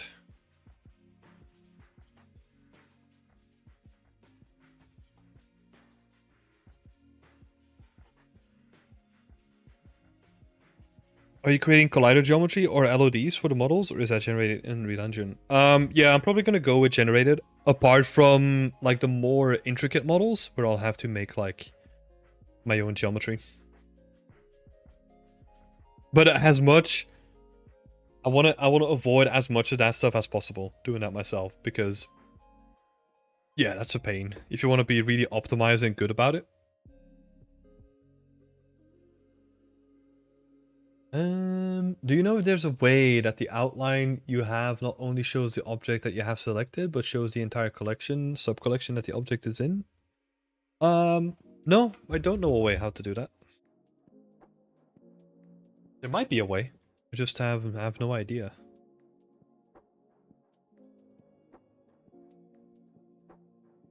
Okay, so.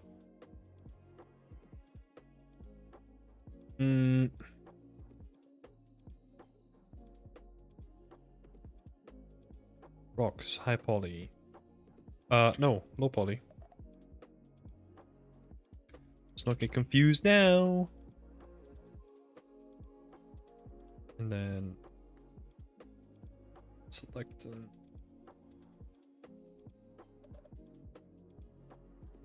Nope. Just gonna duplicate this one up. Hide that.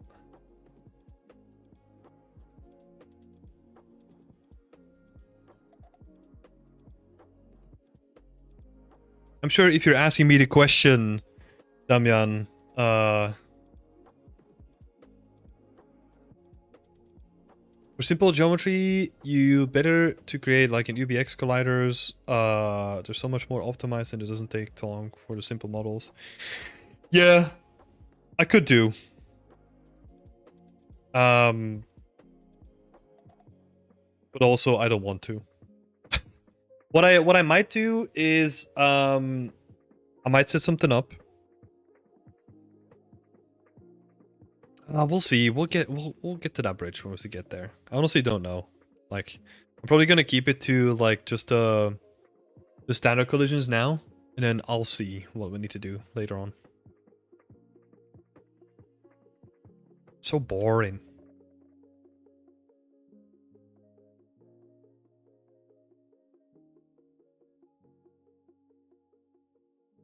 Some of these rocks look really funky, like this one.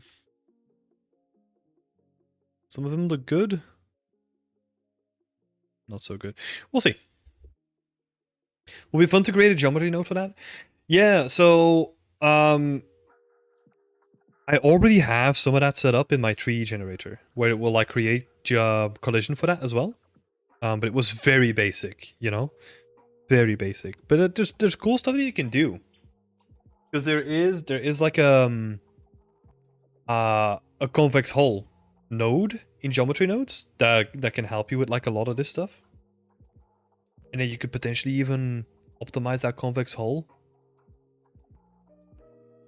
And I mean, there's always cool stuff that you can do, right?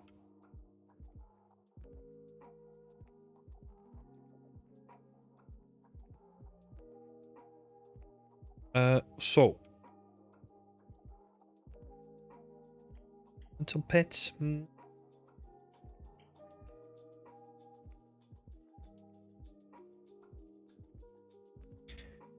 making it hard, huh? Two things at the same time here? Oh, it's this rock. Okay. So. Can I post a link? I don't think you can, Jeroen.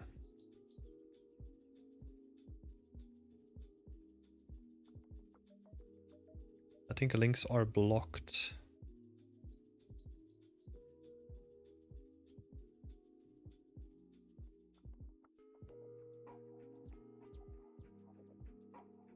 So.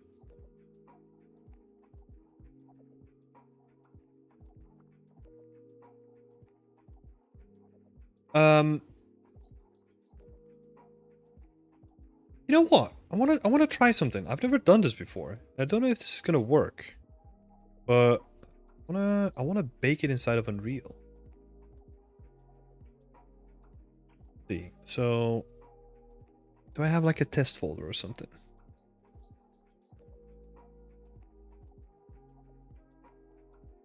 Testing orbs. I guess I could put it in that.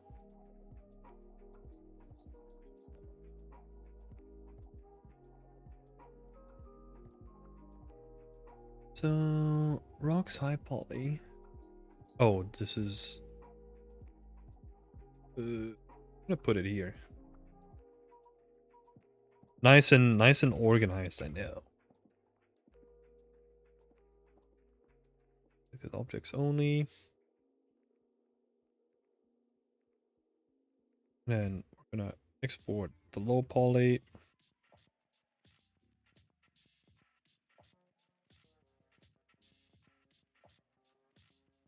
Oh. Hello?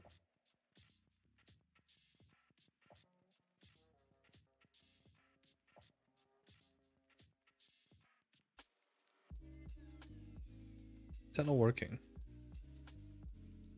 Okay, I get... Oh, of course, yeah. I'm trying to save on the C drive.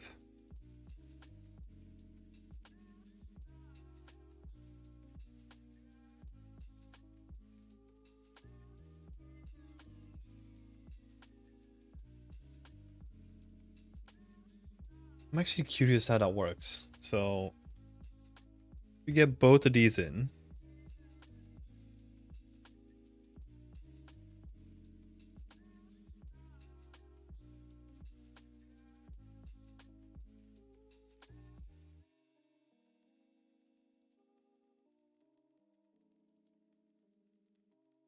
Let's have a look. So, oh, yes, of course. Wait, why? No, not of course. Why?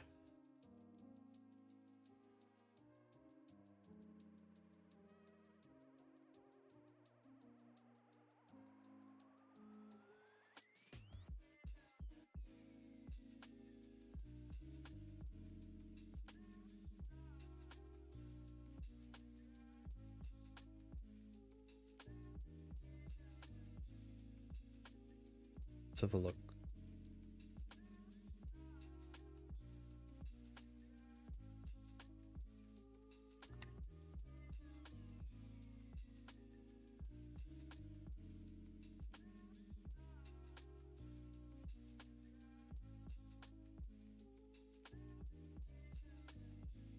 Oh, you know what also would help? If I actually UV the low poly, you know? That might help a lot, actually. But, nope. Let's not do that. Let's try the then unwrap. Who needs UVs? Whoa, what the what the fuck is this? Wait. Processing whole map. Yes. Why not?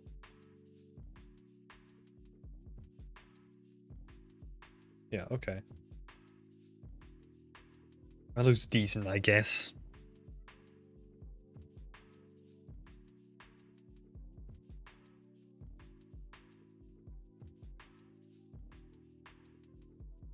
This is working. This is working. Awesome.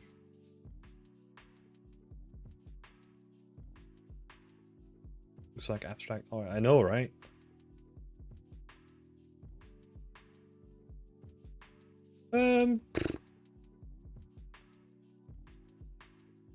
He's just a test bake. So let's go. Let's go. Low poly. And low poly.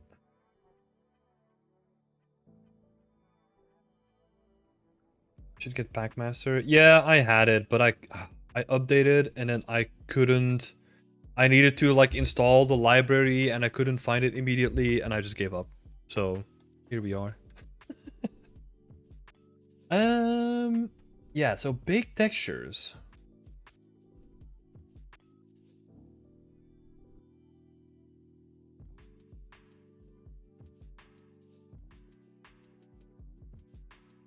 What are we doing here? Can I input?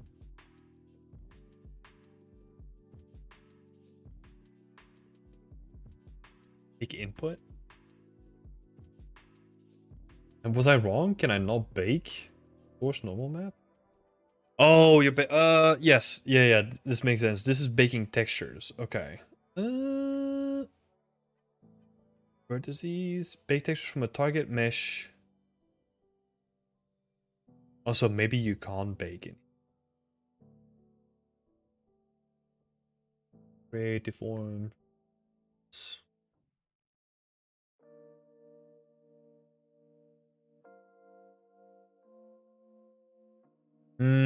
Okay. So this is more like projection stuff rather than baking, really. Water. Okay. Never mind.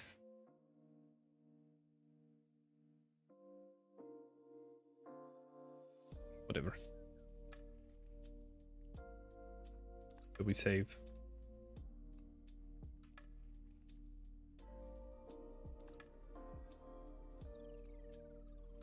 Oh, actually, oh god.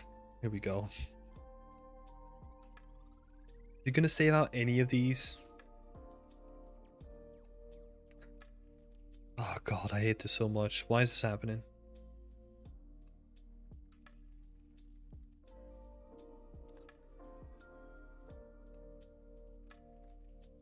Whatever.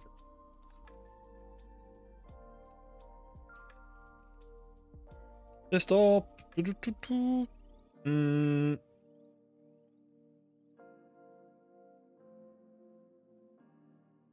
Low poly. Oh, just let me save, please.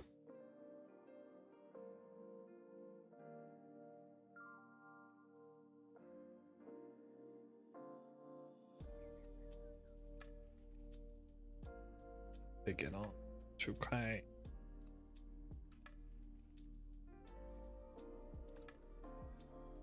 Unreal, you're such a pain sometimes, dude.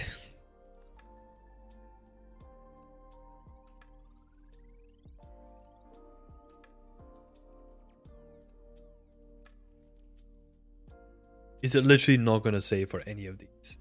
Okay, cancel. Ew. Ugh. Disgusting. Okay. Whatever. That's for later.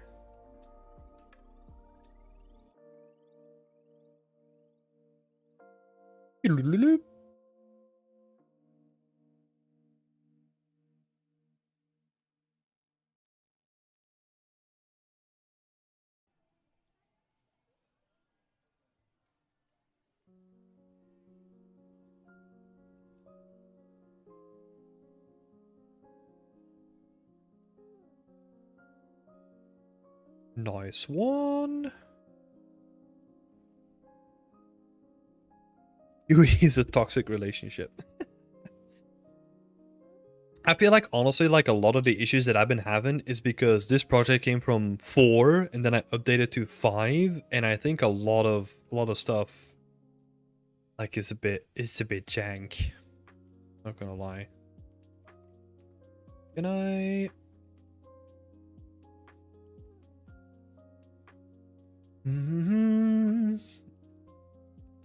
My shelf. Where's my shelfie boy? Let's talk the shelf. I have like any stone or like rock material. I've got a pebble. No, don't want pebble.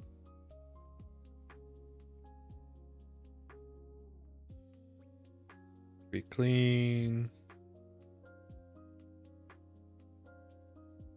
I just want to slap something on it. Right?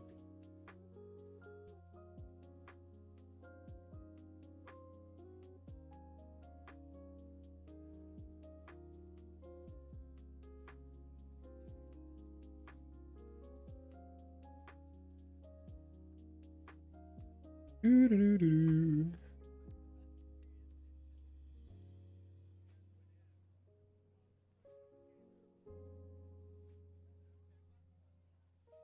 Make these boys rough.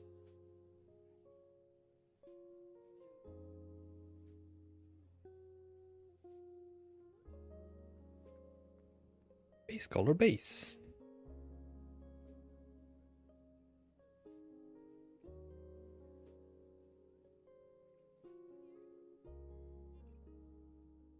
Just we're gonna put curvature thingy on it.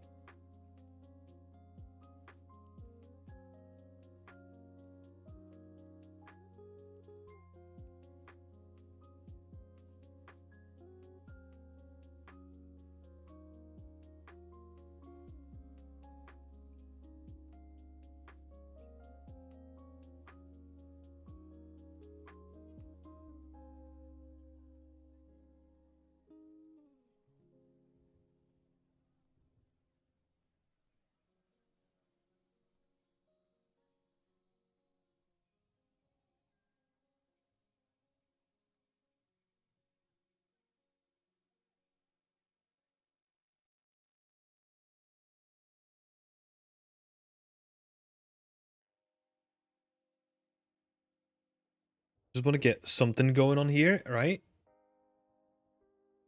Let's actually look at some ref as well.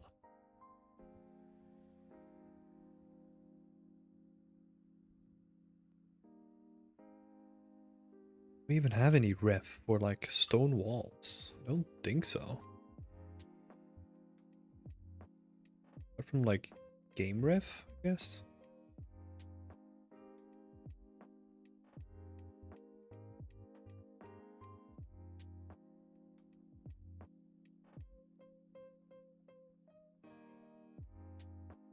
Carpenter. Those are all. Some stuff in here that we can technically use.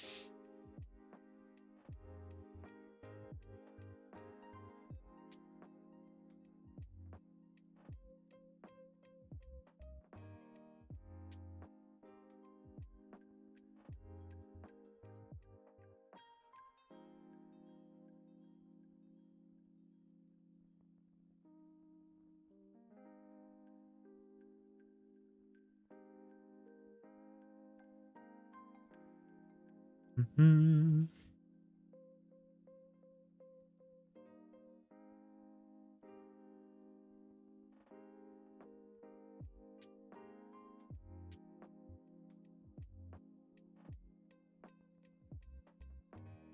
Sometimes it's good to put it to like a really strong color so that you can actually see what you're doing. What's even happening?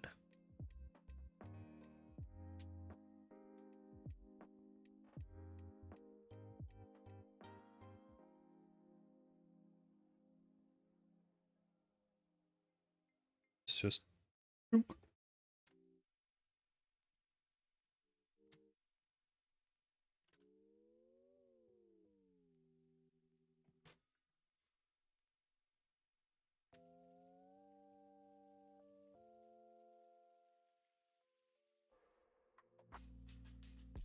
filter.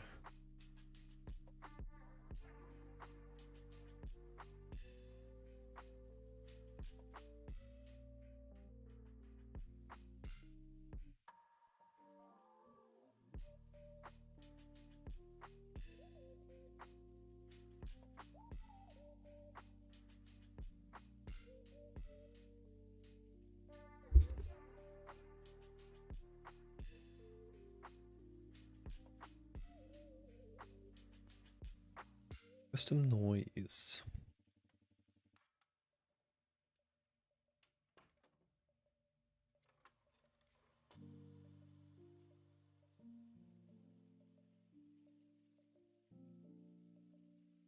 Good old trusty clouds.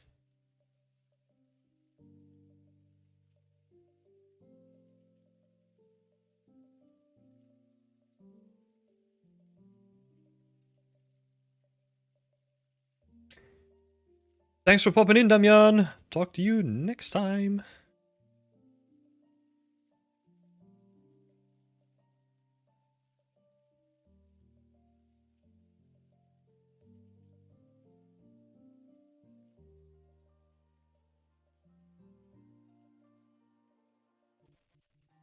What do we bake on?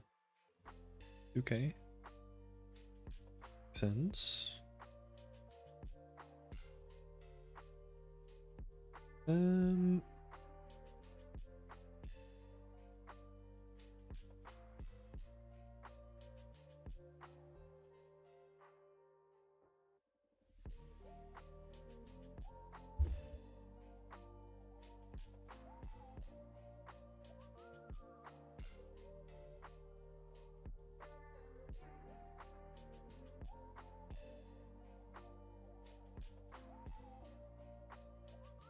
Just thinking. Don't want to go too far with this because like now that we got it in a good place, like the texturing is kind of like the easy part. Right? Like the fun part, I would say. I think it would be good to kind of get this into the scene now. To see how this holds up. Especially because yeah, we need to reassemble our walls anyway.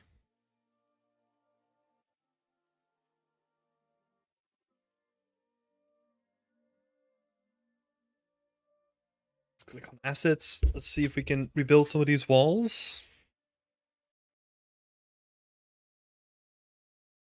Feel maybe we might get lucky.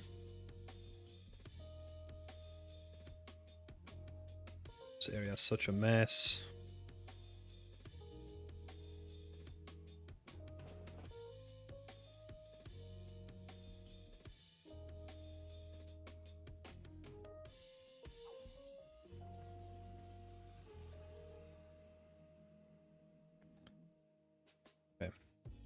try something.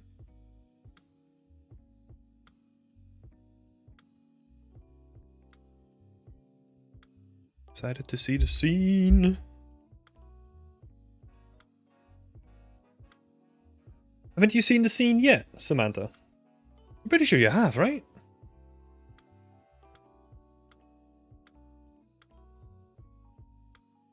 Do the same thing here.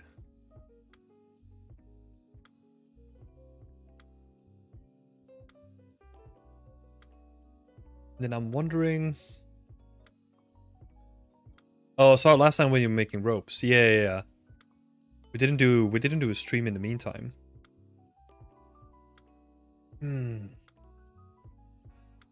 Keeps getting better. Thanks, second favorite.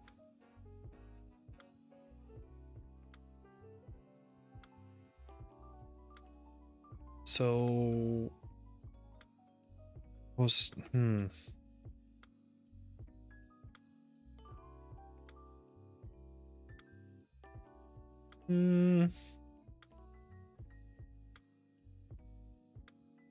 kind of thinking, right? I kind of want to. But excited about making ropes in the live call.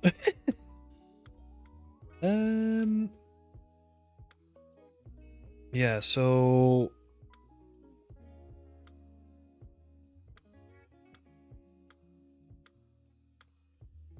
wondering, so if I then do this, okay, it's going to be orange as well. So that gives me like an indication of which ones I have replaced and which ones I haven't done yet. The only annoying thing is that I did the stupid thing where I scaled those walls up and down a little bit, right? So they don't match with like the original stonework anymore.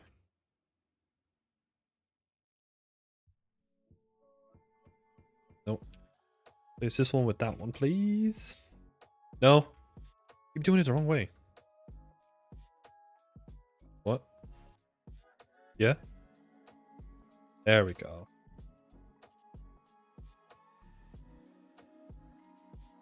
Yeah.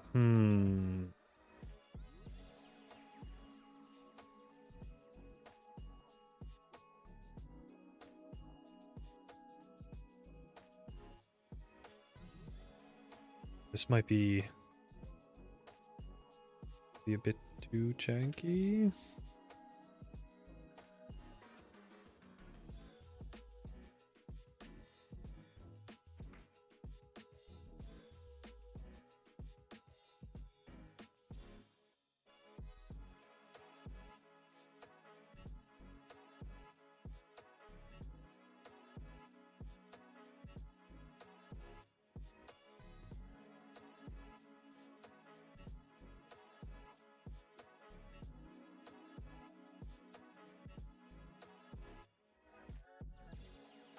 Let's see. I would say let's see if we can replace them first before wondering about like the scale and all that stuff.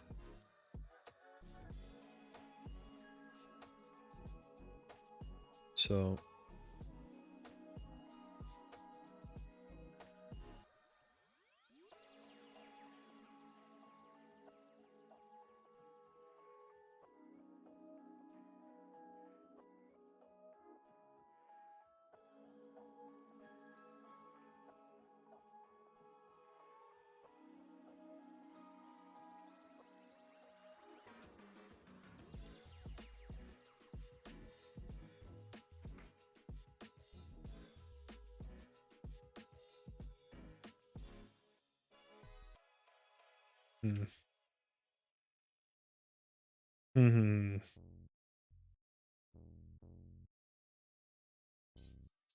Not feeling great about this, to be honest.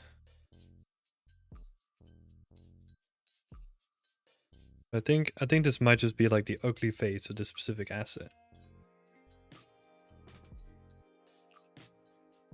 Let's try to get through it as quick as we can.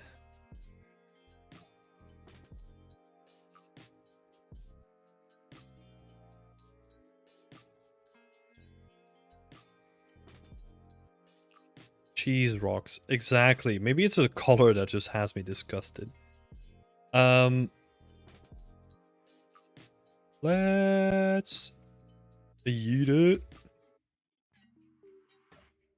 Yeah, exactly. Orange is not really helping. So, oh wait, I can't.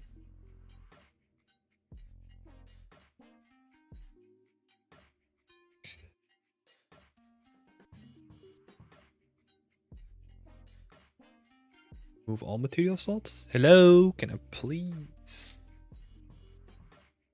Please just me? Oh no, everything. Yes. Oh no. Click to. Okay, we're good. Oh, it's oh, whatever. Okay.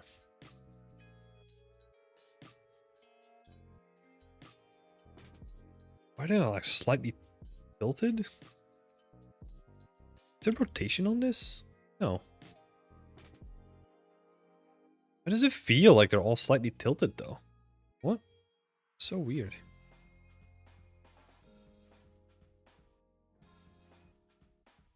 I think now the puzzling begins, right?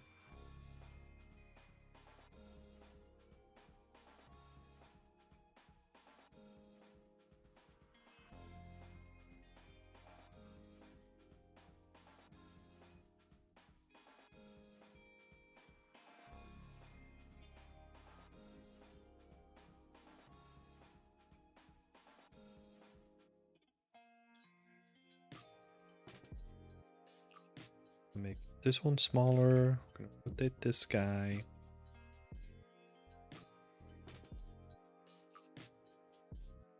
Showing off my Tetris skills. Hell yeah. That's what level art is all about. Playing Tetris.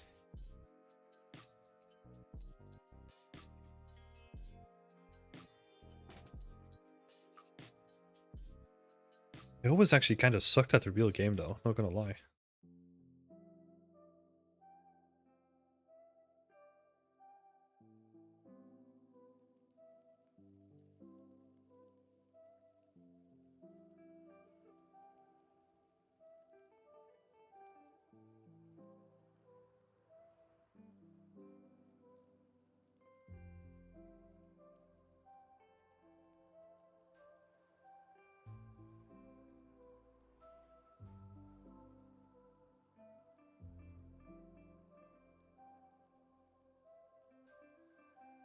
Oh, those are still instanced, okay.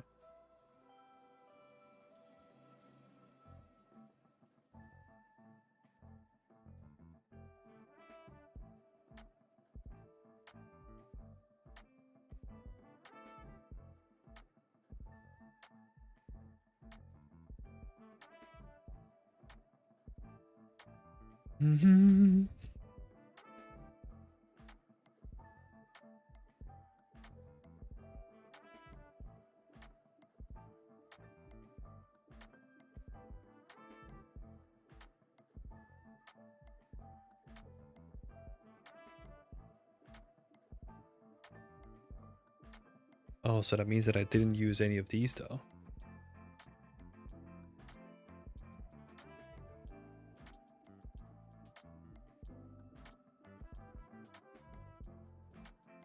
Nah, that's not an end piece. That needs to go like side of here somewhere.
Yeah, this is definitely like the trickiest thing, right? Because you want the stones to be like close to each other and like kind of matching.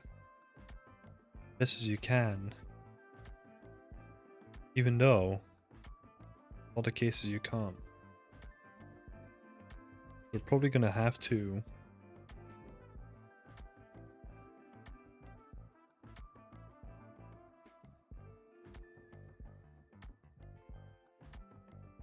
These up.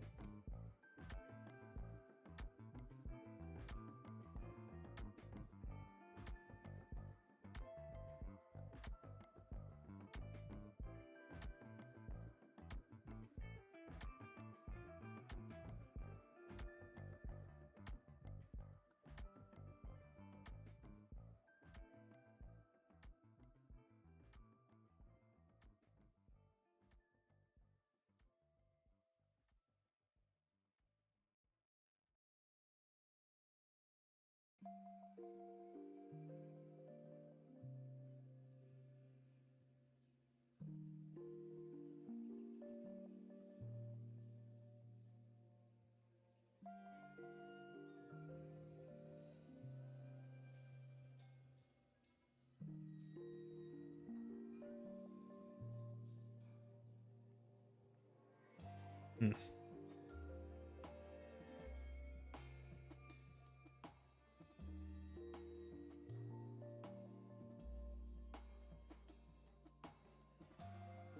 Wow, 6 planks on my screen. I had to make dinner.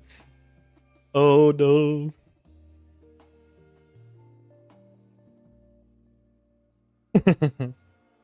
Enjoy dinner.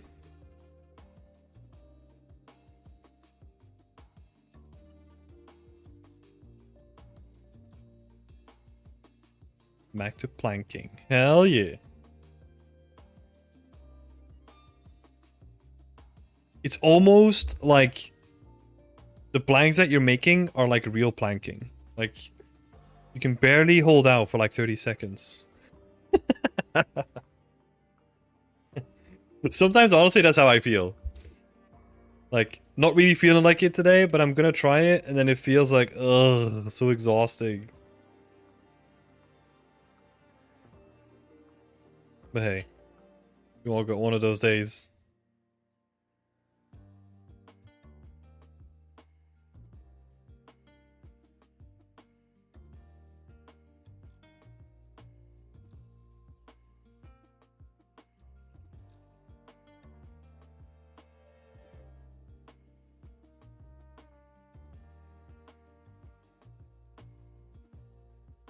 Yeah, that's the thing. Like, usually that's the way it works, right? That's also why I keep telling to people that just do 15 minutes. You know, 15 minutes is nothing. But usually what happens is that once you start doing 15 minutes, you're like, oh, I'll keep going for a little bit.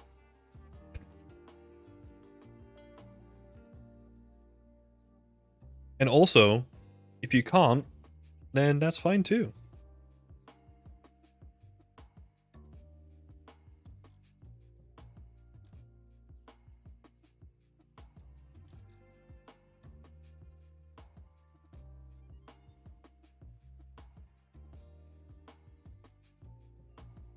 There's one.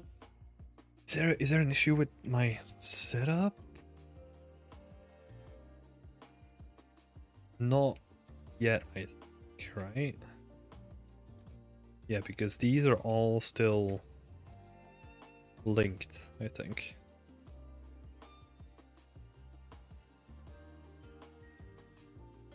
Apart from this one.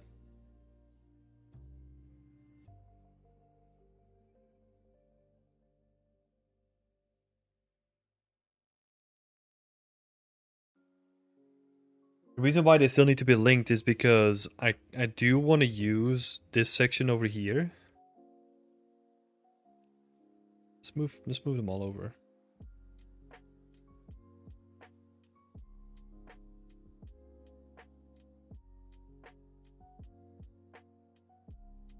The reason why I want them to be linked is because if I'm doing any adjustments, I want them to reflect on like all the instances as well. So we're not going to collapse all of these walls just yet, because I'm probably going to do like some tweaks to the UVs. And then that propagates from like this set.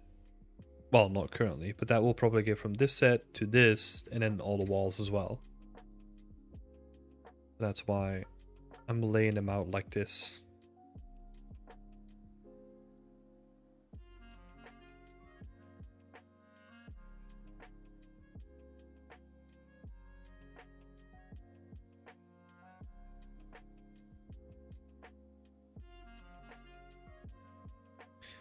Yeah, slowly but surely the walls coming together.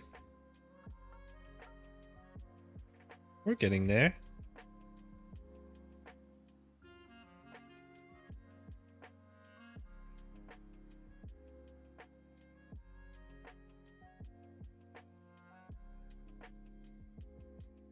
Making a stained glass generator in Designer right now. It's not going great, but it's not going awful. Oh, that's awesome.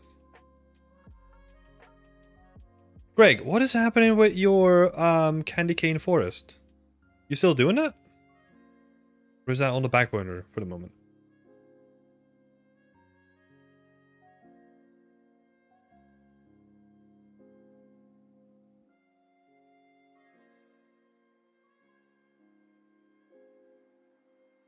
I think once we start adding like some of these little guys in here, that's gonna look good. I think you do have to be careful for the texel density because we scaled it up or like down by a lot. So I don't know. Might be visible.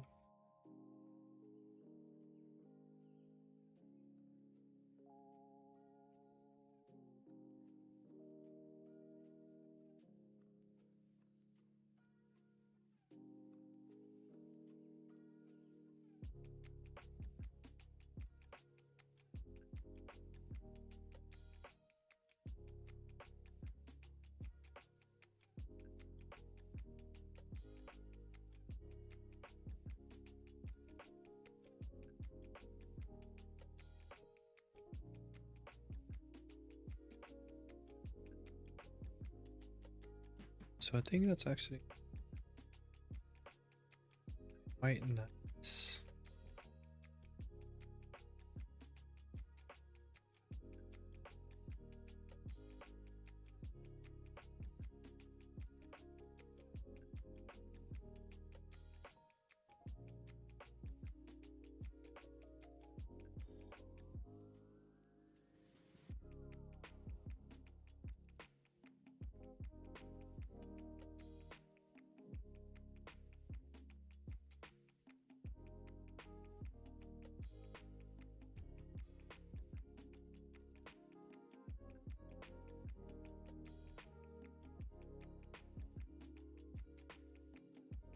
Okay.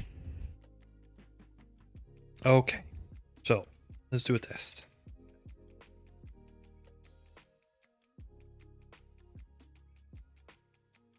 What did I call that in the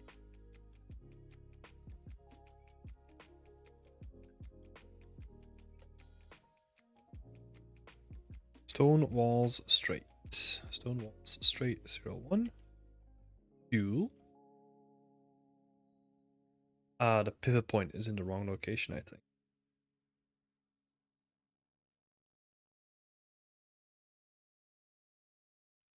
Apply the rotation. 2.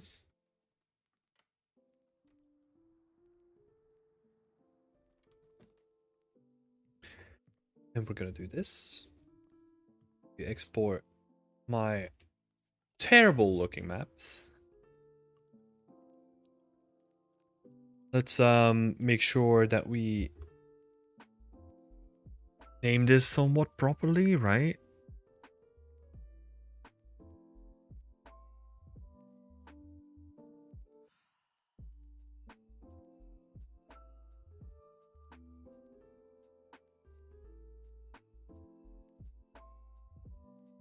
No idea how you have the patience for this. I've been doing this for years, Andrea. Can you imagine the pain that I've inflicted upon myself?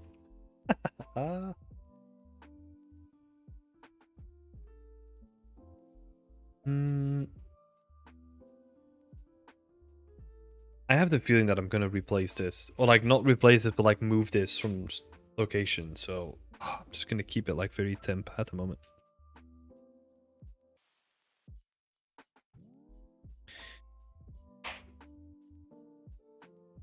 Stone walls. Here one. Let's call it that. And then export the textures.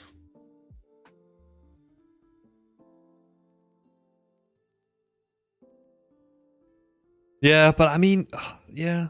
If you build games, right, like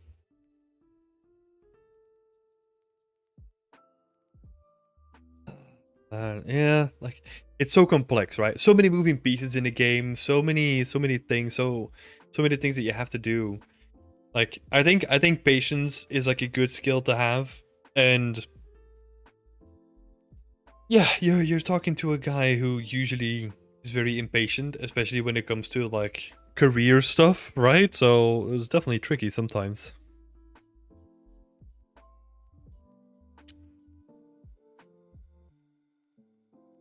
To the kits. Just gonna go with textures. Let's just export that all in here. I just want to look at it. Look at it. And I feel like I go through waves, right? Because sometimes I'll be like, man, I want to go back to drawing or painting or something like that, because all this game art stuff is so complicated, you know, and like so tedious in the way that it's set up. But then I'll flip to the other side and I'll be like, it's also pretty cool though. Like, you know, like being able to run around in your own environment and it's all 3D and it's freaking awesome. So yeah, definitely a back and forth there. So that's... Oh, it's not even packed? What did I do? Oh, pain. Shit. Oh. Stone walls. Let's eat those textures. Let's export them as packed instead. Packed. Yes. There we go. That's better. Normal base color. Let's go. It's all looking good. Let's make sure that this is tagged as mask. Oh, question. Masks. And then what do we have to do? What are we doing? Untileable. Oh, that's just like a placeholder. Master materials. Basic. Basic sounds lovely. So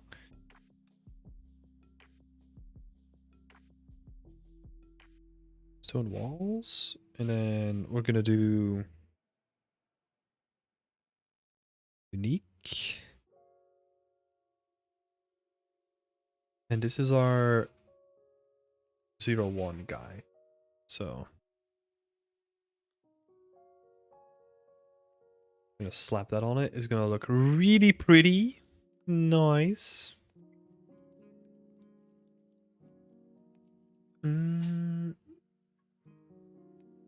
Walls. I have like tileable, stream sheets, unique, and walls. Like why is my naming convention so backwards sometimes? Oh my god.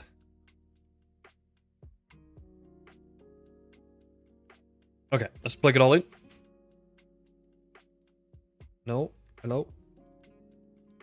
Think and think, and then this in here. Cool. And then we're gonna re-import this as well.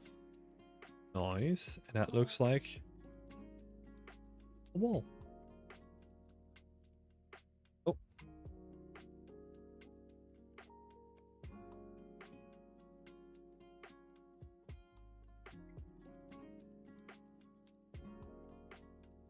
A great looking wall. Not yet, at least.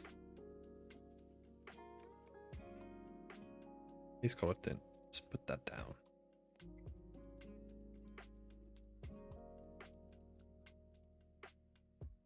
Got it in though. So now,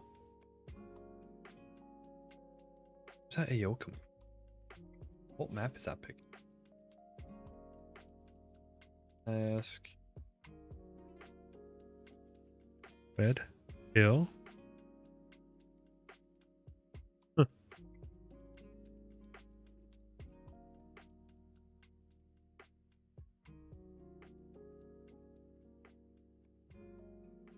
Anyway, but now that we've got it kind of set up, right? Like we can easily iterate on this, and like we can make some cool looking walls, and then this is gonna look nice. Hopefully. Yeah, first what I'll need to do is I'm probably gonna tweak the UVs, because the UVs, like, they were horrible, right? Like we just did a test case. So before I start doing like any additional work on this, I'm gonna fix up the UVs. Do that first. Then I'll update the textures as well to look a little bit more interesting, because the textures look horrible. And yeah, hopefully we can get something nicer. And then I'll probably like update like all the other walls as well, right? Hi Tim, how did you deal with the seams? Did you use planar projection? No. No, like usually what you want to do is you want to hide the seams as best as you can. And if you're running into like really apparent seams, like it might also be like a texture issue.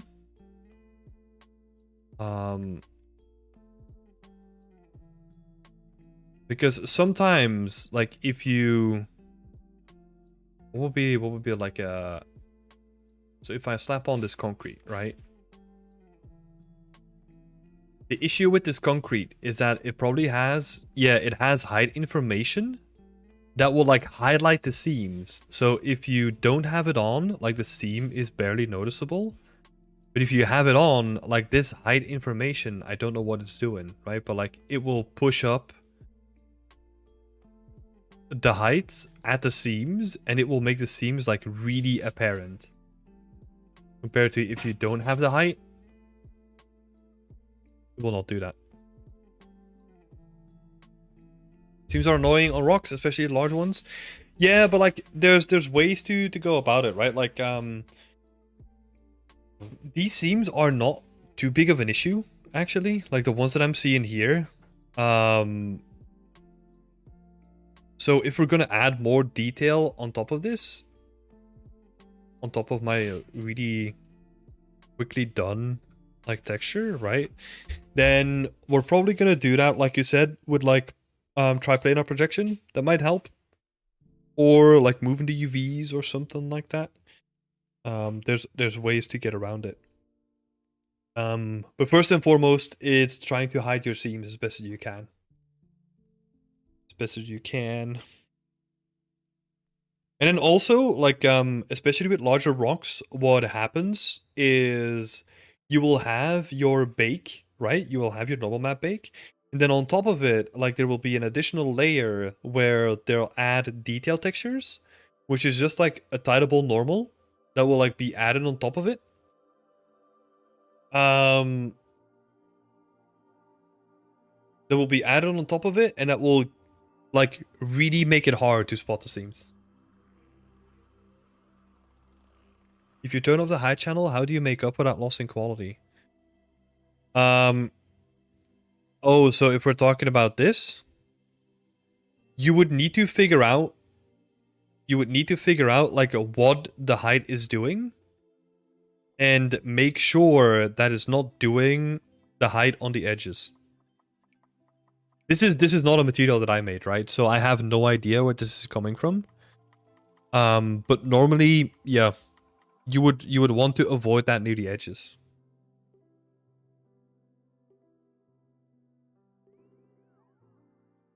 So I don't know, let's do like a quick test here, right? So if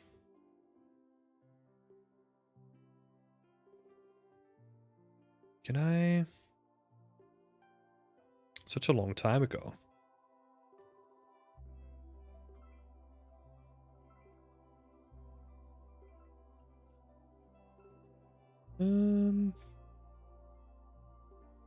Don't think about it now.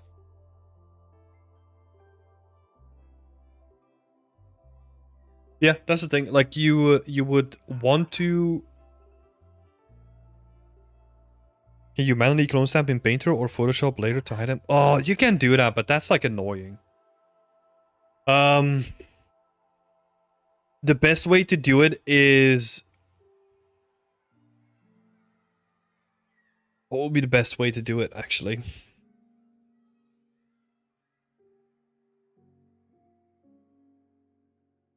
Well, in this case, like the maps that are being used, like they're probably displacing like the whole shape, right? But you don't want to have that.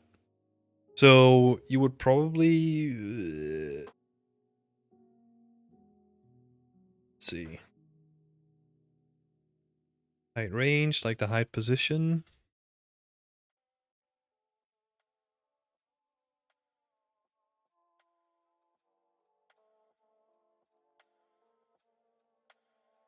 Yeah, I don't know.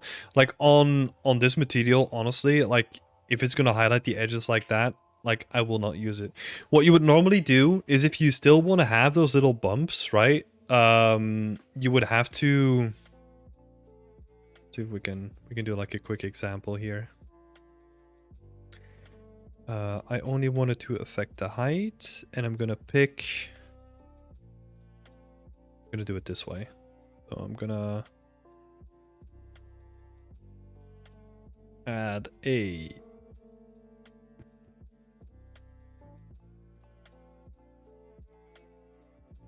yeah, because that doesn't give me control, right? So I'm gonna do a fill. I'm gonna do, let's see, something pretty generic.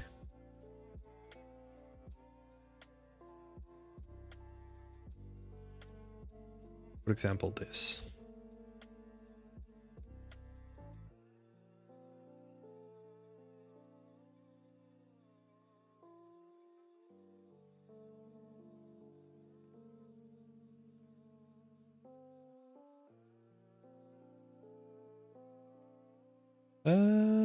Let's see.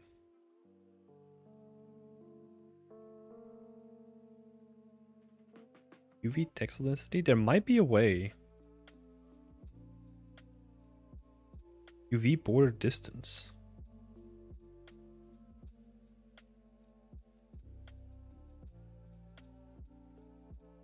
Yeah, so this could be a way where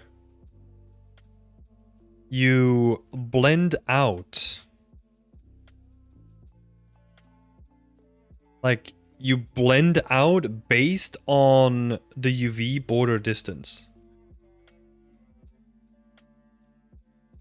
Right, so like if we turn that all the way off, you can see that we're having something like this. But if you give it like a little bit of a blend, like a little bit of space, that already helps with like blending it out on like these sharp edges, right? In this really obscure or like really stupid example, right? You can kind of see that it's doing like a really good job of like getting rid of some of the more weirder seams. Let's see if we can find one. For example here, right? You can see that this is a seam because the pattern doesn't line up. You just add something like that, it can already help a lot, actually. Yeah, but that's the thing, right? Like with this kind of stuff, there's like 1,000 ways around it. So this is the one that I just came up with like really quickly, but there's like other ways around it too.